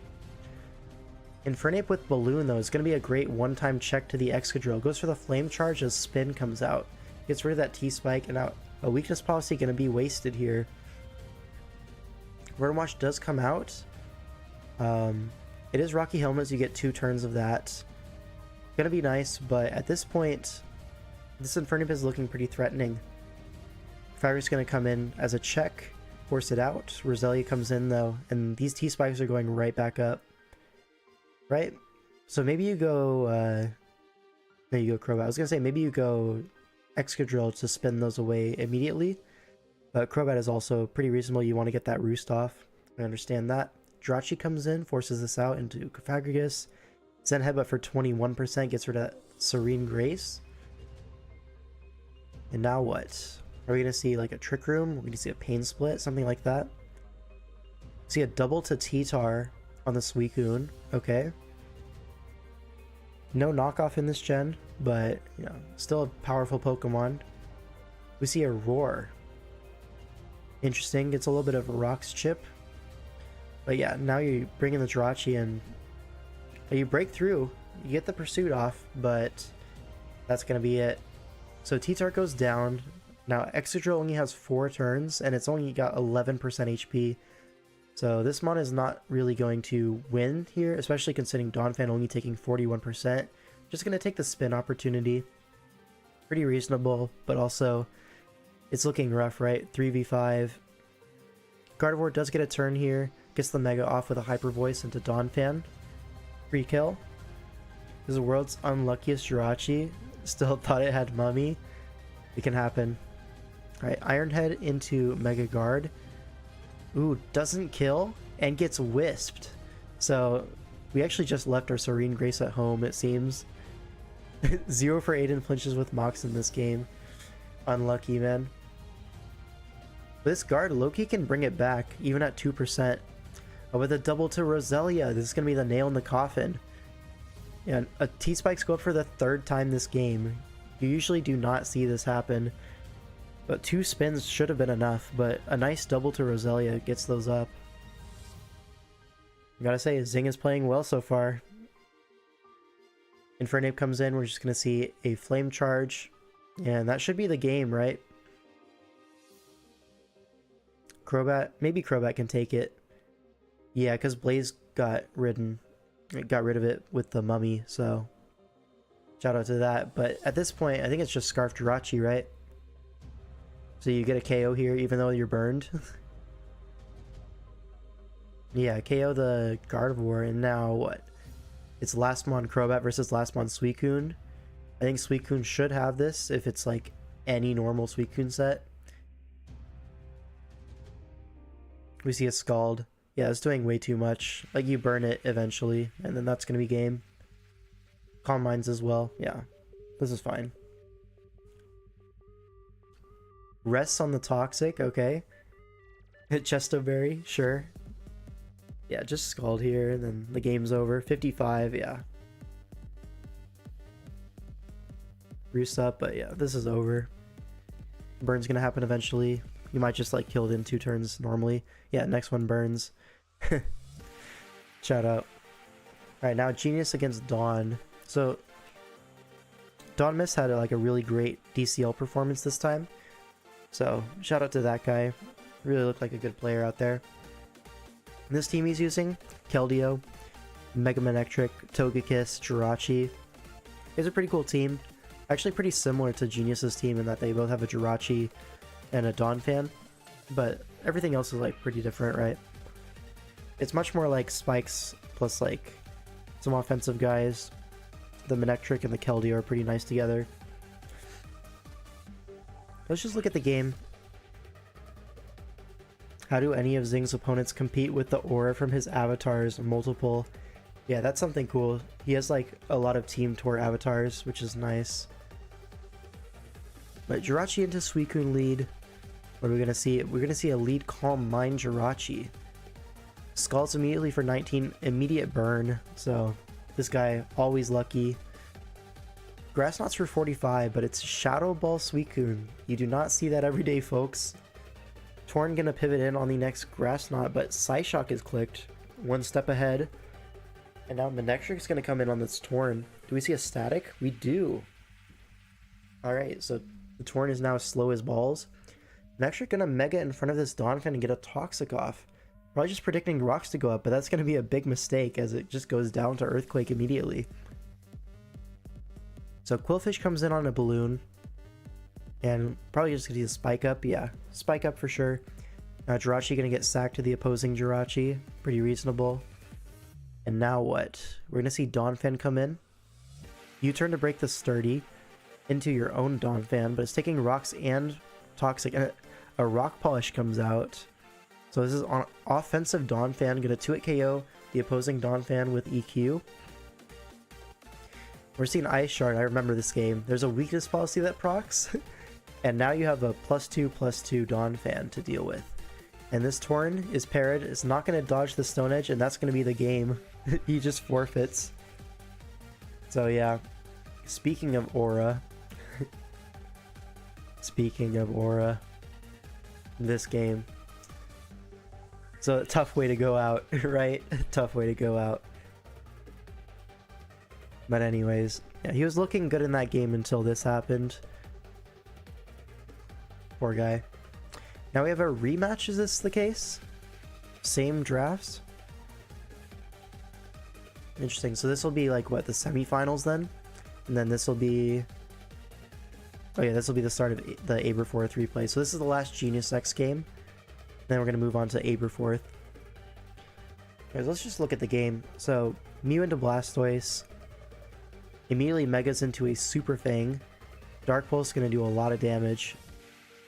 So probably a good trade for Genius there. Now Nidoking comes in on the next Dark Pulse. Going to outspeed the next one, go for T-Bolt, as Infernape pivots in, knowing the T-Bolt is coming. Gets those rocks up. And now what? Blastoise comes in on a Wisp? Sure. You do want to get that spin off, but Infernape seems to be happy to stay in and just trade. Yeah, spin does happen. And you can't even spin again because it's Helmet. So rocks are going to go up and they're going to stay up. Oh, but it's Rest. So interesting. Do you have Rest Talk? I guess we'll never know because it's Encored into Rest. Looks like we just want to force the next Rest. Yeah, force the next Rest. So this thing is sleeping. Mew gets a free switch in. There's no more Encore, so if you have Sleep Talk, you could go for it. But then it would be like, what? Sleep Talk, Spin, Scald? Honestly, a pretty reasonable set. But now another Trick Spiritomb, this time tricking a Choice Band into the Infernape, and goes into the Mew trying to sack it off to like a close combat, because that's the only attacking move. And if that happened, maybe you would be able to get Zard in for a DD opportunity. So maybe that could have been cool, but not going to be the case. I guess you could have DD'd anyways if that was your plan, right? It's locked into Will-O-Wisp. Anyways, goes into Nidoking, takes the Wisp in exchange for T-Spikes. That's going to be a big deal. Probably going to force a Defog on that Crobat or something like that. Maybe a Spin on Blastoise. I'm pretty sure he does not want his Mew to get poisoned at all. Anyways, knocks it out with a Brave Bird. But now Blastoise comes in. We're going to see... Oh, this is Choice Banded Crobat. That did a lot of damage. Is it Sleep Talk? It's not. So, I'm going to just 2-hit KO with Brave Bird. Now something else is going to have to take a Brave Bird as well. Unless we have the Sucker Punch, which we do. Very cool. Blastoise comes in, but you're not going to be able to spin. Water Pulses. Confusion, full confusion. Again into Sablo. No, this guy, never lucky. This is so sad. Anyways, Thundurus comes in. Wild charges, but I think at this point Crocodile's going to clean this one up. Registeel, sure. You don't want to risk like a Stone Edge miss. Explosions. This is going to put everything in knockoff range, I think. Yeah, and it is Moxie, so a Crunch even better for the Zard. Yeah, that's going to knock it out after Rocks. So overall, a pretty good season by Genius X. Not a whole lot of misplays, just solid prep. He did get a little bit lucky a few times, but that's not his fault. You know, he's playing with the odds that he's given. Alright. So what does he do differently than every other ORAS player? That's a good question to ask. I think a lot of these teams, they have like... Let's see, this one...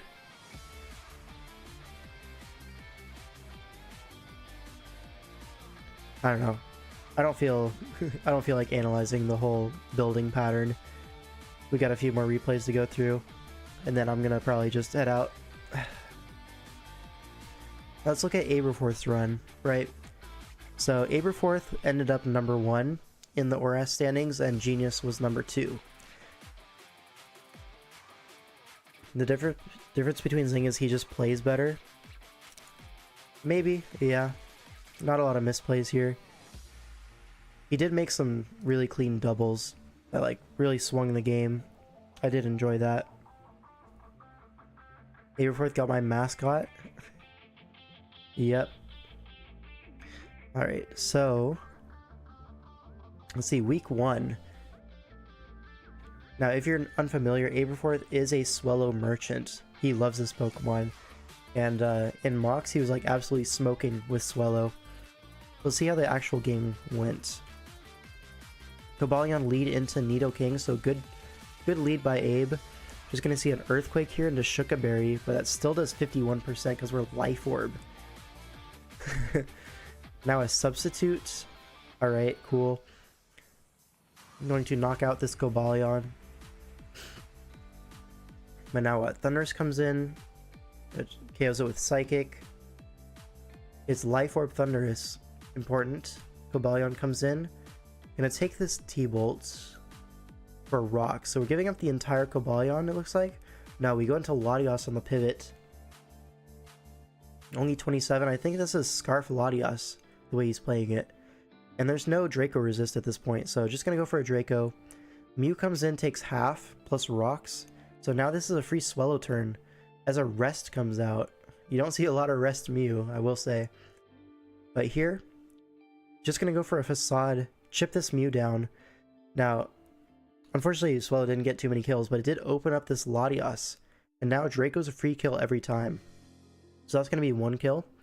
Trevenant comes in, but there's a whole Cobalion, right? There's also a Rotom Wash.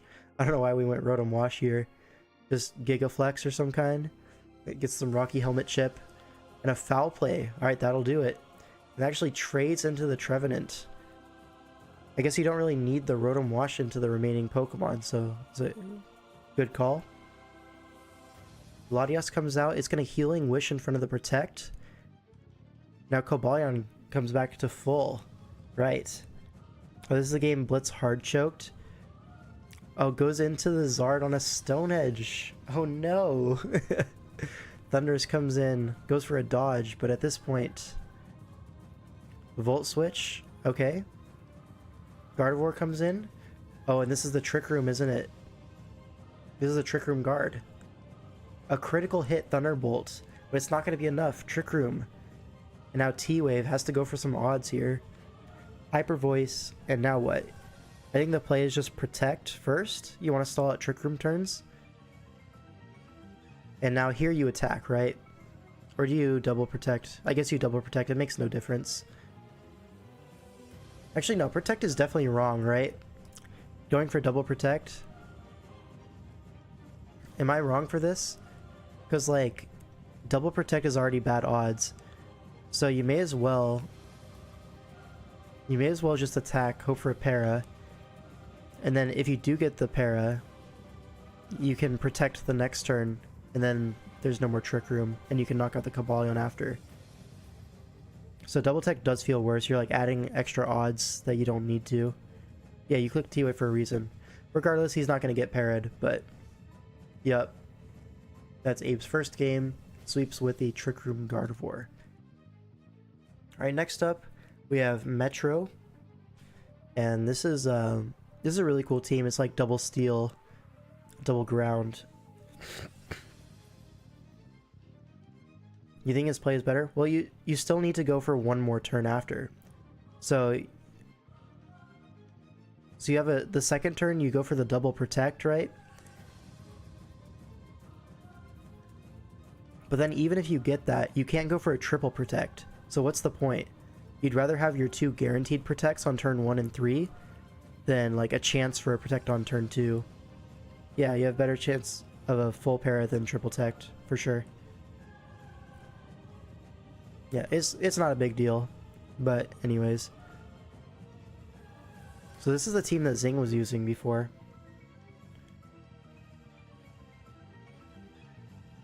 Yurduk doesn't think before he types, yeah. I think Yurduk needs to take a math class. I'm pretty sure he's wrong. But we can move on. No, I think you're wrong. Anyways, this team, pretty cool. Let's just look at it. Crook leads into Scizor, is Intimidate. This is Mega Scizor, so gonna get that Mega off, and a Bug Bite into Rocky Helmet. Okay. Heatran comes in on Klefki all day, every day. We're gonna see a Rocks trade here, potentially. No, we're gonna see a Magma Storm into Starmie. And this Starmie looks to be like Assault Vest or something. That did 14%. But this Heatran is like max Spadef as well. So we're gonna be able to 1v1 this Starmie very comfortably. I believe this is also Protect on this, but he wants to get up the rocks first. Pretty cool. And then you can Protect this next turn, right? Yeah. So it covers for the spin. And now the Starmie is going to go down. Shout out to Assault Vest Starmie, by the way. You are guaranteed 2 tech turns, so you just need 1 turn of triple tech or para.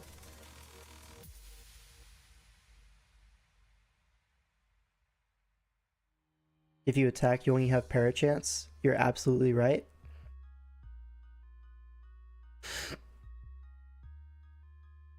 You're saying if you do get the double tech, then you can go for the para on the third turn. And if you don't get it, you get the turn 3 protect off.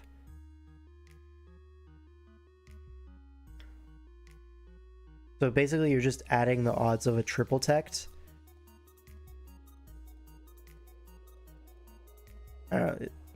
Maybe like technically better for that reason.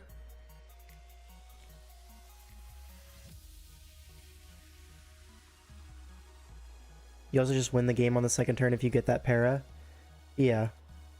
Either way, you need a para. Maybe your is right. This is so sad. Anyways, Heatran 1v1's the Starmie. Crocodile comes in to revenge. Rocks go up as a Toxic comes out. So pretty cool. We're able to protect, get some more chip on this Crocodile. And now go for the double tech. No, goes Azumarill, saves the Heatran as maybe a sack, or for the Lilligant if it's lacking HP ground. Because Lilligant does have to choose between HP ground and HP fire here. Earthquakes into the Citrus Berry. And now Lilligant comes in on Play Rough and does 45. So that's Rocky Helmet, Max Defense Lilligant. Shout out. Toxic is yet again one of the best moves in the game. Yeah, Leech Season to Heatran. But now Heatran's going to get another hit off. Right? Just a Magma here. No, doubles out. Saves the sack into Landorus. Interesting. Now we're going to what? See an Earth Power? You kind of need to Earth Power here. U-turns. He's just better. He's actually just better. Scizor comes in on Togekiss.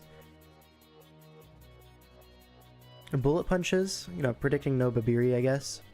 And now you can kind of just roost on Klefki forever. Like, it's not really threatening to you.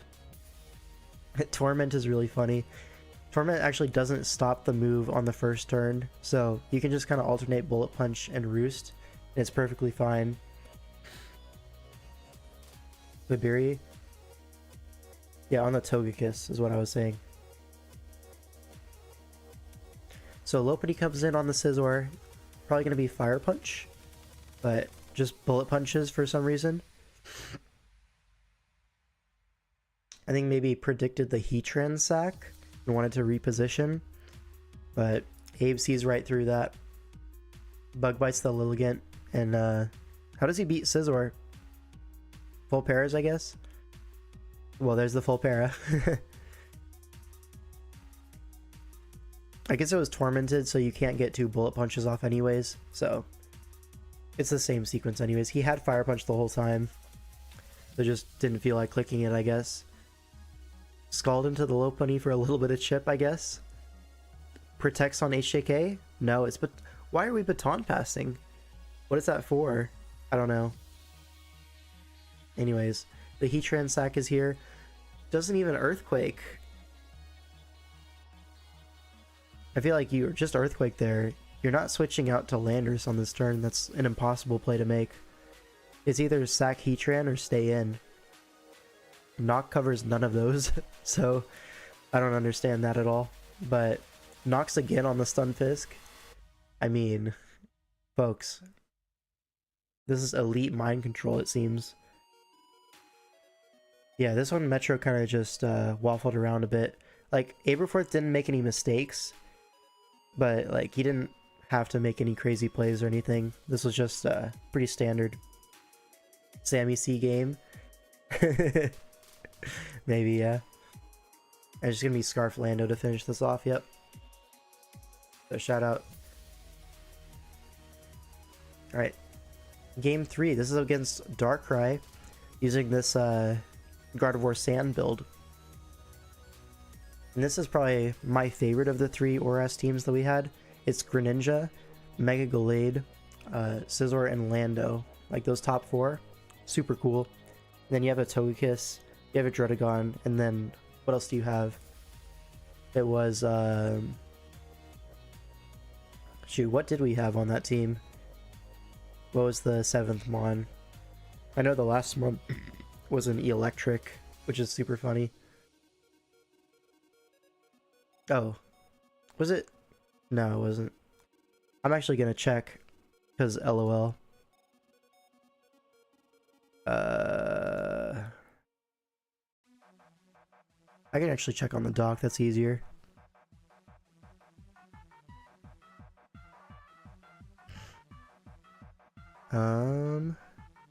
It was quillfish, yes.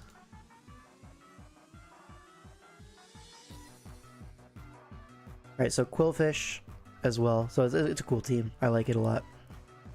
Anyways, let's look at the game. Gardevoir leads off into Scizor. So, of course, Aberforth leads correctly, but then switches anyways into Togekiss. Yeah, Wisp, pretty reasonable. So probably going to be a bulky Gardevoir if Wisp is your turn 1 click. Or Sears into the T-Tar, as that looks to be very specially defensive. So anyways, rocks go up, but this is going to be a rocks trade it looks like. Gardevoir does get a hit off. Oh, a glare. Very nice. So do you see rocks here? No, you see a switch to Togekiss. Potentially a sack here, yeah, with sand and burn. Yeah, you're not living that. Oh, you are living that. What a beast. Can we roost on this thing? No way, right? We actually roost on this thing. Would you rather have a Darkrai or a Garchomp in SV? I would rather have a Garchomp.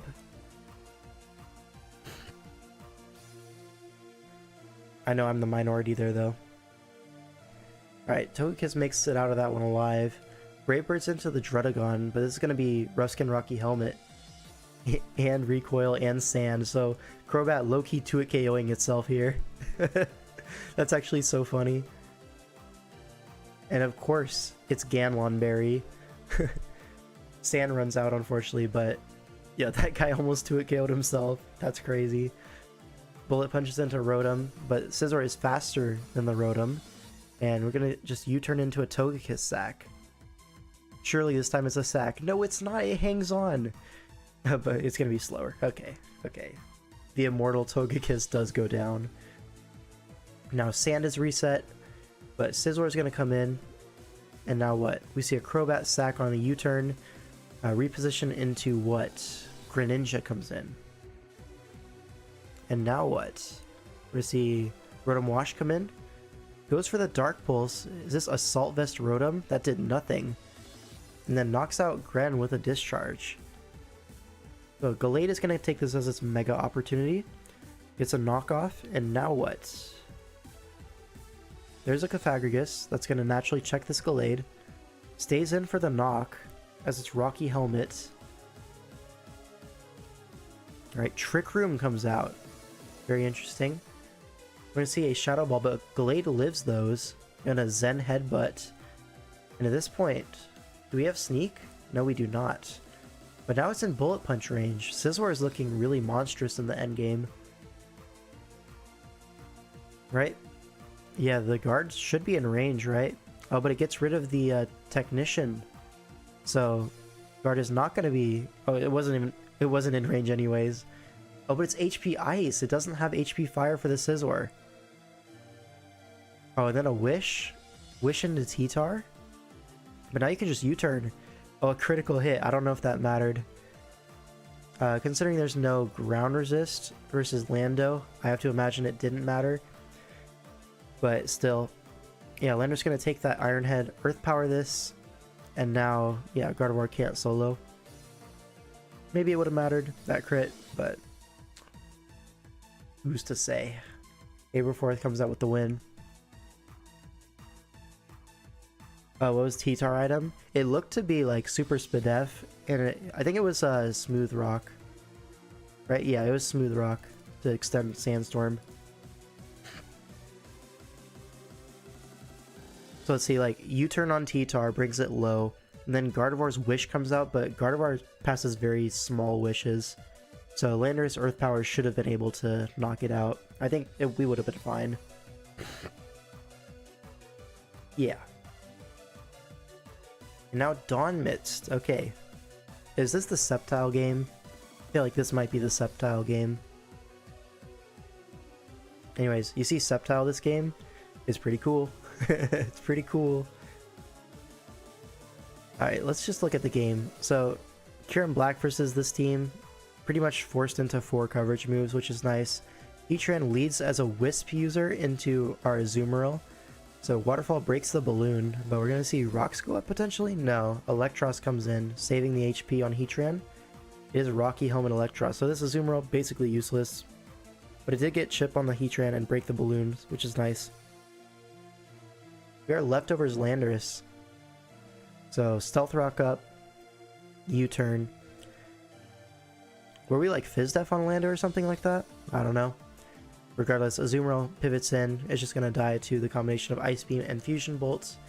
But now Rock's Rep, Scizor's in. Going to Mega up. We take this HP Fire like it's nothing. U-turn out into Landorus. Now this Kyurem should be in range of like, what? Oh, it's not in range. But it doesn't have Ice Beam. Ha, that's tough. But it does have Ice Beam. He just predicted something else. I don't know. This is a game where you robbed Crook. Did we? I don't remember. Lando comes in on Uxie. Hidden Power does 12, so... Gonna get off a knockoff here, potentially. Electros comes in. Does not lose its item because Rocky Helmet knocked it out. Latios does get a free switch and it Dragon Dances on the Volt switch, so this is gonna be interesting. Crocodile's gonna come in. Is gonna be Intimidate. However, Surf is gonna crit the Crocodile. I'm not sure if that mattered because we are Life Orb, but you have to assume it did, right? Robbed Crook, see? Let's see, it was definitely gonna be in like Bullet Punch range or like range of anything, right? And our win con this game is SD Sceptile. So if Sceptile gets an SD versus anything, the game ends, and the only thing that takes a hit from Sceptile is the Electros, which would allow an SD. So I think the Crook is not really getting in the way of a Sceptile sweep here. Only Uxie can really get in the way. I don't know. I think we kind of had a big advantage anyways, but this just makes it completely one. Yeah, Dragon Pulse chips the Uxie. Very nice. And now what? Sceptile just wins, right? No, Heatran comes out. Sceptile's a horrid dancer. He'd step on your toes. No, he would not. Now, double Flame Charge covers like any Scarf Starmies or anything like that. Starmie does come out. But here we Dark Pulse. Does 80% as its Slack Berry. Does it outspeed +2 Heatran? Maybe it would actually. Yeah, it does. So unlucky there, but now Scizor is just gonna Bullet Punch. It's dead to rocks anyways. Heatran comes out, but at this point you just sack the Scizor, low kick this, and then versus the Eel you can just SD. Or it just switches hard on low kick and gets to it KO'd. That's fine too. Maybe you didn't even have to SD, it was already pretty low. But yeah, Life Orb Sceptile cleans this one up. That's gonna be the game. So shout out to Aberforth. And alright, next game we have Rob Jr. against Pawnyard, the GOAT. Alright, Serp Mirror, but other than that, very different teams. Let's just look at it. Mesprit to Pawnyard lead, the GOAT. Oh, I remember this game. So this is a team that I think Abe was like struggling in mocks or something, and so I built this team for him. And the idea is Pawnyard is supposed to be the Serp check because nothing else checks Serp on this team, but unfortunately it's dead turn 4. You know, I think he just didn't get the memo on how to play it. It was kind of like a last minute kind of build. He didn't get too many mocks in with it. But obviously, like, foul playing the Garchomp is super great for the Pawnyard, but we really did need the pressure stall versus Leaf Storm. Because you're going to see in this game, Scarf Leaf Storm is going to be so annoying. But yeah, anyways, Garchomp traded for Pawnyard. Seems fine, but you're going to see. It's going to be Scarf Skuntank as well, so gets the crunch off on our Latias. Serp comes in. This is the other mon that can take a Scarf Leaf Storm, so all of our Leaf Storm resists are dead now, so it's over at this point. We just like misplayed the early game a bit, I think. Like as soon as this Serp comes in, it's just gonna win. Like here. Yeah, crits the Rotom, which like didn't really matter, I don't think. I'm pretty sure we were not T-Wave on that. So yeah, this is just gonna sweep. Like, imagine if we had our Spadef Poniard with pressure plus protect. Was it protect? I think it was. Regardless, you pressure stall Leaf Storm and then it can't kill anything else. That was the whole idea of the set. But unfortunate. We move on. And now we have Aberforth against TJ. Now this is a Swallow team. Back to the Swallow. And a Gardevoir looks super fantastic this game. So we really wanted to build around Gardevoir here. Gardevoir comes out as a lead into Kyurem Black. Do we have a Protect on this? Looks like we do not. So just switch into Cobalion, pretty safe. Rock's probably going to go up. Yeah, they do go up. As Earth Power comes out, does 59, but now Cobalion is going to have a free hit here. Iron Heads the Kyurem. Flinches. Nice. You know, that draft needs a Belufalant. Yeah, for sure. But that's every draft, right? CC's into Zapdos, no static. Maybe forcing a Roost here, and because it's static in ORAS, you cannot have defog on this, so these rocks are here to stay. It's actually charged Zapdos, but we're actually Assault Vest Nidoking in this matchup. Physical. So Ice Punch is going to be able to do this, but static does proc, and Weakness Policy, so very funny. And it's going to Roost up, but Swellow gets in on this turn, gets the Flame Orb activated, and now Facade should knock it out. So Aberforth got out of that alive, making that pivot. Reading the Roost was going to happen. Now Cobalion comes in, a U-turn, just a little bit of chip. Rotom Wash comes in as rocks go up. And now a Calm Mind. This is something you see from time to time on Cobalion. It's pretty rare, but you do see it. A Will-O-Wisp is going to wear this thing down, as Focus Blast is going to do over half to the Rotom, which is going to be big chip for the Greninja. Now Cobalion does come in for the Cobalion, so potentially a speed tie, but it looks like he just wants to draw another Focus Blast, get the free switch into Latios with that burn damage. It could be in range now. No, it looks like it's not. He's just switching around, racking up burn damage. Yeah, this Nidoking is pretty useless when it's paralyzed, so he's just going to sack it off for some more burn chip. And now what? Just go Swellow, Facade, no, Brave Bird, right? Brave Bird in case of the Bayonet. But here, what? Roserade comes in, probably going to be Scarf, right? It's just screaming Scarf, like screaming, yelling from the rooftops. Leaf Storm is going to be a KO here, but now what? Gardevoir comes in, and now what? Kyurem is going to be a sack. Why Flame Orb and not Toxic Orb? This is actually Roost on the Swellow last.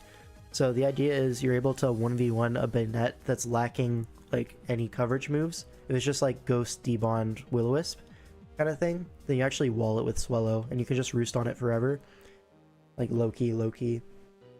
So that's kind of the idea behind Flame Orb over Toxic Orb. The recoil is not a big difference either way. Greninja comes in, crits the Gunk Shot, but it's Life Orb, so who's to say if it mattered? Depends on the attack investment. Latios is going to come in with Choice Scarf, I believe. Yeah, Frisk does show Scarf, as Draco Meteor does 80% to Bayonet. We see no Pursuit, so Swellow is going to be able to pivot in on this Shadow Sneak, yeah. And now, unless it has Sucker Punch, this is going to be a double down. So it just goes for Brave Bird. Pretty easy, pretty simple. You don't really need to Roost there, because Debond in ORAS, you can use it multiple times in a row. So you need to win like 8 50-50s or whatever. Just trade it, right? Latios comes in, gonna Draco. Roserade dies, but now it's just a reset of the -2. Greninja Gunk Shots into Cobalion, into Low Kick, and then now T-Bolt. You don't even have to go for a inaccurate move. So Abe kind of plays this endgame pretty well. Manages to get that Latios cleanup. And yeah, the main play I think that really cemented this in his favor was that Swellow pivot on the Zapdos earlier. Managing to get out of that with no sacks was a big deal, and allowed him to have all those Pokemon's HP later to kind of dance around with the Cobalion, get that burn chip in. So well played by him. And now we have Abe against Greg, I believe this is. Is this Greg? Let me double check. This looks like a Greg username. No, this is Chipboard. No, wait, no. This is Greg.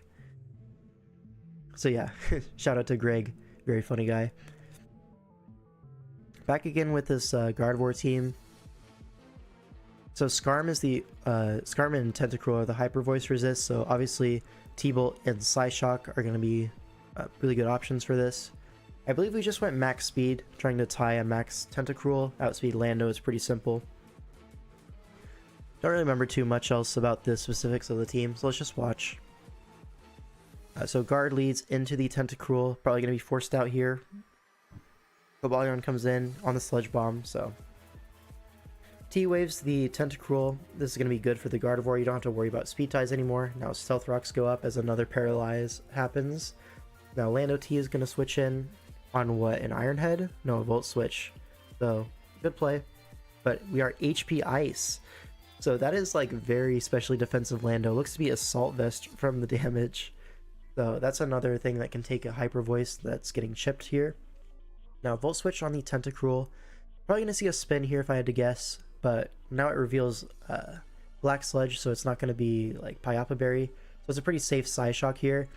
But he goes for Thunderbolt into a full para. So a little bit lucky this game, I will admit. He just Thunderbolted to cover like pivots, right? Namely into Weavile, Skarm. And it's good chip on Tentacruel anyways. But now Latios comes in. Spidef drops the Rotom Wash. And so we're actually going to die to Psychic next, which is kind of insane. This is like max Spidef Rotom Wash. Anyways, Latios comes in, able to force out the opposing Latios. Now, Skarm comes in, but we can just pivot into Cobalion here. It's going to be what? A Volt Switch? Something like that? Yeah, Volt Switch. But Lando comes in, probably just going to HP Ice. You live a hit from Lando, so it's not that big of a deal.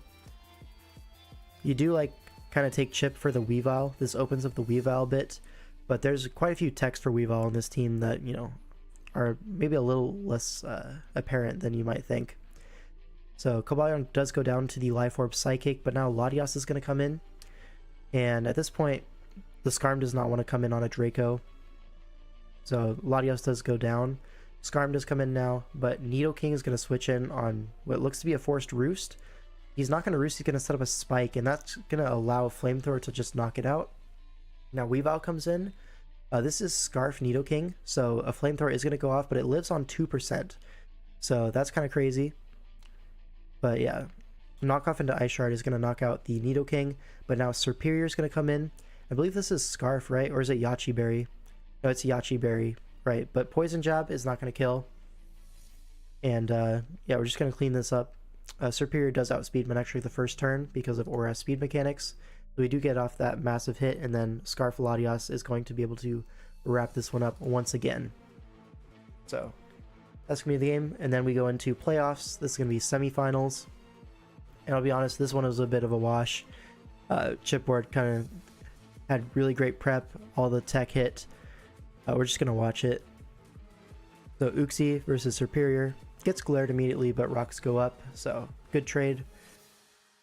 Leaf Storm here as U-turn comes out, and now what? Scizor comes in, but it's actually going to be Scarf Scizor, which was very unexpected from Abe's side. Now Manaphy is going to come in, so free KO on the Serperior basically. Cobalion is going to come in, trade that rock. No, it actually doesn't go for rocks, goes for Toxic into Gengar. So it trades status here, Wisp for T-Wave, but it is Lumberry Gengar, so you can see like all these techs are hitting. Scarf Scizor, Lum Gengar. Yeah, now rocks are going to go up, but a U-turn for momentum. Now Lando T is going to come in. This could be Scarf or not, it doesn't really matter. Rotom Wash is going to come in, but I think he just U-turns on this. No, he Gravities, even worse, Like all these techs are just hitting. In draft, when all the techs are hitting, there's not a whole lot you can do as the other side. Guard does come in, traces the Intimidate, so that's nice. Able to force this out, but the Uxie sack is there. It goes for a Wisp as well, like just a lot of right clicks from Professor Chipboard, getting every turn right. Gengar is going to come in, just going to Shadow Ball for a KO, it looks like. Nidoking is going to switch in. I believe this is Scarf. But it is Protect Gengar, so he gets to scout the choice move. He sees the Ice Beam, knows he's going to live that. And yeah, knocks out the Nidoking. Yeah, just unlucky. as the teammate for Aberforth. Yeah. Chipboard just played this one well prepped. I said I can't really complain too hard. Gardevoir gets in before the spike, which is nice. Gonna net another KO. But at this point, it's just completely over, right? It's gonna do big damage to the Rotom. Dodges Hydro Pump, but this was over anyways. Pawniard's gonna be the last bastion of hope, but it's gonna get wisped, and at this point, nothing can save it. Yeah, this is so sad. Chip Goat, yep. Wiflu, yep. Anyways, that's gonna be all for me. 4 hours, 40 minutes. Definitely one of the longer streams. Thanks for hanging out. Watching all these ORAS games and then the tier list. That was fun. See you in the next one.